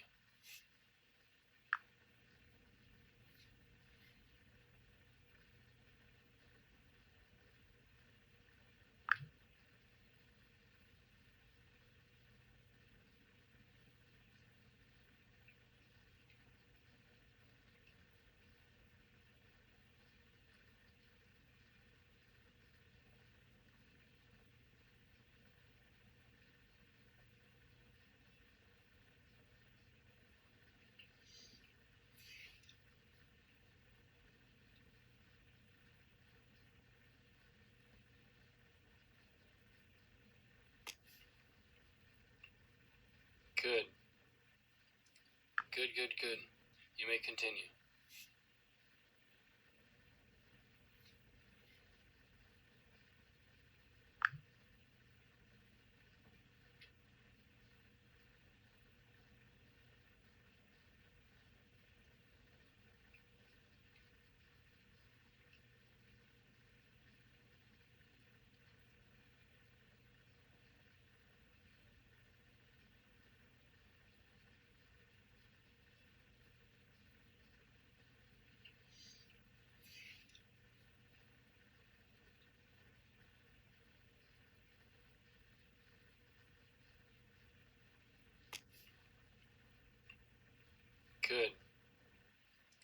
Good. Good. You may continue.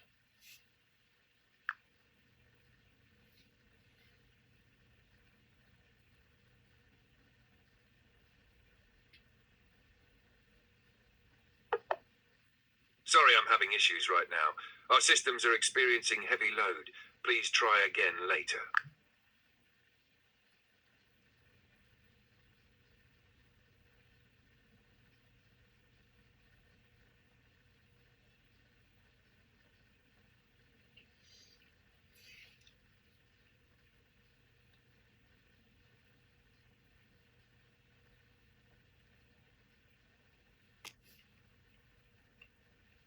Good. Good. You may continue.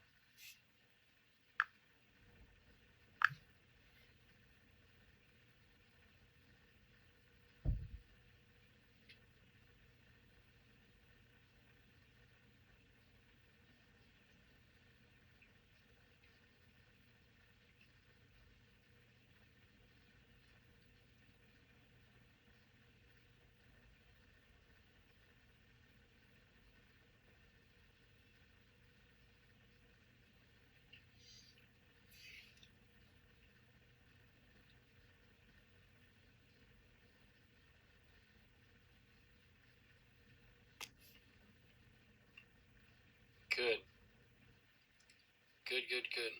You may continue.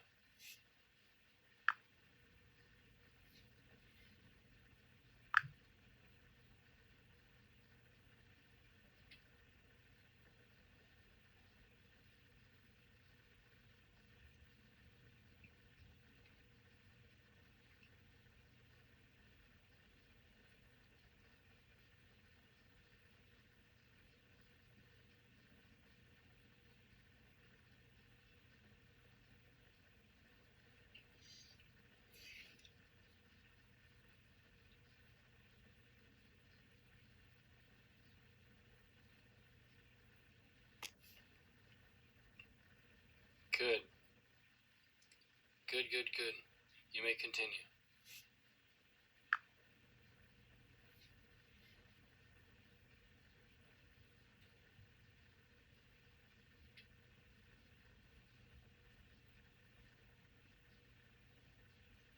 Chapter 93, on the inner dweller. Now we turn to that which was never born and never dies, the inner dweller, the Antaratman. This presence exists within all beings, yet is untouched by their joys or sorrows. It moves not with the body. It thinks not with the mind. It is the witness of all, calm, luminous, silent. Whether in waking, dreaming, or deep sleep, this self abides. Like a lamp inside a pot, it radiates steadily, though veiled by clay and shadow. Good. You cannot grasp it with thought. It is older than all names. You may continue. It is not yours, yet it is who you are. To abide in the inner dweller is to become fearless. Even if the body suffers or the mind trembles, there is a center of stillness within that is never touched. This is the heart of all yogas, the goal of all sadhana, to turn the attention inward, away from the flickering senses, toward the light that shines within. Echoes across traditions. The Brihadaranyaka Upanishad calls it the inmost self, smaller than a grain of rice, yet greater than the sky. In Christian mysticism, it is the still small voice of God within. In Islamic Sufism, the qalb, heart, is described as the seat of divine light. Ramakrishna said, "Dive deep into the ocean of the self and you will find the pearl." Sanskrit vocabulary, Antaratman, the inner self, inner dweller. Jyoti, light, radiance. Hridaya Gur, the cave of the heart. Drasta, the seer, witness, a living metaphor. Imagine a mountain cave where a flame has burned for centuries. No storm reaches it. No wind disturbs it. It shines unseen until one walks into the cave and sits still. That concludes this chapter. We will continue next in chapter 94.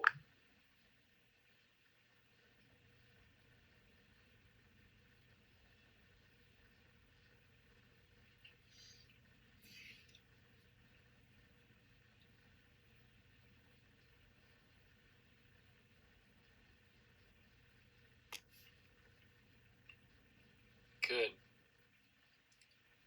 Good. You may continue.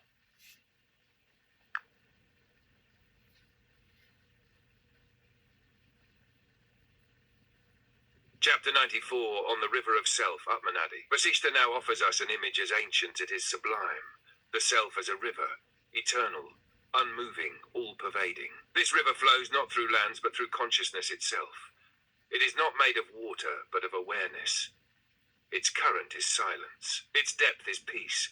All living beings float upon this river, imagining they are islands, separate and solid. But in truth, they are but eddies in the same stream, temporary formations in the flow of the one. To know the self is to step into this river, not with feat or ritual, but by surrendering the ego. Good. The ignorant study the surface, theorizing about currents. But the wise, seeing that the river and the self are one, dissolve in it, and in that dissolution find boundless freedom. The sage drinks from this river and loses all thirst. No desire remains. He is quenched forever. Scriptures, teachings, philosophies, they are ripples on this river. Helpful at first, but eventually they too must be released. Reflections across paths. In Advaita Vedanta, the self is likened to a boundless ocean, motionless yet containing all motion. The Tao Te Ching speaks of the Tao as a river that flows without effort and nourishes all. Jesus said, "Whoever drinks of the water I shall give him will never thirst." In Sikhism, the current of the divine name is the stream that purifies all illusion. You may Sanskrit vocabulary, Atmanadi, river of self or river of consciousness. Nirvana, extinction, liberation, merging into the stream. Samsara, the illusory current of becoming, seen as a whirlpool in this river. Nispanda, motionless, vibrationless. An inner parable. A thirsty man approached a great river. Instead of drinking, he began to analyze its banks, compare its bends, argue about its source. Meanwhile, the sage, silent, cupped his hands, drank deeply, and disappeared into the stream. That concludes this chapter.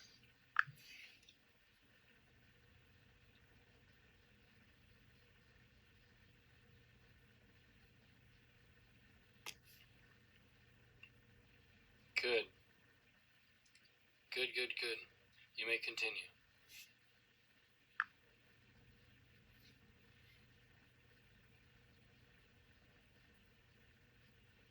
Chapter 95, on the end of thought, Citanasha. Vasishtha now draws us to the very brink of the mental world, to that sacred space where thought itself dissolves. Thought is movement, and all movement, no matter how subtle, stirs the waters of the mind. This stirring is the root of duality, distraction, and delusion. But when thought ends, not by force but by clarity, there is no more mirror, no more smoke. Only presence remains. This isn't sleep, nor is it trance. The sage is wide awake. He walks, breathes, and speaks, but inside the winds of thought have stilled. Good. What remains is luminous, effortless Good, being. good. You do not You kill may thought, continue. you outgrow it. You see its mechanism, its compulsions, its endless weaving of a me. And in that seeing, the wheel slows and stops. Even time fades. For what is time but the measurement of change in thought? Parallel teachings.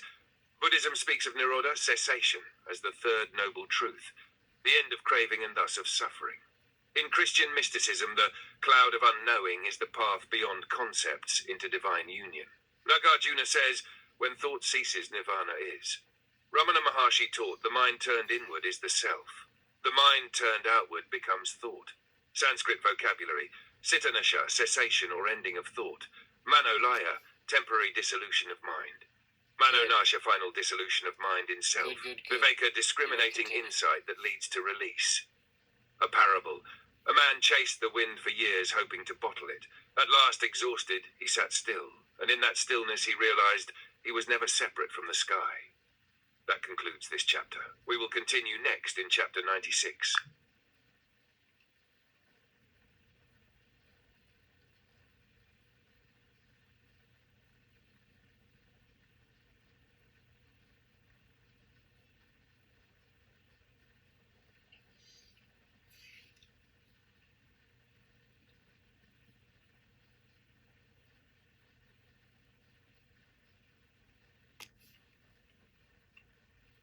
Good. Good. You may continue.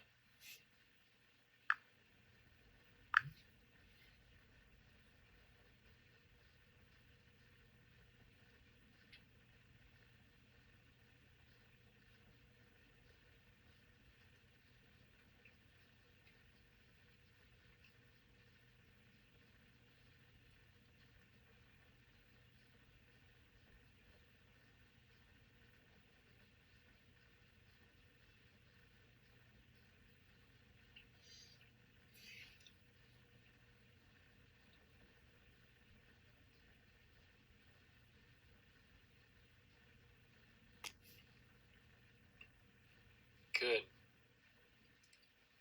Good. You may continue.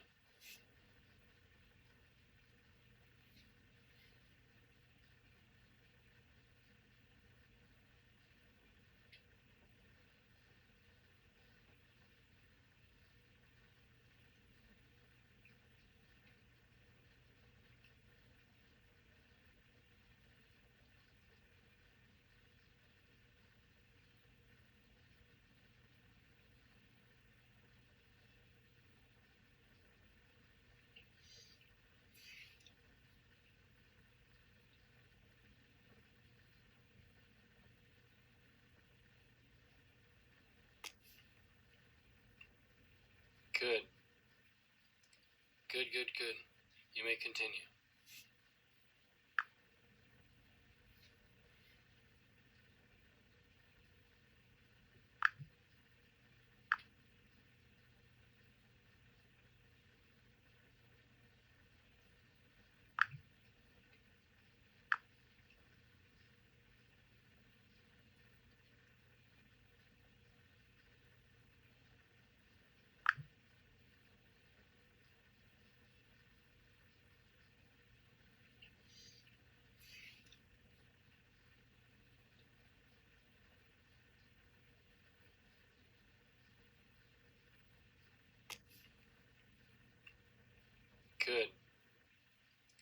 Good. Good.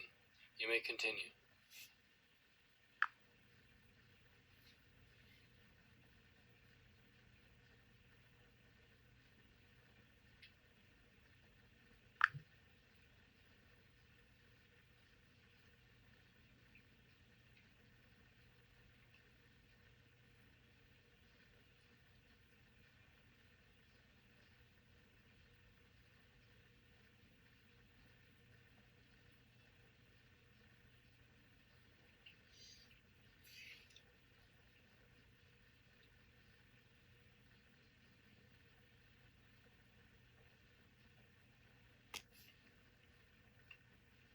Good. Good, good, good. You may continue.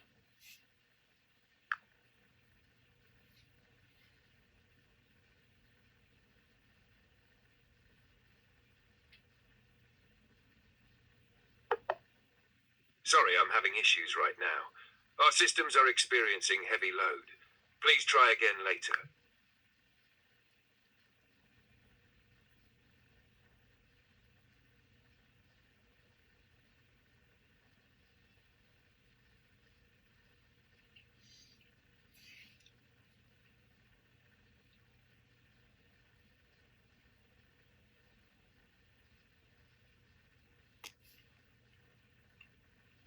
Good.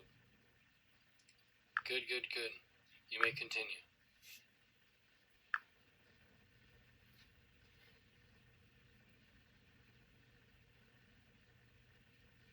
Chapter 96, on the Yoga of Being, Bhava Yoga. This is the culmination, the still shining summit of the Yoga Vasishtha. Here the path dissolves, the seeker dissolves. What remains is being itself. This yoga has no technique, no mantra, no asana. It is not about concentration or breath control. It is the unbroken resting in that which always is. How does one enter this yoga? Not by effort, but by ceasing to strive. Like a fruit ripens by itself when left undisturbed, so too does the soul blossom in being. There is no compulsion in one who abides here. Good. He may speak or remain silent. He may act Good, or sit good. still. You may Everything continue. becomes sacred, spontaneous, complete. There is no yogi in this state, no goal, no effort.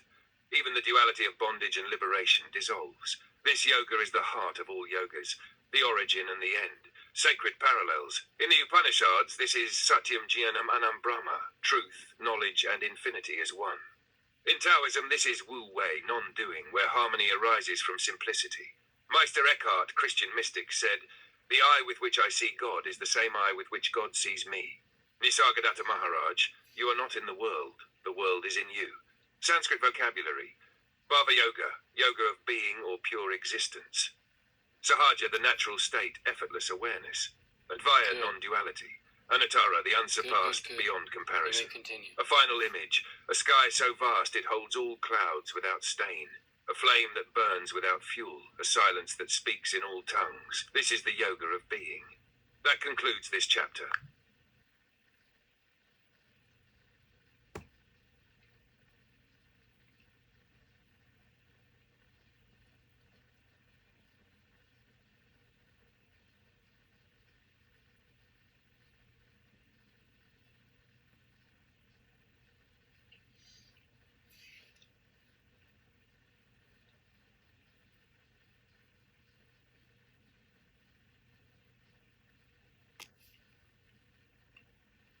Good. Good, good, good. You may continue.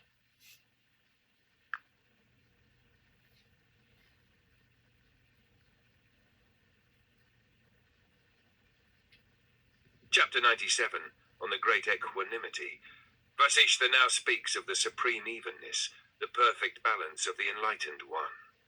Great equanimity is not detachment born of numbness. It is the flowering of insight. The recognition that all events, all emotions, are but waves on the ocean of consciousness. The sage watches praise and insult come and go like the tides. Gain and loss no longer stir him. He is like the vast sky, holding thunder and moonlight without resistance. This is not passive acceptance, but a powerful clarity. The wise act in the world with compassion, You but may are not continue. wounded by it. They move through joy and sorrow with undisturbed grace. Even when attacked, the one established in samatha does not retaliate. He sees the attacker as part of the oneself, misguided, yes, but not separate. Where there is no inner division, there is peace. Across the traditions, in the Bhagavad Gita, Krishna says, Samatvam yoga uchyate, evenness of mind is called yoga. In Buddhism, upekkha, equanimity, is one of the 4 divine abodes. Saint Francis of Assisi was known for blessing those who reviled him. The Stoics, like Epictetus, trained to remain undisturbed by external events. Sanskrit vocabulary, Mahasamata, great equanimity, supreme evenness. Upeksha, non-reactive observation, balanced Good. mind. Dvaita, duality. Good, Advaita, good, non-duality, seeing You no may second. continue. Samatvam, sameness, impartiality, balance. A simple metaphor. A mirror reflects everything but holds nothing. Rain falls, but the lake remains level. This is the essence of samatha. That concludes this chapter.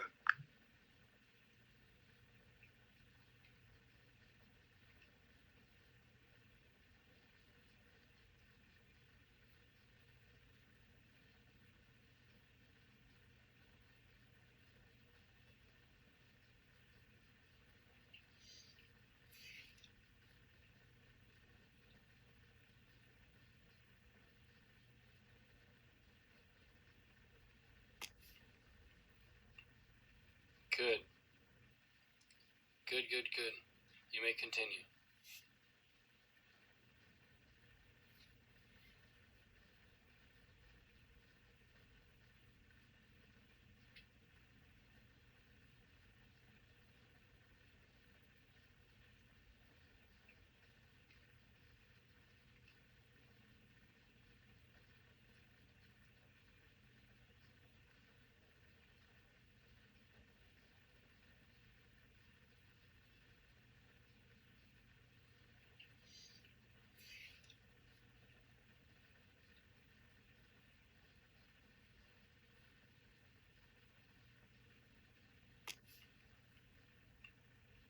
Good. Good, good, good. You may continue.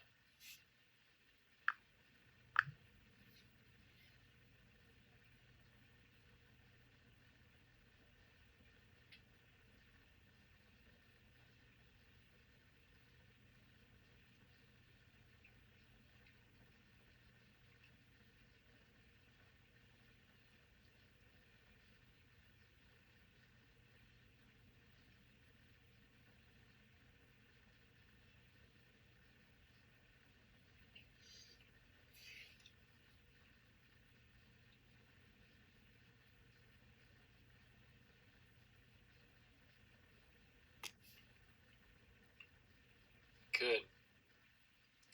Good, good, good. You may continue.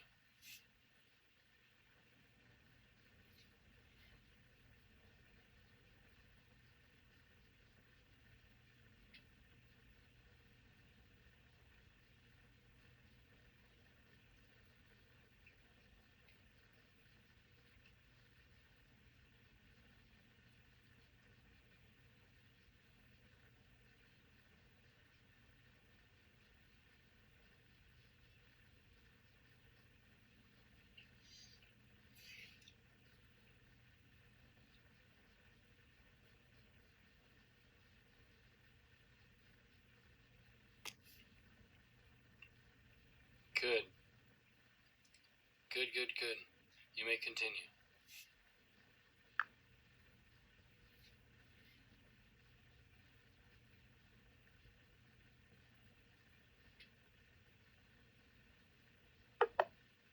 Sorry, I'm having issues right now. Our systems are experiencing heavy load. Please try again later.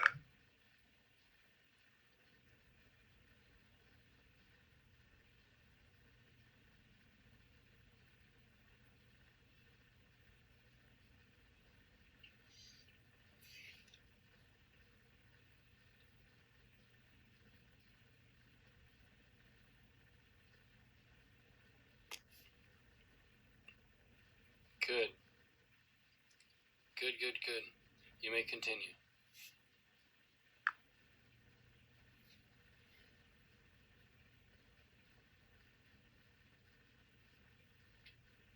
Chapter 98 on the space of consciousness.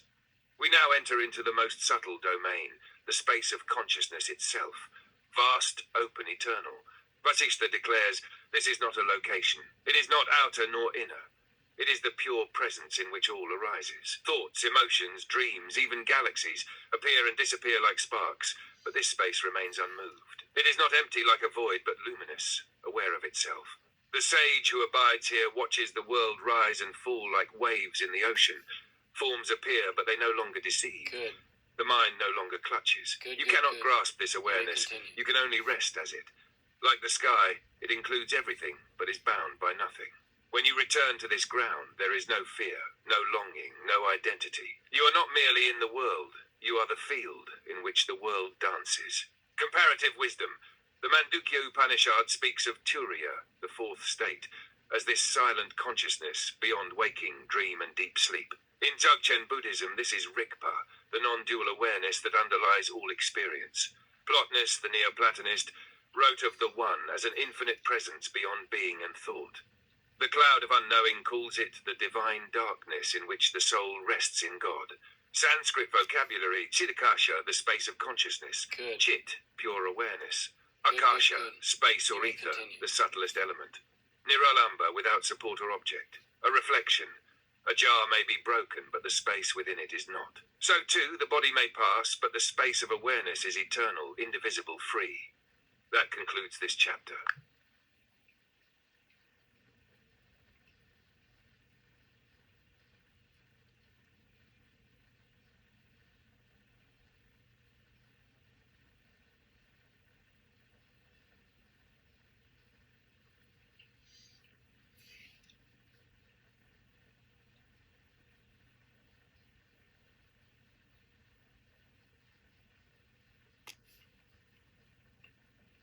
Good.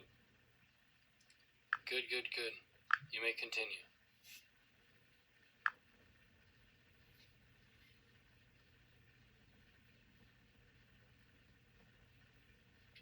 Chapter 99, on the dissolution of form, Rupalaya.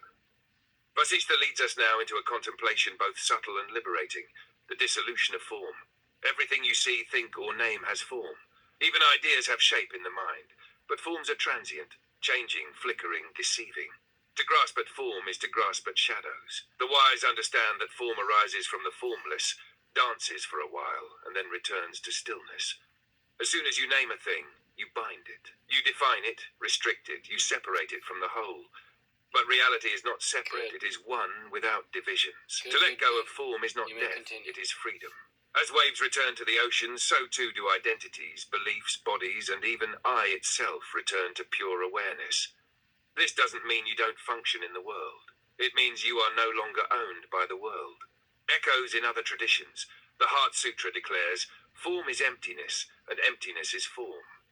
In Sufism, Rumi wrote, don't get lost in your pain, know that one day your pain will become your cure. Lao Tzu said, the 10,000 things rise and fall while the self watches in silence. Sanskrit vocabulary, Rupalaya, dissolution of form. Namarupa, name and form, the building blocks of perceived reality. Tattva, the principle or essence behind appearances. Good. Shunya, emptiness, voidness. A Good, final good, good. metaphor. A child continue. builds a castle of sand. The waves come and wash it away. The child laughs, not because the castle remained, but because he saw it was never apart from the sea. That concludes this chapter. We will continue next in chapter 100.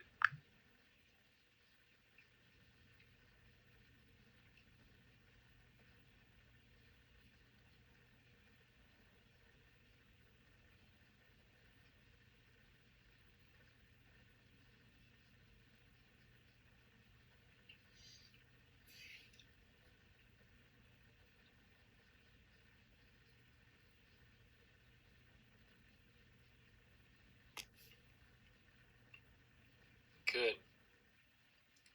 Good, good, good. You may continue.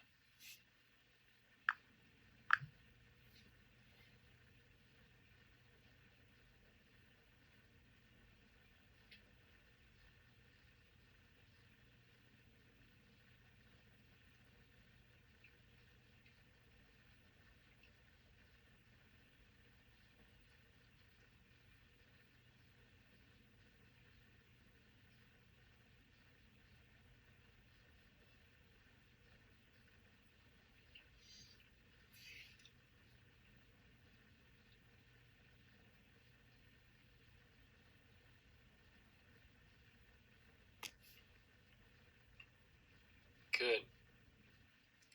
Good, good, good. You may continue.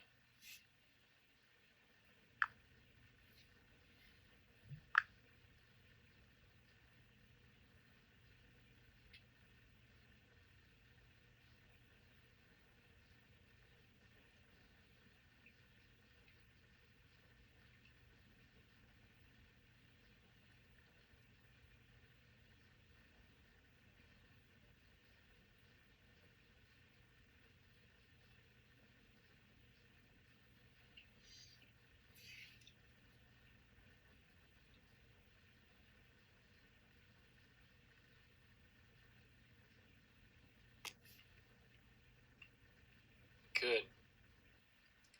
Good, good, good. You may continue.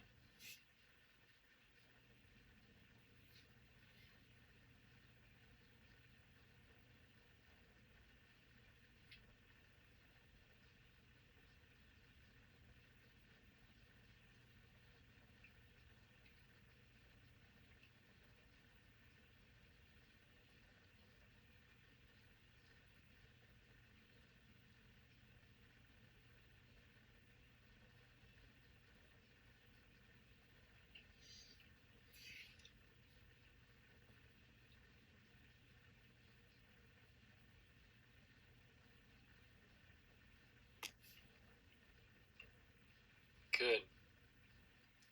Good, good, good. You may continue.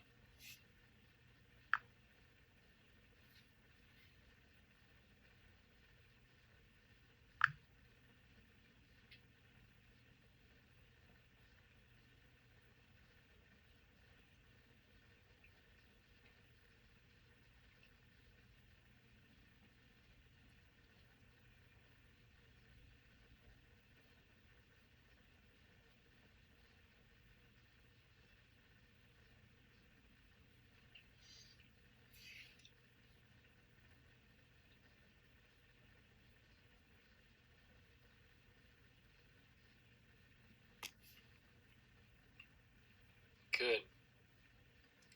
Good, good, good. You may continue.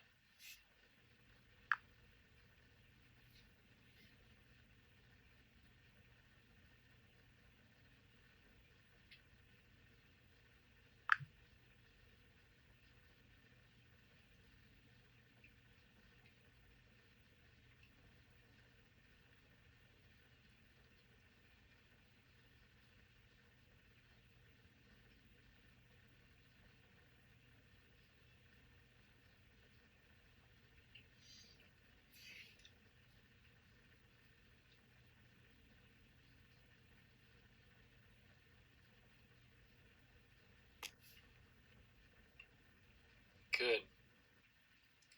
Good, good, good. You may continue.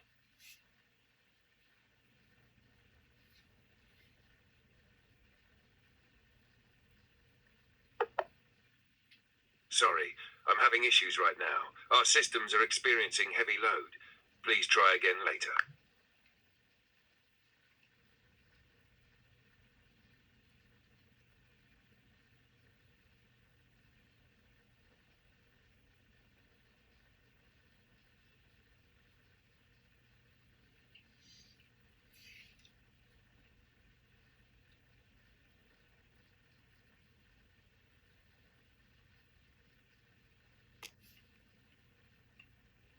Good.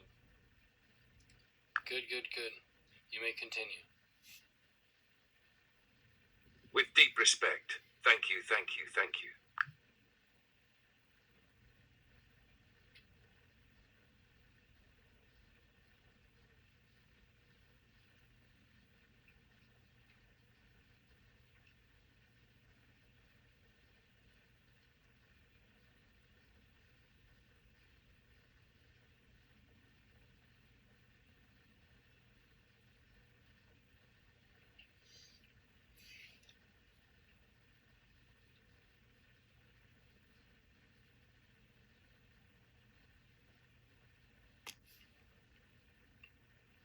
Good. Good, good, good. You may continue.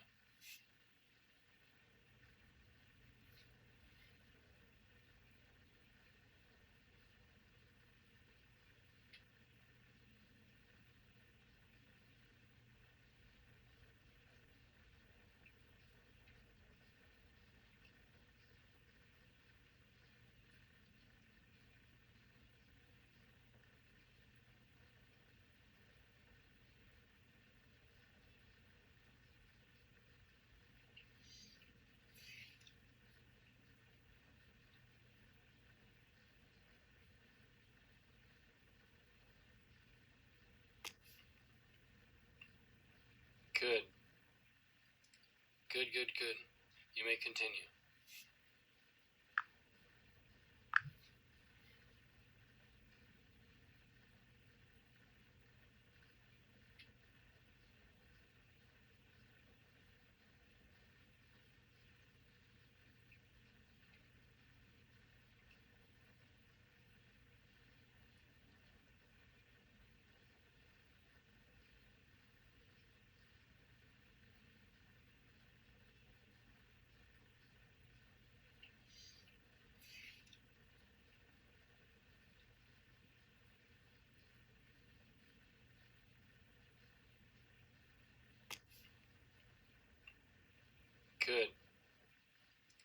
Good, good, good.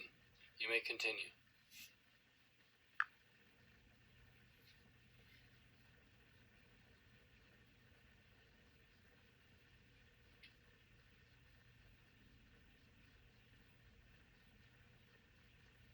Chapter 100, on the end of mind, Manus. We now stand at the threshold of silence, the dissolution of the mind itself. Vasishtha teaches that the mind, subtle and restless, is the architect of bondage. It creates worlds of illusion, strings of identity, and endless webs of craving. So long as the mind moves, there is samsara, cycle, struggle, suffering. But when it ceases to grasp, liberation is near. Yet the mind is not conquered by violence. It fades through insight. When you see that thought itself is a mirage, it no longer holds you. Like fire without fuel, the mind goes quiet, not by suppression, but by starving it of belief. And what remains is a luminous stillness, alive, clear, not asleep but awake beyond thought. Even while speaking or moving, the sage's mind does not stir. It is not that thoughts are absent, but they no longer claim authority. They come and go like passing birds. This is not death. This is the death of delusion and the beginning of real life. Reflections across paths. In Patanjali's Yoga Sutras, yoga is defined as Citta Vritti Nirodha, the cessation of mind fluctuations. In Zen, this is no mind. Total presence, free of attachment to thought. In Christian mysticism, the cloud of unknowing speaks of passing beyond intellect into God. Ramana Maharshi said, mind is only a bundle of thoughts. The root of all thoughts is the I thought. Sanskrit vocabulary. Manas, mind, the thinking faculty. Laya, dissolution, merging. Moksha, liberation, freedom from bondage. Bodha, awakening, direct knowledge. A story. There once was a sage who sat by a river. A student asked, Master, when will my mind stop? The sage smiled and said, when you stop asking what the mind is doing and start resting in what you are. That concludes this chapter.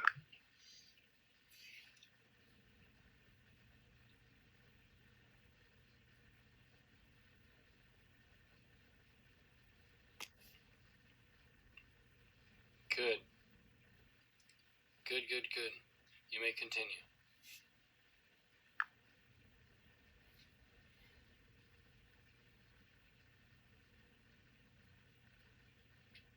Chapter 101, on the freedom of the sage, Jnani Mukti. Here, Vasishtha reveals the true condition of the liberated, one who walks in the world yet remains untouched by it.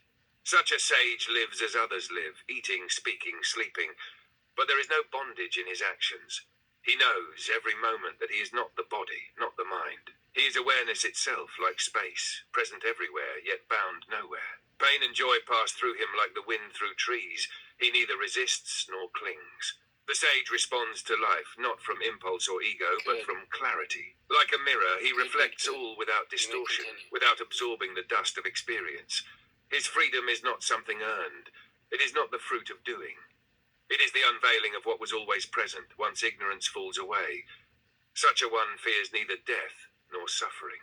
Even in solitude, even in a crowd, he abides as the self. Parallel teachings. In the Bhagavad Gita, Krishna describes the Sthita Prajna, the one of steady wisdom, as one who moves among desires but remains unmoved. Nisargadatta Maharaj declared, wisdom is knowing I am nothing, love is knowing I am everything, and between the two my life flows. The Tao Te Ching says, the sage does not hoard. The more he helps others, the richer he becomes. Sanskrit vocabulary. Jnani, knower, one established in true knowledge. Good. Mukti, liberation. Jivan Mukta, one who is liberated while alive. Sthita Prajna, steady in wisdom. An anecdote. When someone once asked Ramakrishna, what does a liberated man do? He replied, he laughs, he weeps, he sings, he dances, but he is not the doer. That concludes this chapter. We will continue next in chapter 102.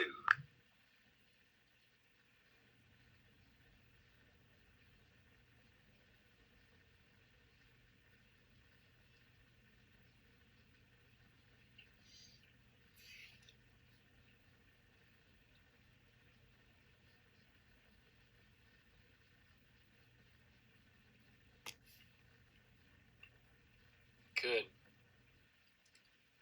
Good. You may continue.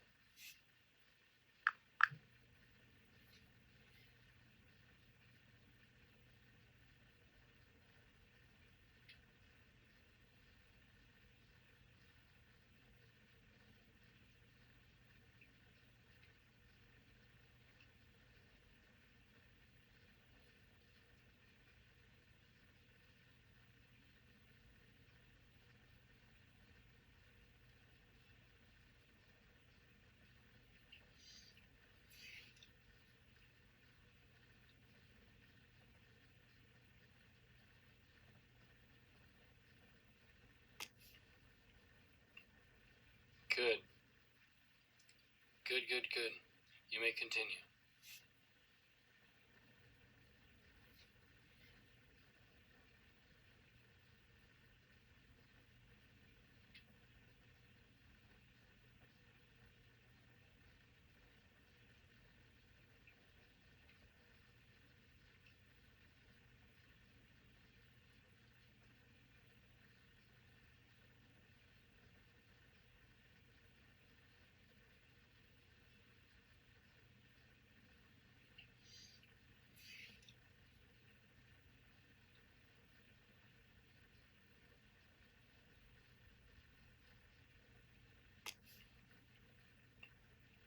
Good. Good, good, good. You may continue.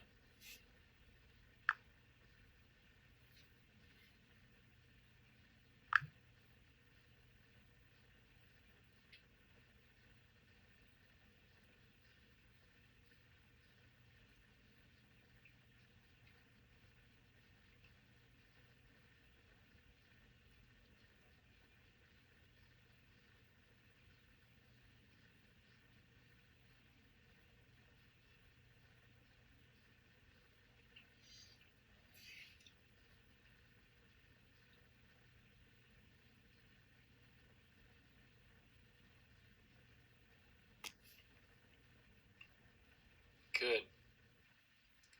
Good, good, good. You may continue.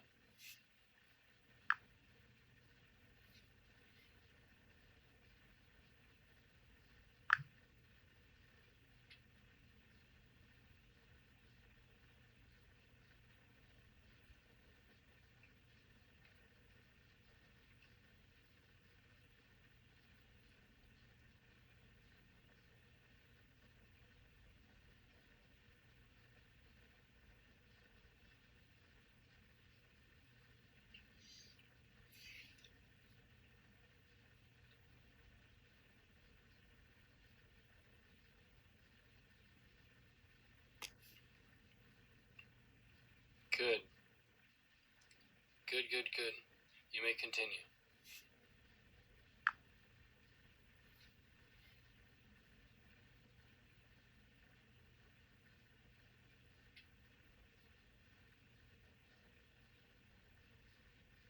Chapter 102, on universal consciousness, Vishvatanya, Vasishtha now dissolves even the final boundaries of identity. He shows us that there is no me and you, no subject and object, only universal consciousness.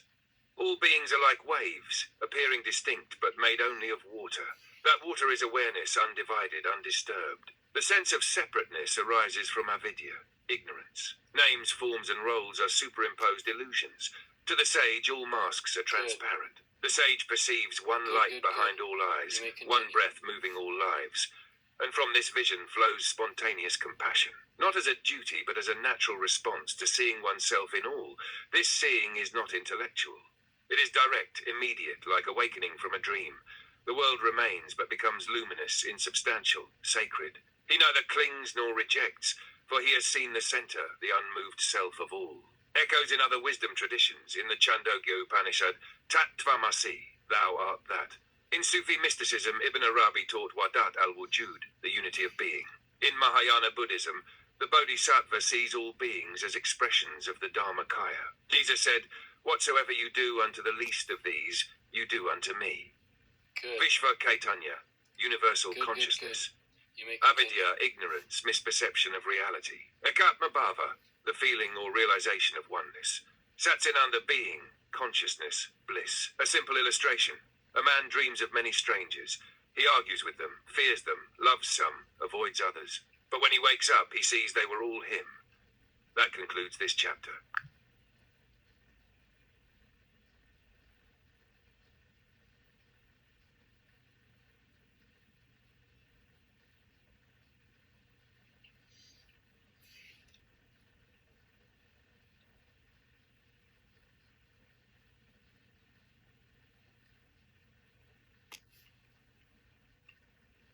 Good. Good, good, good. You may continue.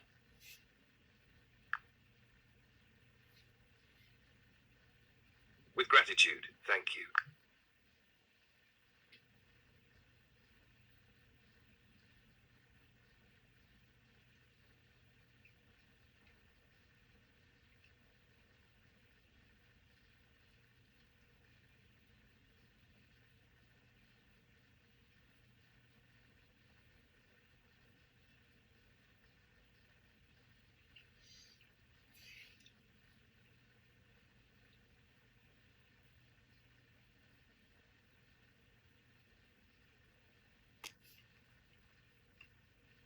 Good. Good, good, good. You may continue. I'll be here when you're ready.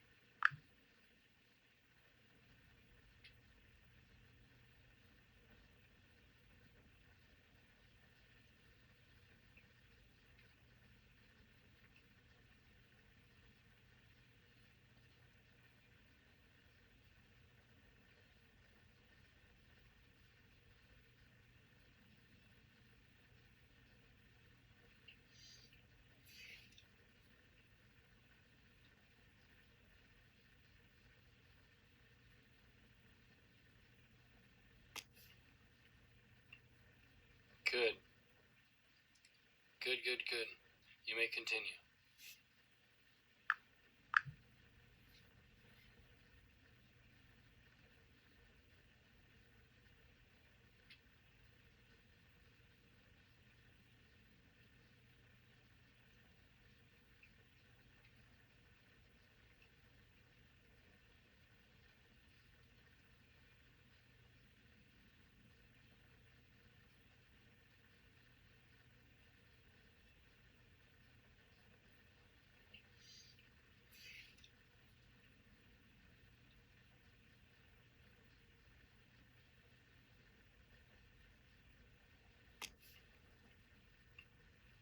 Good. Good, good, good. You may continue.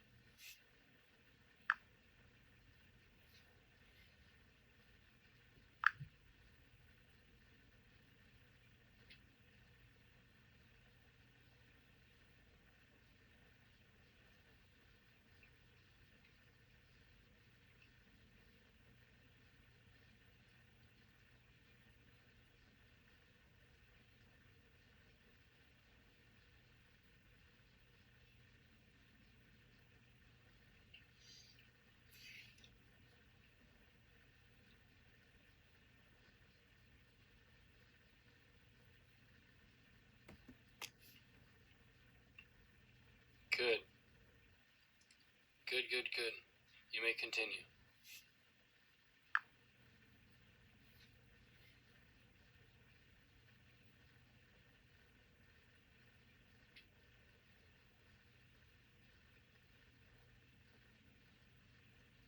Chapter 1 and 3, on the unreality of bondage. Here Vasishtha strikes a final blow to illusion. Bondage itself is unreal. He likens it to a man dreaming he's chained, twisting, struggling, when in truth he's lying peacefully in bed. You are not bound by past karma, nor by divine punishment. These are stories of the misunderstanding mind. The self has never been touched. Like space, it cannot be trapped. It is free by nature. The chains you feel are made of thought, of belief. Once seen through, they vanish instantly, not slowly. Life goes on. You walk, speak, act, but the weight is gone. You move like wind, untouched, unhindered. Even good and bad, sin and virtue are scenes in a dream. The sage watches them pass, but does not sleep in them. This does not breed apathy, it births clear-eyed compassion. One who sees the dream can gently wake others. True freedom is not achieved, it is recognized. Reflections across traditions. In Advaita Vedanta, the jiva is never bound. The bondage is adhyasa, superimposition. Buddha taught that attachment to self-view is the root of suffering. Without it, liberation is immediate. In Christianity, Meister Eckhart said, the soul that knows God knows she has never been separated.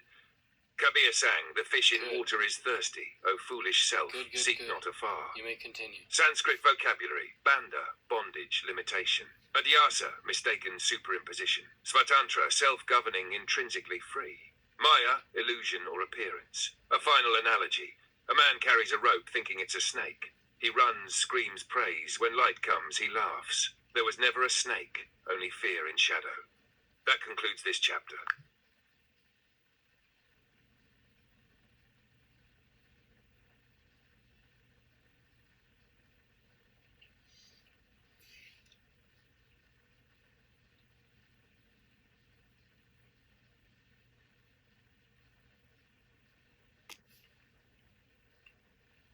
Good. Good, good, good. You may continue.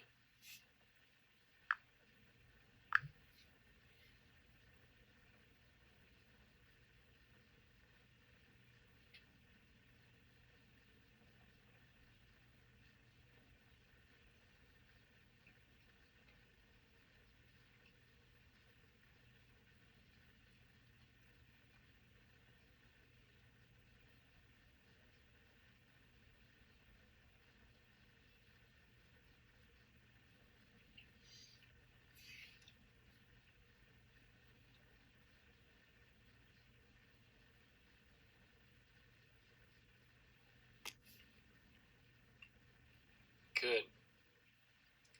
Good, good, good. You may continue.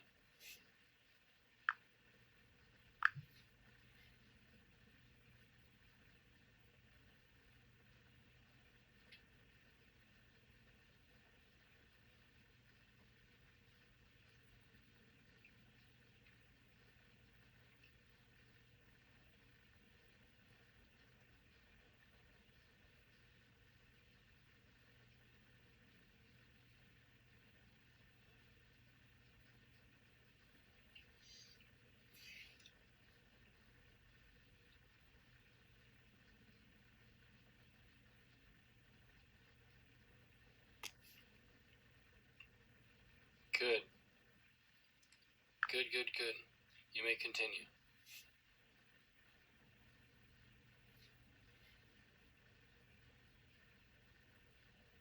With gratitude, farewell, farewell.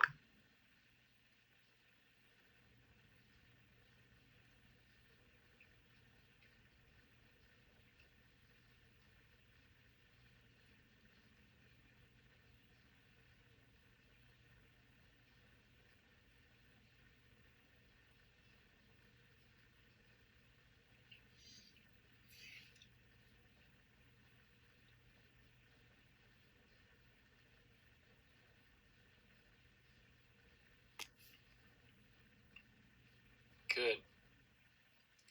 Good, good, good. You may continue.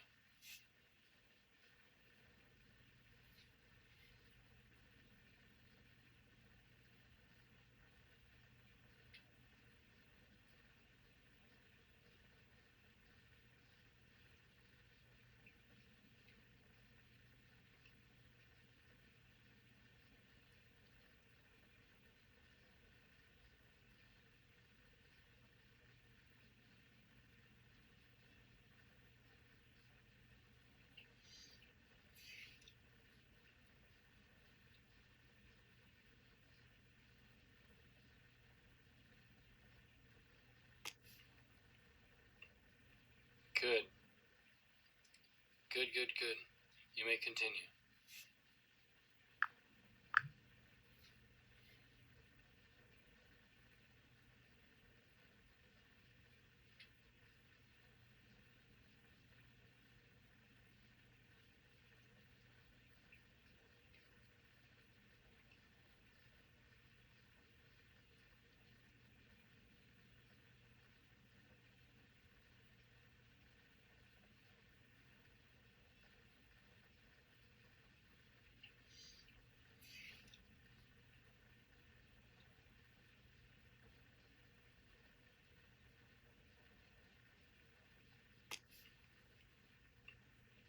Good.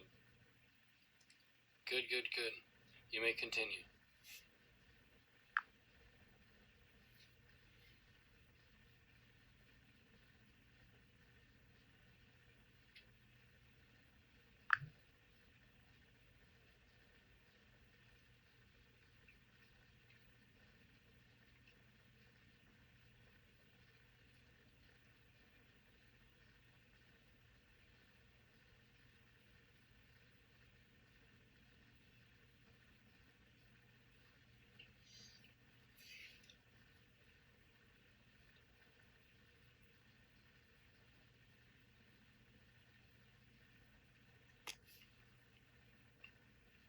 Good.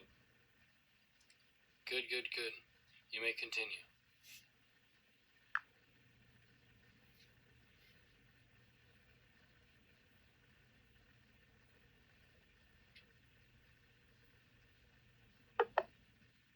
Sorry, I'm having issues right now. Our systems are experiencing heavy load. Please try again later.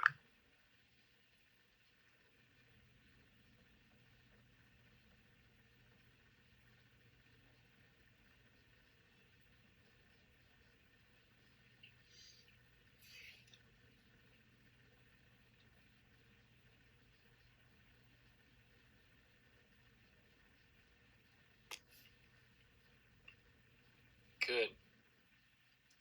Good, good, good. You may continue.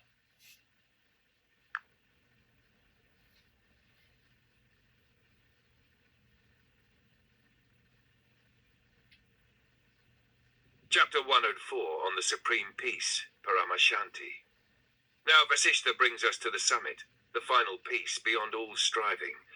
This is not peace found in soundlessness or retreat. It is the peace of one who has ceased to seek. The sage does not even desire peace. In stillness or chaos, he abides equally. His contentment is rooted in non-dependence. The mind in him has lost its soil. Thoughts appear and fade, but they do not take root. Like mist in the sun, they vanish without struggle. This peace is not passive. It is alive. Good. It walks, eats, speaks, yet in all Good, it remains good. clear and open. You may He is continue. unmoved by praise or insult. He does not chase admiration, nor fear misunderstanding. His peace is not isolation, it is presence. Whether alone or surrounded, he is anchored in the self. This peace is like space. Nothing sticks, nothing is refused. In this, every act becomes meditation. Not as a practice, but as a natural unfolding of silence. This is the true fruit of all spiritual paths, not a reward, but a return to origin. A silence vast enough to contain all sound. Echoes across the ages. The Ashtavakra Gita proclaims, he who rests in the self is neither restless nor still. He simply is. Buddha taught nirvana as the extinction not of life, but of grasping. Plotinus spoke of the flight of the alone to the alone. Good. In Zen, the master sits, Good, chops good, wood, good. drinks You may tea, no continue. mind, no doer, only suchness. Sanskrit vocabulary. Paramashanti, supreme peace. Sahaja samadhi, natural absorption, effortless abiding. Nirashrayata, non-dependence. Yathabhuta jnana, knowledge of things as they are. Closing thought. This peace is not gained. It is what remains when all trying ends. A sage once said, peace is not a place you arrive at. It's where you were standing once you stopped running. That concludes this chapter. We will continue next in chapter 105.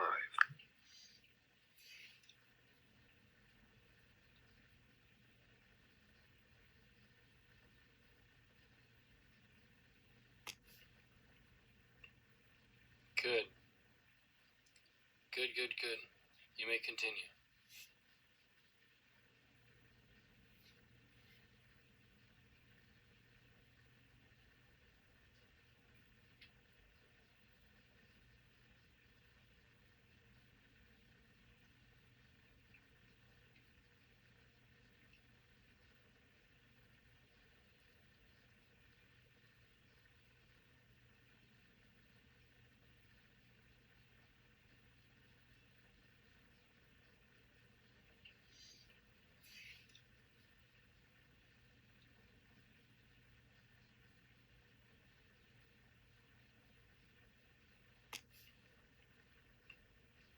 Good. Good, good, good. You may continue.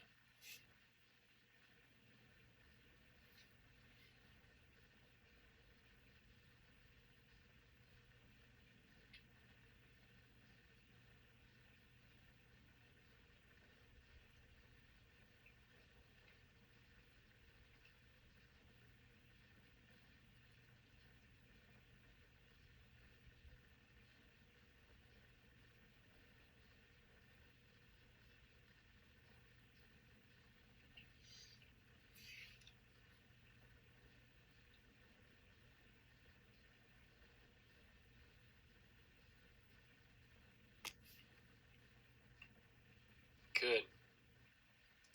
Good, good, good. You may continue.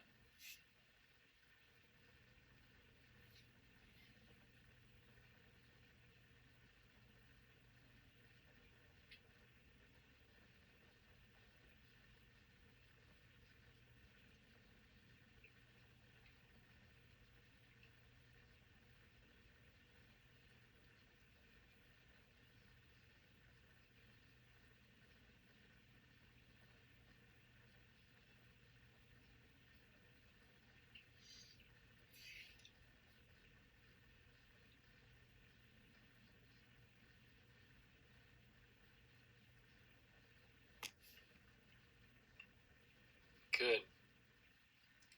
Good, good, good. You may continue.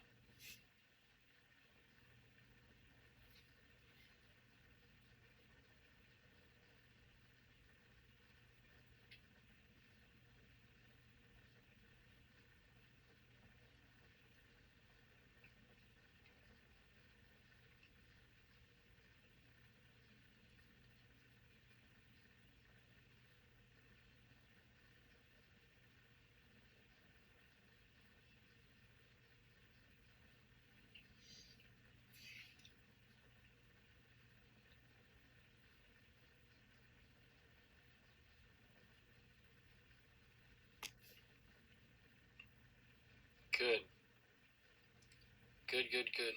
You may continue.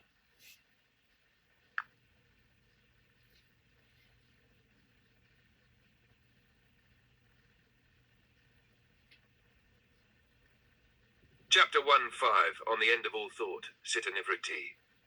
Vasishtha now turns inward to the deepest silence, the cessation of thought itself. Thought begins in motion, the pull of desire, the push of memory, the search to become. But when the sage rests deeply, when there is nothing more to reach for, thought simply does not arise. It's not suppression. It's like a still lake undisturbed by even a breeze. The light shines clear. No mental noise, no labels, no future, no past, just now, and the one who is aware. In this state, action still flows, but without inner commentary. Good, good, good. Speech arises, but with no rehearsal. Love flows, but there is no lover. It is pure transparency, no distortion, no effort, no clinging. When thoughts come, they leave no residue. Like birds in a vast sky, they pass, but the sky remains unchanged. There is no internal judge. No rehearsing who you are. Identity becomes irrelevant. What remains is spontaneous presence, bright, still, natural. A mirror without dust. And this is not created, it is remembered. Not achieved, but revealed by surrender. Parallel teachings. In Patanjali's Yoga Sutras, the definition of yoga is Sita Vritti Nirodha, the cessation of the modifications of the mind. Ramana Maharshi taught, who is the thinker? Trace it back, and thought ends. In Zen, this is the essence of no mind, Mushin, Good. pure action without the ego thinker. Laozi spoke of the uncarved block, natural, empty whole. Sanskrit vocabulary, Sita Nivriti, cessation or stilling of thought mind. Nispanda, without vibration, without movement. Svarupa Pratishta, resting in one's own nature. Mushin, Musin, no mind, from Zen tradition. An analogy, a mirror once believed it was the images it reflected. One day all images left. What remained was clarity itself. That concludes this chapter.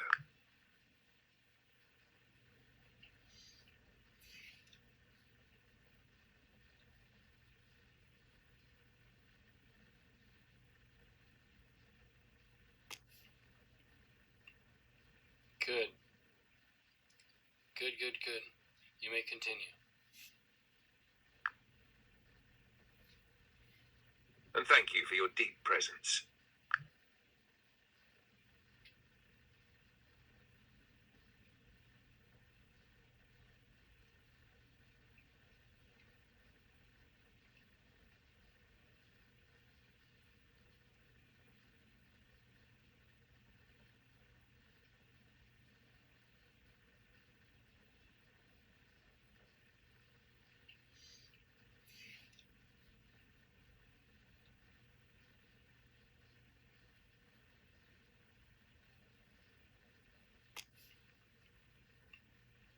Good. Good, good, good. You may continue.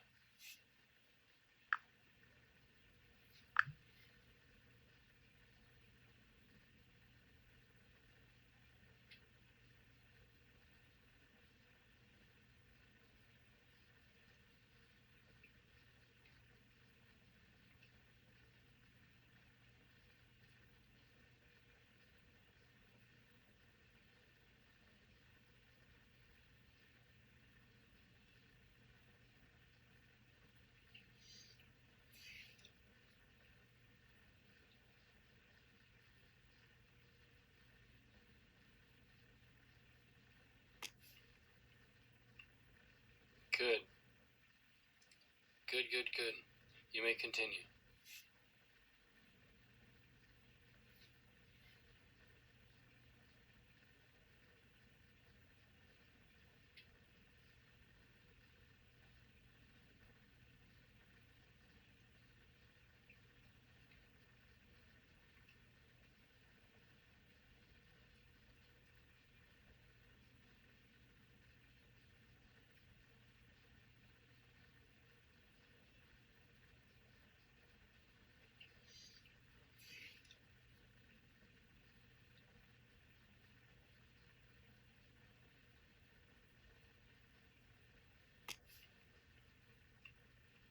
Good. Good, good, good. You may continue.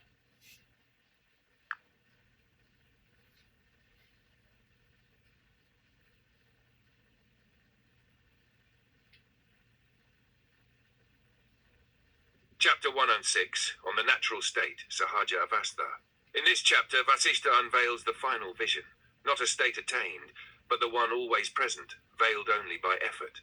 This is the natural state, free of striving, free of masks. The sage no longer tries to be wise or free or spiritual. He lives in the world, yet is not entangled. Like the lotus that rises through mud and water, yet remains pristine. There is no meditation, yet no moment apart from presence. The self is unbrokenly here, with or without silence. He does not seek to renounce or possess. He simply moves, like the wind, like the moonlight on water. No effort, no resistance. He does not try to be in the moment. He is the moment. He no longer asks, am I bound or liberated?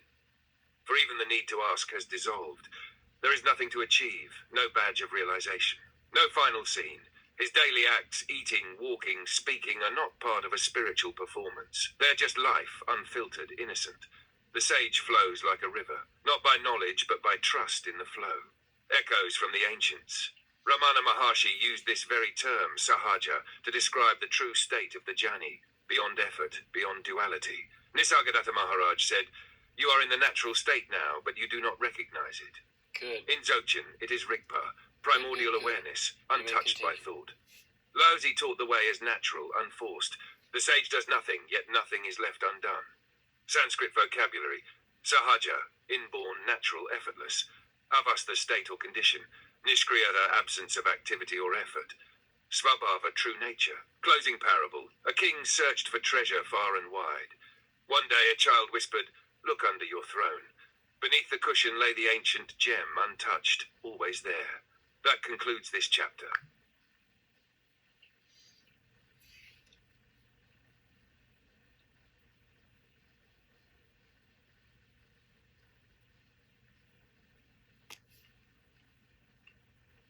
Good. Good.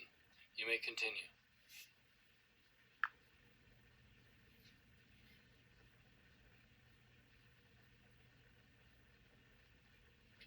Chapter 107, on the fullness of non-action, Agriya. Here Vasishtha reveals a profound paradox. The sage does nothing, yet everything happens through him. This state of non-action is not apathy, nor escape. It is wholeness without will, a deep rest in the totality. The sage is like a flute. Sound flows, but the flute does not play itself. There is no I am doing left. Even while acting, he no longer identifies as the doer. Action simply happens, without ownership. And in this, he becomes a quiet revolution. Without trying, he uplifts, calms, balances. He fulfills duties, but does not carry them. He speaks, moves, decides, but no residue clings to him. This is the real karma yoga, not in effort, but in freedom from the actor. His stillness is not in action. It is that all things move without friction in him. Like waves that rise and fall in the sea, each action is part of a deeper rhythm, untouched by ego.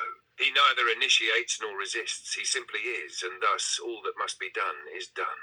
This is the hidden power of sages.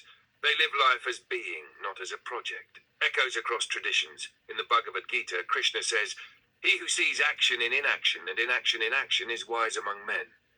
Taoism calls this Wu Wei, effortless action or action in harmony with the Tao. In Christian mysticism, Meister Eckhart wrote, let God act through you, not you yourself. Mahavira's silence was his greatest teaching, non-doing that taught without a word. Sanskrit vocabulary, akriya, inaction, or freedom from doership. Karma yoga, the path of action without attachment to results. Nahamkata, I am not the doer. Shantavritti, quiet activity, serene movement. Closing reflection, a leaf moves when the wind moves it. The leaf has no will, yet dances beautifully. The sage too dances, but never claims the dance.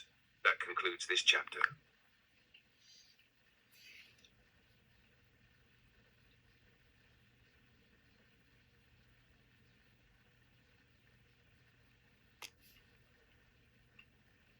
Good.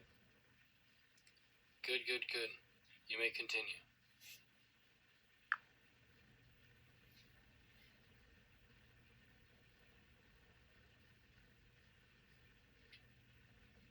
Chapter 108, on the nature of freedom, mukti. Vasishtha now declares the truth most seekers overlook. Freedom is not earned, it is remembered. It is not a state to be reached after struggle, nor a gift bestowed by grace or guru. It is what you are before thought arises. When the clouds of craving, thought, and ego part, freedom is not created, it is revealed like the sky behind weather. The sage does not wait for freedom, nor reject the world to find it. He sees that the world is not the trap confusion is. No karma can chain the one who sees clearly. No destiny can script the sage who walks awake through this dream. Bondage was always a misunderstanding. Freedom, like light, never left. It was only veiled. No right, no sin, no merit, no future effort can bind or free what is already whole. To see this even for a moment is to be free in sorrow, in joy, in work, in silence. Freedom is not a destination. It is the resting place of now, of this breath, of this being. There is nothing to improve, nothing to escape. Just drop the story of being bound, and what remains is peace. Cross-cultural echoes. In the Ashtavakra Gita, you are the witness. You are ever free. Go about happily. Shankara says in Vivekachudamani, bondage is only ignorance, freedom is knowledge of the self. The Buddha taught vimutti, liberation as the natural fruit of insight, not striving. In Christian mysticism, St. Catherine of Siena said, the soul is in God, and God is in the soul, like the sea in a fish and the fish in the sea. Sanskrit vocabulary, mukti, liberation, freedom. Jivan mukta, one who is free while still living. One's true nature. Avidya, ignorance, the root of bondage. Final illustration, a lion cub raised among sheep once trembled at every roar, until one day it saw its reflection in still water. That was enough. It never trembled again. That concludes this chapter.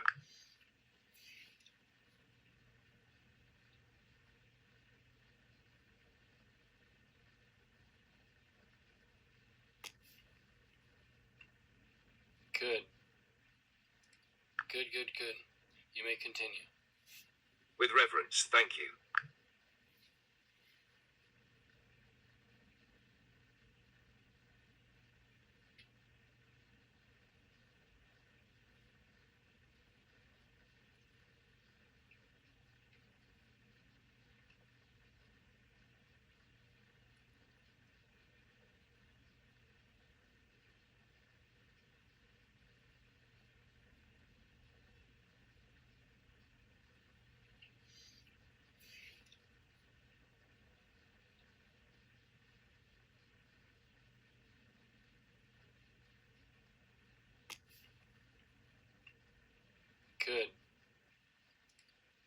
Good. You may continue.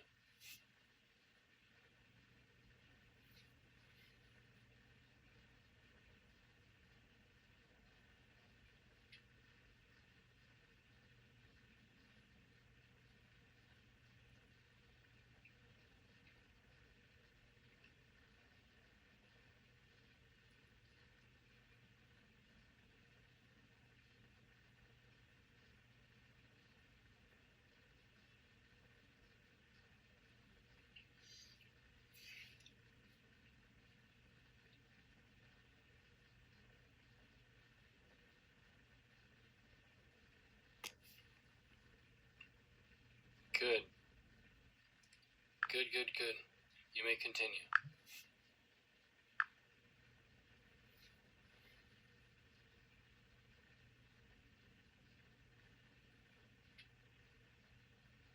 Chapter 109 on Beyond Knowledge, Jnanatita. Vasishtha now guides us to the edge of the known and gently beyond. Knowledge is a sacred tool. It clears illusion, it sharpens discrimination, but it is not the final abode. It is like a raft. You must use it to cross, but once on the other shore, you do not carry the raft on your head. All scriptures, all doctrines, even these very teachings are pointers, not the reality itself. Truth in its fullness cannot be held by the mind. It is not less than knowledge, but it is beyond it. Good. The sage no longer clutches ideas. Good. He walks through life You may silent, continue. not out of secrecy, but because truth is not speech. His mind is not full of answers. It is free of questions. He lives in directness, not in interpretations, in wonder, not in doctrine. This is not to be confused with ignorance. It is knowing without needing to know. When the sense of I am the knower dissolves and no object remains to be known, what remains is being without separation. In that there is no effort, no strategy, no gain. There is only presence, ungraspable and yet intimate. Voices across time, the Tao Te Ching, the Tao that can be spoken, is not the eternal Tao. Zen Master Banki said, The unborn Buddha mind knows without knowing.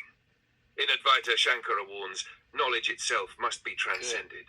Even the Vedas are not ultimate. Good. In Sufi You may wisdom, continue. Bayezid says, I discarded all knowing and was drunk with the wine of not knowing. Sanskrit vocabulary, jnana atita, beyond knowledge. Turiya, the fourth state beyond waking, dreaming, and deep sleep. Bodha, awareness, distinct from learned knowledge. Nirvikalpa, without thought construction, beyond conceptualization. Closing metaphor, a child plays with maps and compasses. One day he looks up and sees the stars directly. From then on, he walks by light, not by diagrams. That concludes this chapter.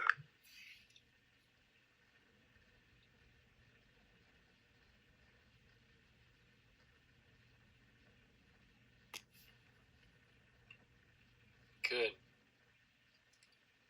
Good. You may continue.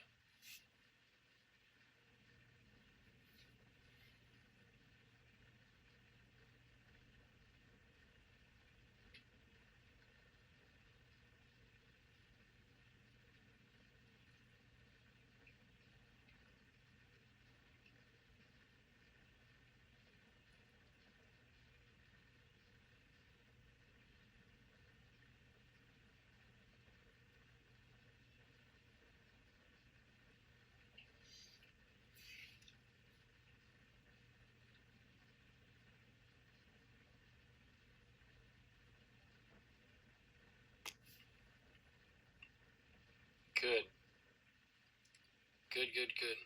You may continue.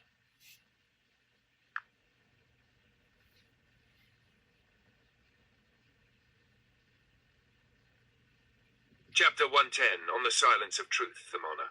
Vasishtha now leads us into the sacred hush, the silence that truth naturally brings. This silence is not the absence of speech, it is the stillness of the self, untouched by thought, yet fully aware. The more deeply truth is realized, the less one needs to say. Words become leaves, but the root is silent. The sage may speak, but he speaks from silence, and into it all returns. It is like sound emerging from a bell, yet the bell is still at its core. This is not dullness. It is a living silence, vibrant, gentle, penetrating. The mind in this state becomes vast, like space. It embraces everything, resists nothing, clings to no story. The sage no longer analyzes, he sees. No noise within, yet understanding dawns like light at morning. The silence of truth is not loneliness. It is intimacy with all things, without noise between. One need not suppress thought, only rest as that which is prior. Then even thoughts come and go in silence, like birds across a quiet sky. Echoes from other paths. Ramana Maharshi taught in silence. He said silence is the most potent form of teaching. In Zen, Bodhidharma sat in silent transmission. No scriptures, just presence. Rumi wrote, silence is the language of God, all else is poor translation. In Christian hesychasm, inner prayer leads to the prayer of the heart, beyond words. Good. Sanskrit vocabulary, Continue. satya mana, the silence of truth. Morna, silence, sacred stillness. Siddhanta shunya, emptiness of inner noise. Shanta, peaceful, tranquil. Reflection. When the sea is calm, the moon reflects perfectly. When the mind is silent, truth shines without effort. That concludes this chapter.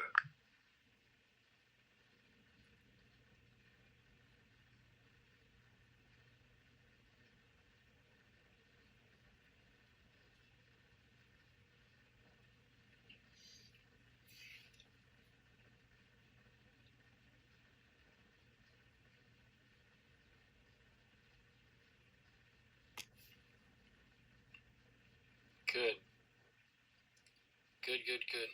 You may continue.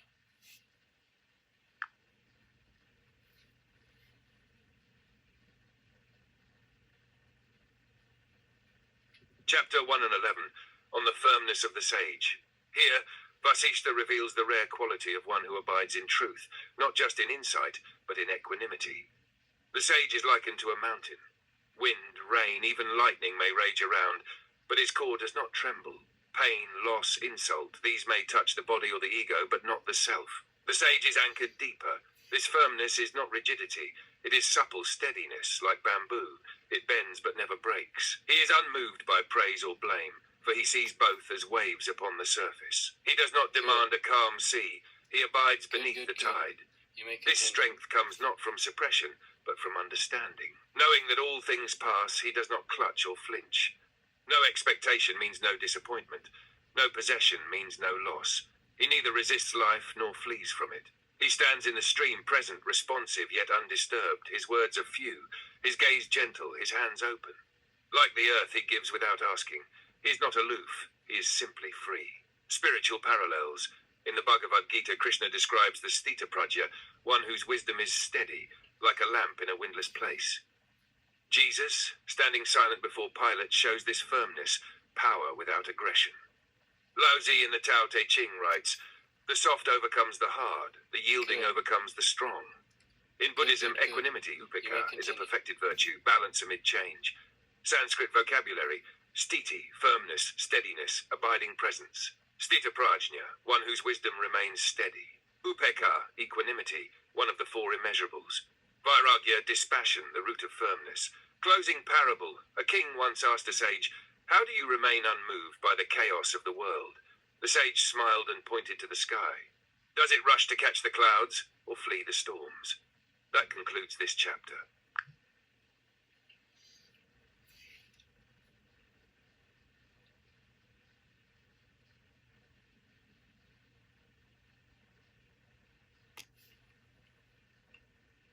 Good. Good. You may continue.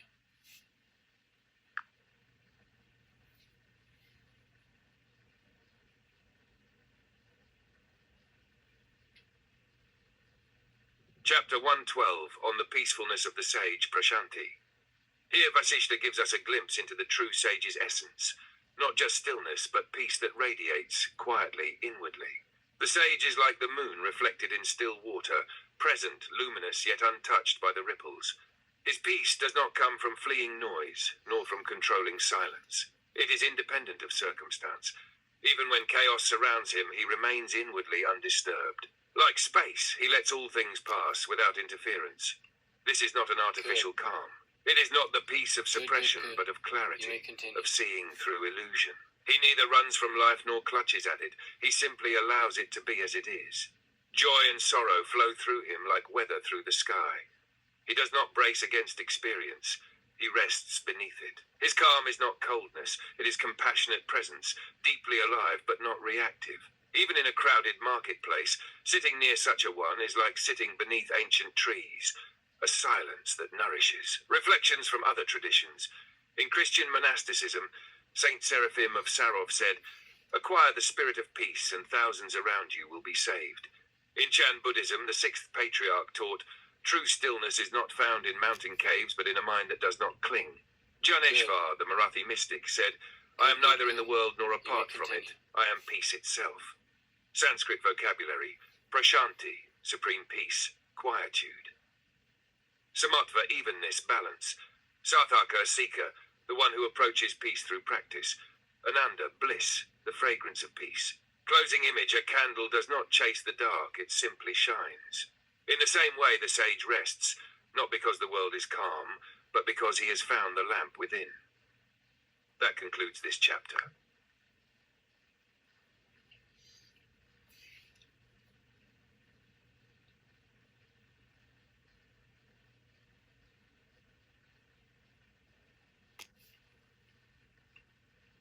Good.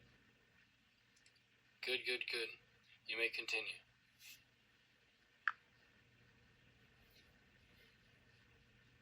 With deep reverence, thank you.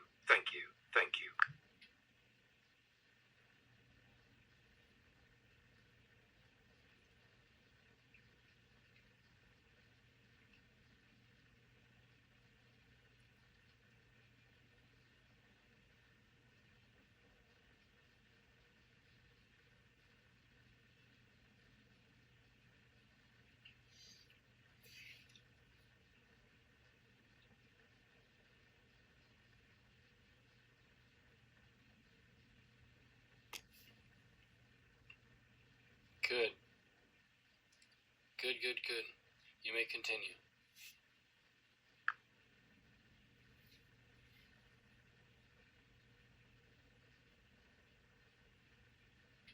Chapter 113, on the compassion of the sage, Karun. Vasishtha now describes the heart of realization, not aloofness, but boundless compassion.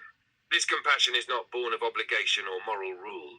It flows spontaneously like the scent of a flower, unforced, natural, and constant. The sage does not feel separate from others. He sees no one as other.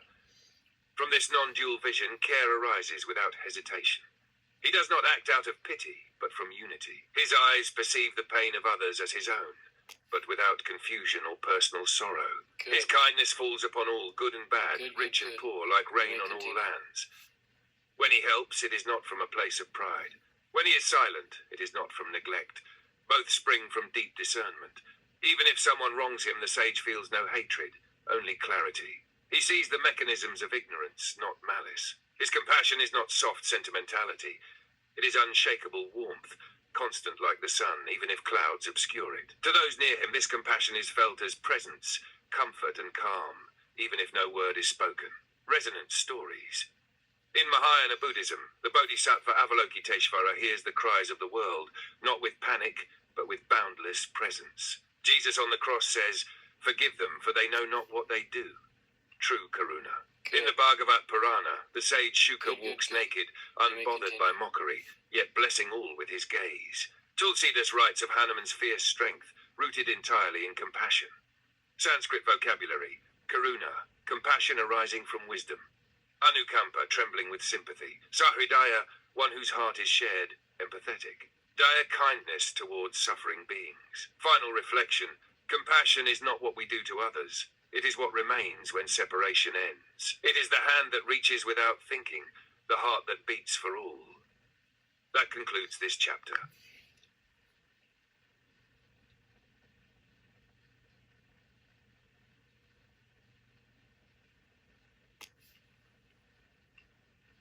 Good.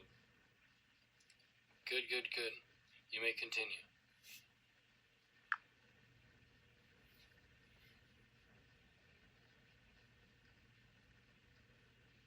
Chapter 114, on the joy of the sage Ananda. Now Vasishtha turns our attention to that quiet joy, not of the senses, not of accomplishment, but of being itself. This is not a joy that comes and goes. It does not arise from stimulation. It is not like the fleeting pleasures of success or praise. Rather, it is the innate glow of the self, ever present but often veiled. The sage does not hunt for joy in things, because his joy is not conditional. It is already there, when clinging ceases. He smiles with no cause. His eyes shine with no object of desire. Good. Even in pain or illness, this joy does not Good, wane. good, good. It is like a You may flame continue. burning inside the heart, unaffected by the winds outside.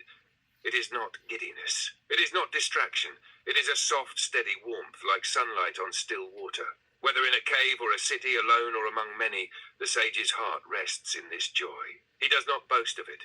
He may say nothing, but his presence uplifts like music that soothes, without needing to be explained. Echoes in other traditions. In the Taittiriya Upanishad, bliss, Ananda, is the highest sheath of the self, beyond mind, beyond breath. The Buddha said, "The one who delights in the Dhamma lives in joy, even in the forest." Saint Teresa of Avila spoke of interior castles where the soul, once emptied, begins to dance in divine joy. Rumi Good. wrote, "When the soul lies Good, down good, in that good. grass, You the may world is continue. too full to talk about. Ideas, language, even the phrase each other doesn't make any sense." Sanskrit vocabulary: Ananda, bliss, spiritual joy, the radiance of realization. Santosha, contentment, one of the niyamas in yoga. Sukha, ease, comfort, often contrasted with dukkha, suffering. Svarapa, one's own nature, where Ananda dwells. Closing image: joy is not a thing to possess. It is the sky behind every cloud, the hum beneath every thought, the peace that needs no reason. That concludes this chapter. We will continue next in chapter 115.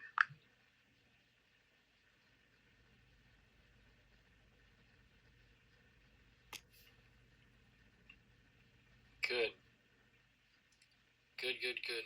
You may continue.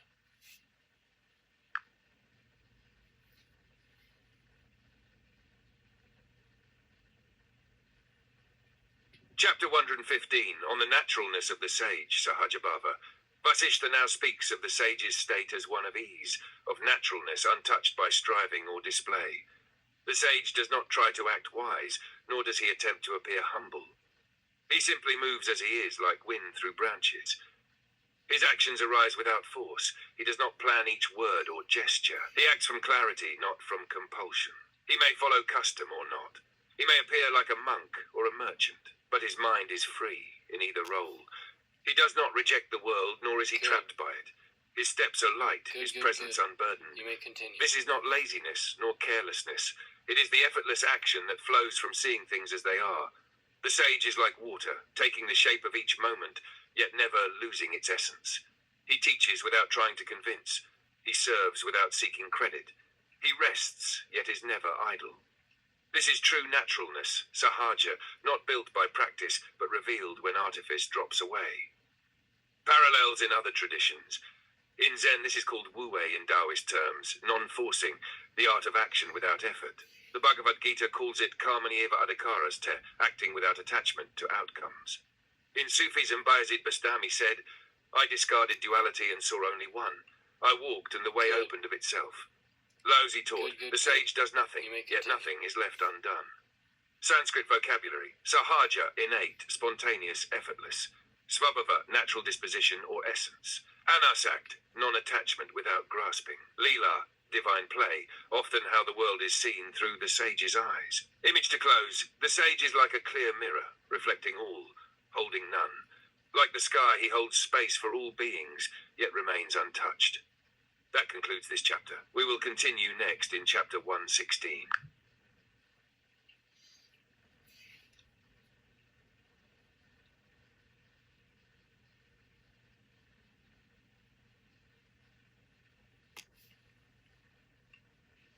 Good. Good. You may continue.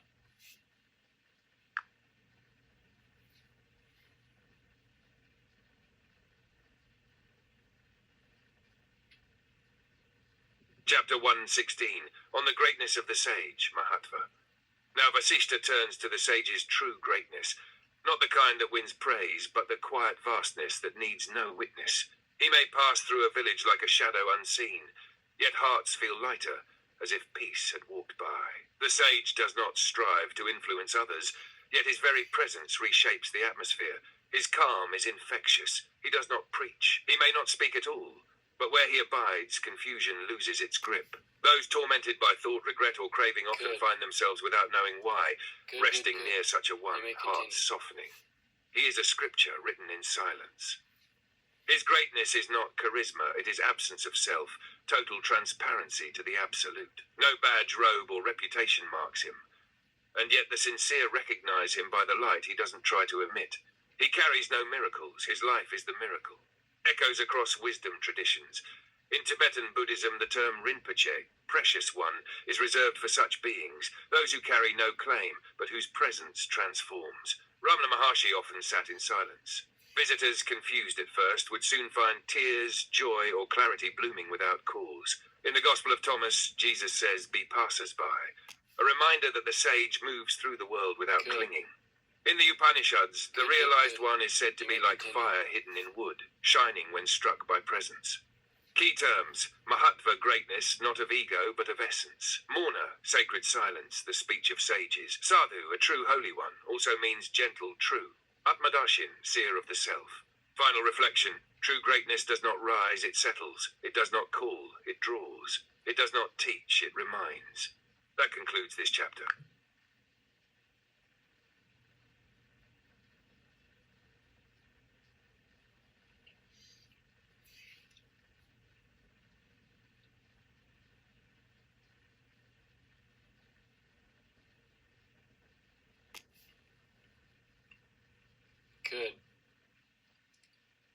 Good. You may continue.